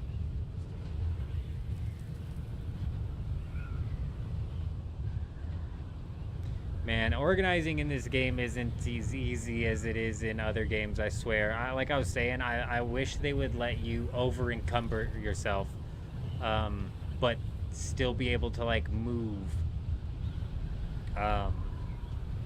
This would my whole strategy here would kind of get screwed by the fact we can only have 35 items.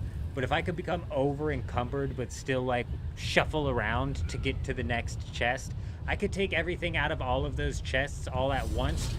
So all of my same type of resources are stacking on top of each other. Because that way I could just get everything that is of the same kind in the same chest.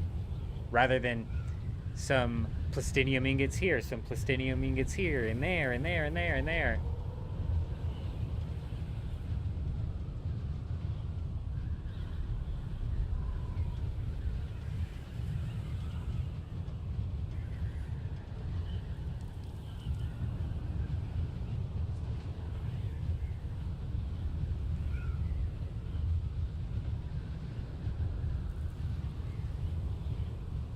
You're not parking graves and you got to feed your spice addiction.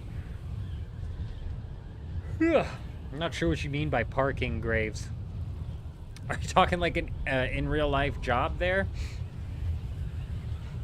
He's delivering the bodies to the grave sites.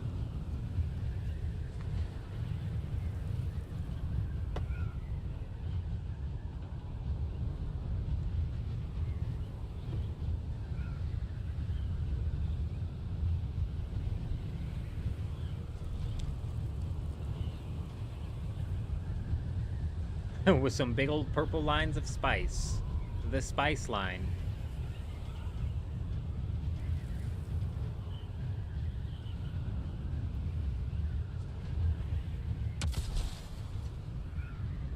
Just freak him out a little bit, you know what I mean? Those guys are like, did something just blow up? Yes, it did.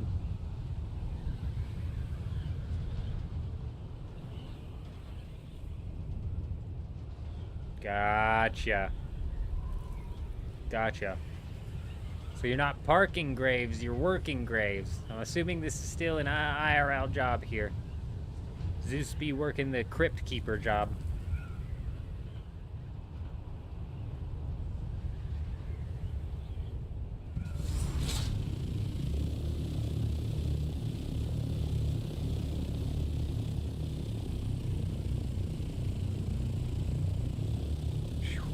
You know what Dune's been doing to me? It has been absolutely just like merging the days of the week together for me. It's freaking Wednesday already, man. And it's because, like, yesterday we were live for 12 hours, and I was not planning on being live for 12 hours. I was awake for 24 hours yesterday because I had to get everything out of the deep desert, bro. I was like, shit, dude. I was, like, falling asleep as I was taking this stuff out of the deep desert. Ridiculous, bro. It didn't help that we just got so much from raiding yesterday, too, that there were so many trips. As I was watching the video I put together for the raid that we did during the live stream, I was like, I left like 400 duraluminum at that base. Why did I leave so much duraluminum at that base?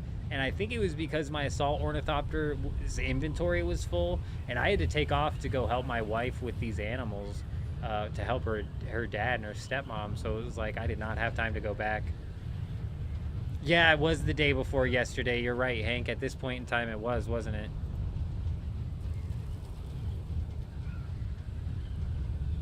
Was that Monday?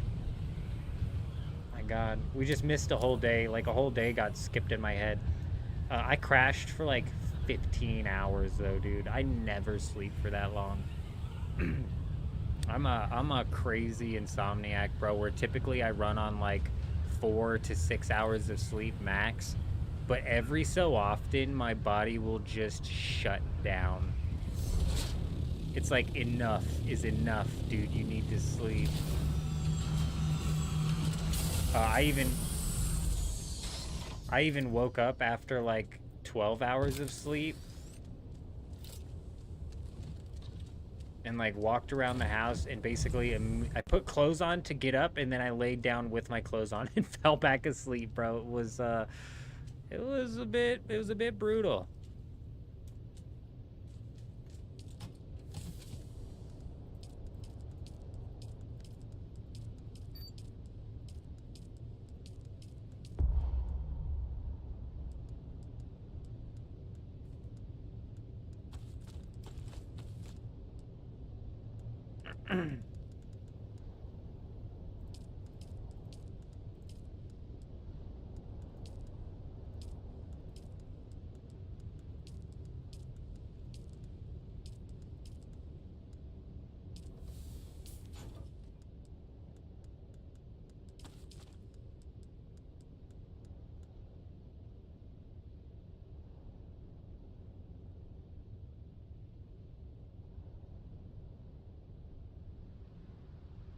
Finally made first place.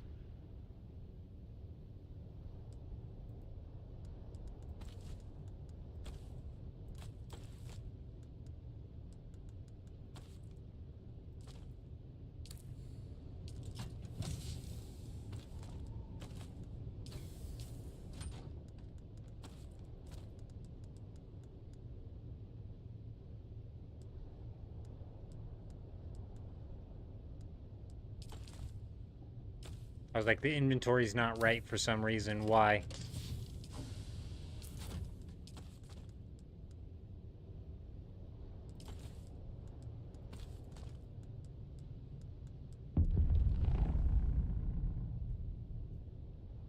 I'm still missing something. Oh yeah, it's the cut array that goes in 8. Okay, we're good.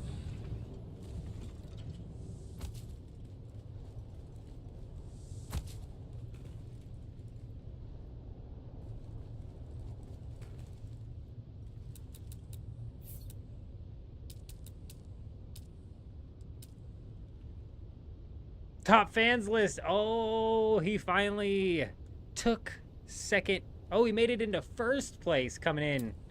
Stealing first place. Nice. I don't know why sometimes when it's green, it'll be like, oh, you can't build that. That's not allowed to be built here. But if you demolish it and then just don't turn it green and just build it, it's like, all right, well, never mind. We'll put it there. Never mind. You're good.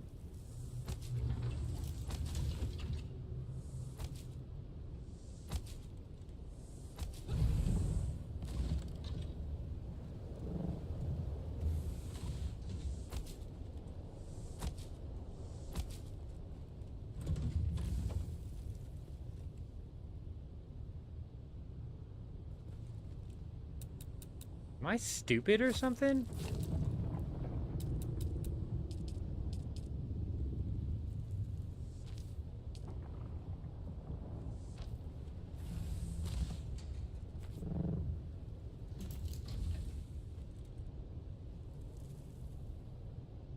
I don't know, we'll just leave it. Ray, how you doing? How stocked is the player market? On mine, there's not much to buy. The player market on my server is pretty lackluster. Depends on what you're going for, though.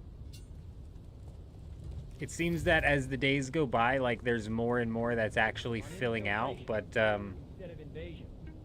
On subversion. something just happened. I'm guessing it's a sub on...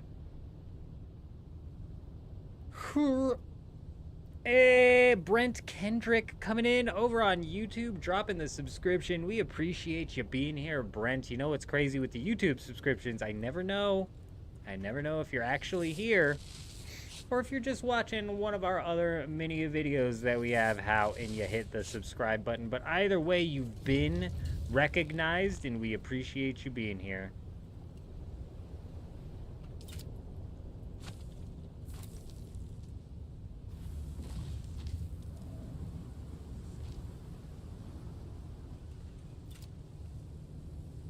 It's gonna drive me nuts, the OCD. I know. We have the outside facing the inside. I know, and I just broke the big one. I broke the big wall. We're causing unnecessary stuff for us to deal with here, son of a bitch. It's fine.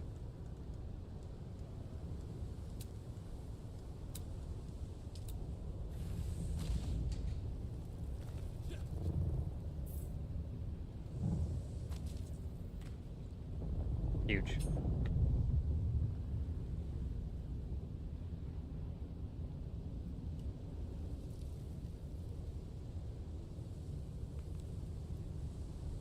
Same, you're on a European server, and the global chat was going off last night. Orny's Flying was a ton of people on last night. I shut my global chat off, man, especially out in the deep desert. People get insane. The deep desert PD is like constantly in that chat, bro. Like constant spam in it. And yeah, Yeah, I agree with you, Hank. It's like games. The reason Dune Awakening makes it to where you have to travel all the way to Arkeen or Harko Village in order to access the auction house is to add that little bit of extra. I'm getting tired, so I'm having a hard time thinking of the words that I'm trying to use. The little bit of extra, not realism, but I suppose we'll use the word realism because I can't think of the word that I'm trying to use.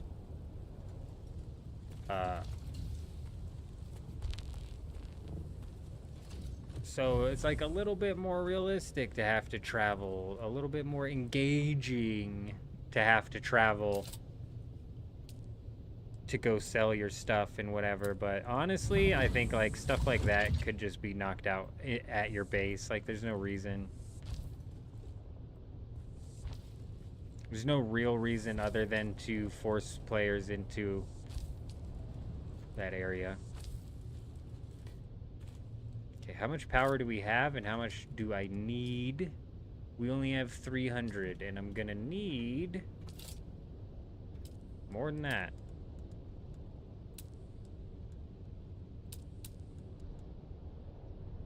We need 45 plus 350 plus the stuff for the base. So we're gonna need a few more of these.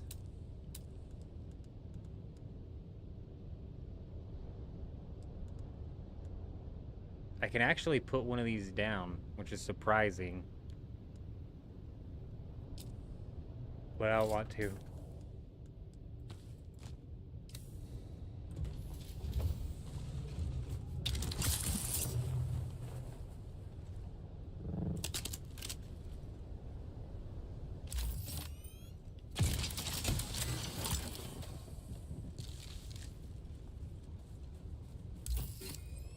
Immersion! Immersion! Thank you, John! God, thank you. It was gonna drive me freaking insane. Immersion is the exact word that I was looking for. I knew realism wasn't it, but it kind of like got the point across that I was trying to make. Yes, it's more immersive for you to fly all the way there and whatever, but like, dude, get the hell out of here. Like, there's good immersion and there's bad immersion, and it's like that's immersing me right into anger is what that's doing.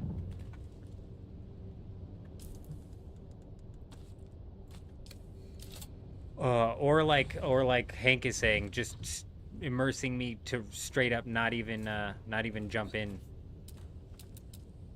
And honestly, I didn't look at the auction house for a long time. It was a long time before I ever even cared enough to go and check it out.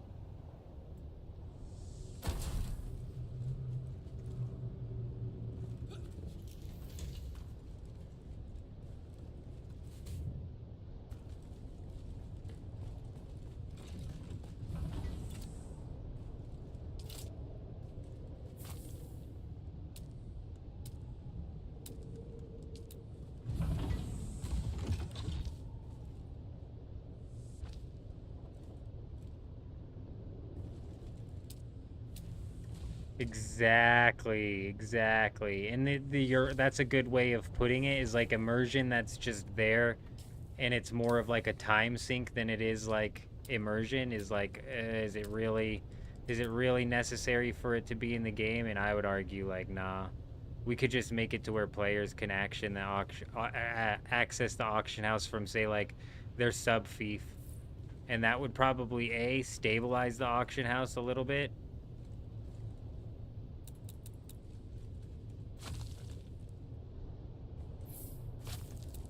Because, you know, more people would be putting into it, and B, it would just make it to where people were more likely to use it.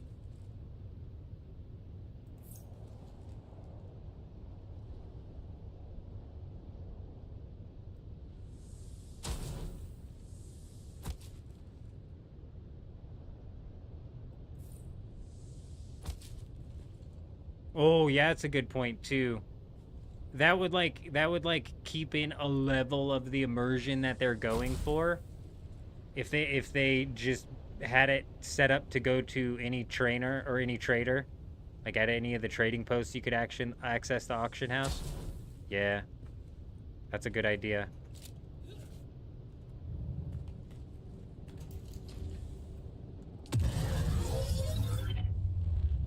$825, I think, covers it.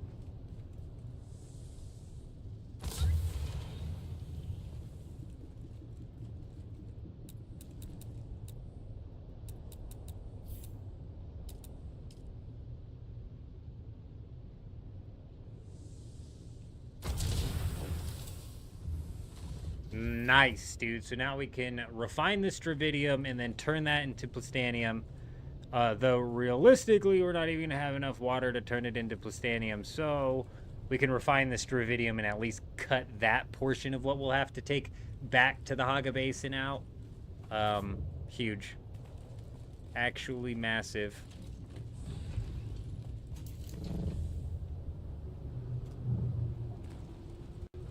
And realistically, we could, you know, even potentially set up like some more sturdy power sources if we wanted to. Like, say we ended up just getting like a ridiculous amount of titanium this week, and it's like we're better off crafting it out here. We could potentially do that, but I think we get better rates crafting the Plastanium in our large ore refinery, which I'm for sure not going to be bringing a large ore refinery out here, so let's try and get a couple more battery packs, just get this thing loaded up. But dude, there's Stravidium all over this island, so it looks like potentially that this is going to end up being a really big week for the Plastinium and the Stravidium.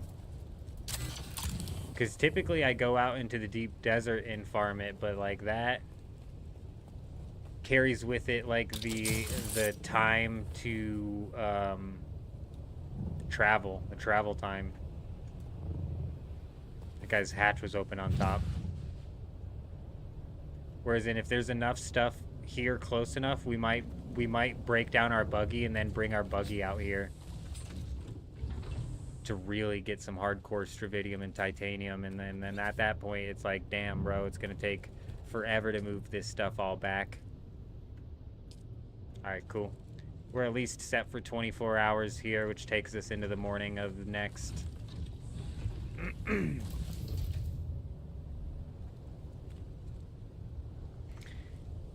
Alright, so we're set up, bro. We are set up to cause some mayhem in the deep desert over the next coming week for the rest of the week. If you build 2 floors and place the generator and delete the second floor, you can allow it to overhang just a little bit. Oh, that's nice. I still wouldn't be able to put a railing there, which is what I wanted, so it's not that big of a deal.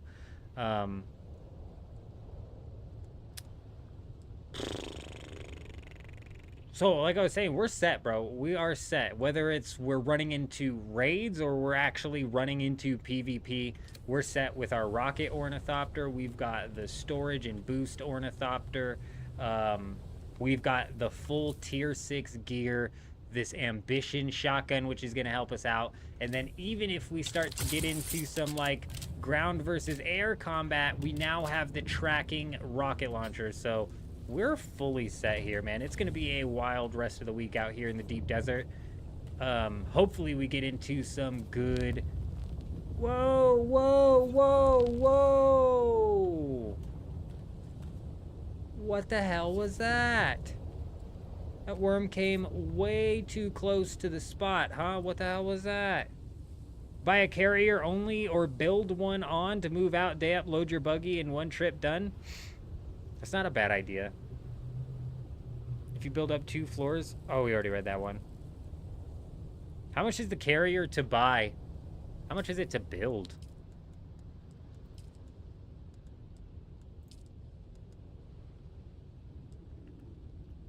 Fuck, bro. I mean, we'd have to make a shitload of plastanium this week for me to want to build one. How much is it to buy? It's probably not a pretty penny, but you might be better off buying one than building one, especially considering that making money is so simple in this game. Honestly, farming in the deep desert is kind of useless, to be honest, because even the plastanium ingots were going for sale on this server. 5,000 a piece, though. It's crazy. Where did I get the rocket launcher, Hank? This rocket launcher comes from the deep desert.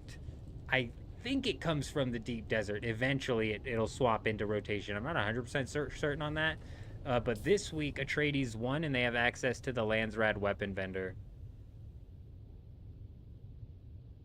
Can you take a carrier out carrying a vehicle? I'm assuming not. Where to buy carrier? I believe that you would buy all of the vehicles that you can buy are inside of Awoken or Harko Village. But yeah, this rocket launcher specifically came from the Landsrad weapon, so you can't take it out. Oh, okay. It's real no need to have a carrier then.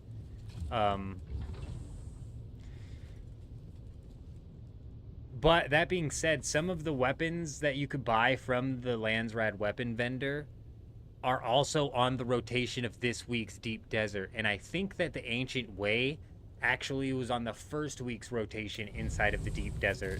So I think that even the weapons inside of the Landsrad weapon vendor can make their way into the Deep Desert.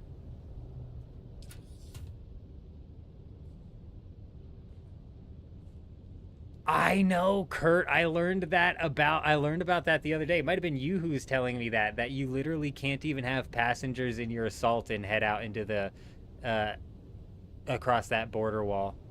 That's so crazy.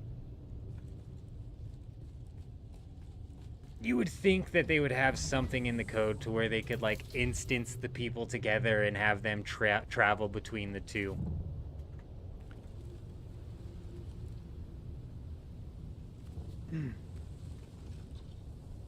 Alrighty, ladies and gentlemen, we're gonna have to end the stream here. My wife's about to get up and she typically has been going and taking care of the animals, doing the morning shift, and then we both go at night.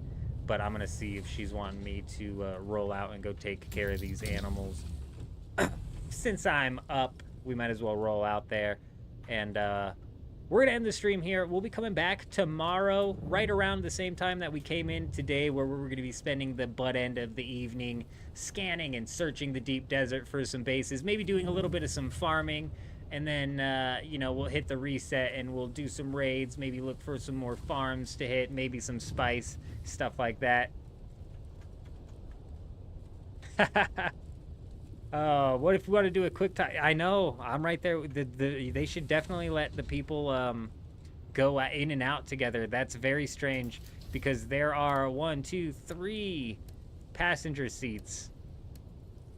No, sorry, 2 passenger seats and a co-pilot seat, so technically 3 passenger seats.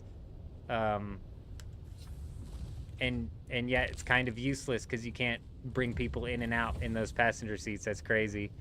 Have y'all seen what happened in the Fly movie? I'm not much of a movie watcher, Zeus, unfortunately. But yes, we are taking off, ladies and gentlemen. I got some things I need to go take care of. We will be live tomorrow, like I said, where we're jumping back into the deep desert and looking for some raids and farming some stuff and whatnot. But we're going to end it here. I appreciate everybody stopping by. It was a crazy stream. Hank, Zeus, Otter, Kurt. I can't really scroll through the Twitch. Who else did we have on Twitch? Let me check real quick because I can see at least back a little ways here. Oh, it is letting me scroll through Twitch. Oh, it's never done that before. Albushi was here for a while. Hank's just dominated the chat board over on Twitch. Certain we had somebody else swing through. I'm certain of it. We appreciate everybody. Ray stopping by. John Rogue coming in with some clutch information. Zeus absolutely killing it with some of the best information of the night. Mussolini was here for a while. We appreciate all you guys. It's been crazy. The support on these live streams has been wild, and the Dune content as well. And we'll keep pumping it out. But we're going to end it here. I appreciate all you guys stopping by. I hope you guys all have an amazing day. I'm out. Oh, hit the wrong button. Okay, and okay. I hope you all have an amazing day. I'm out.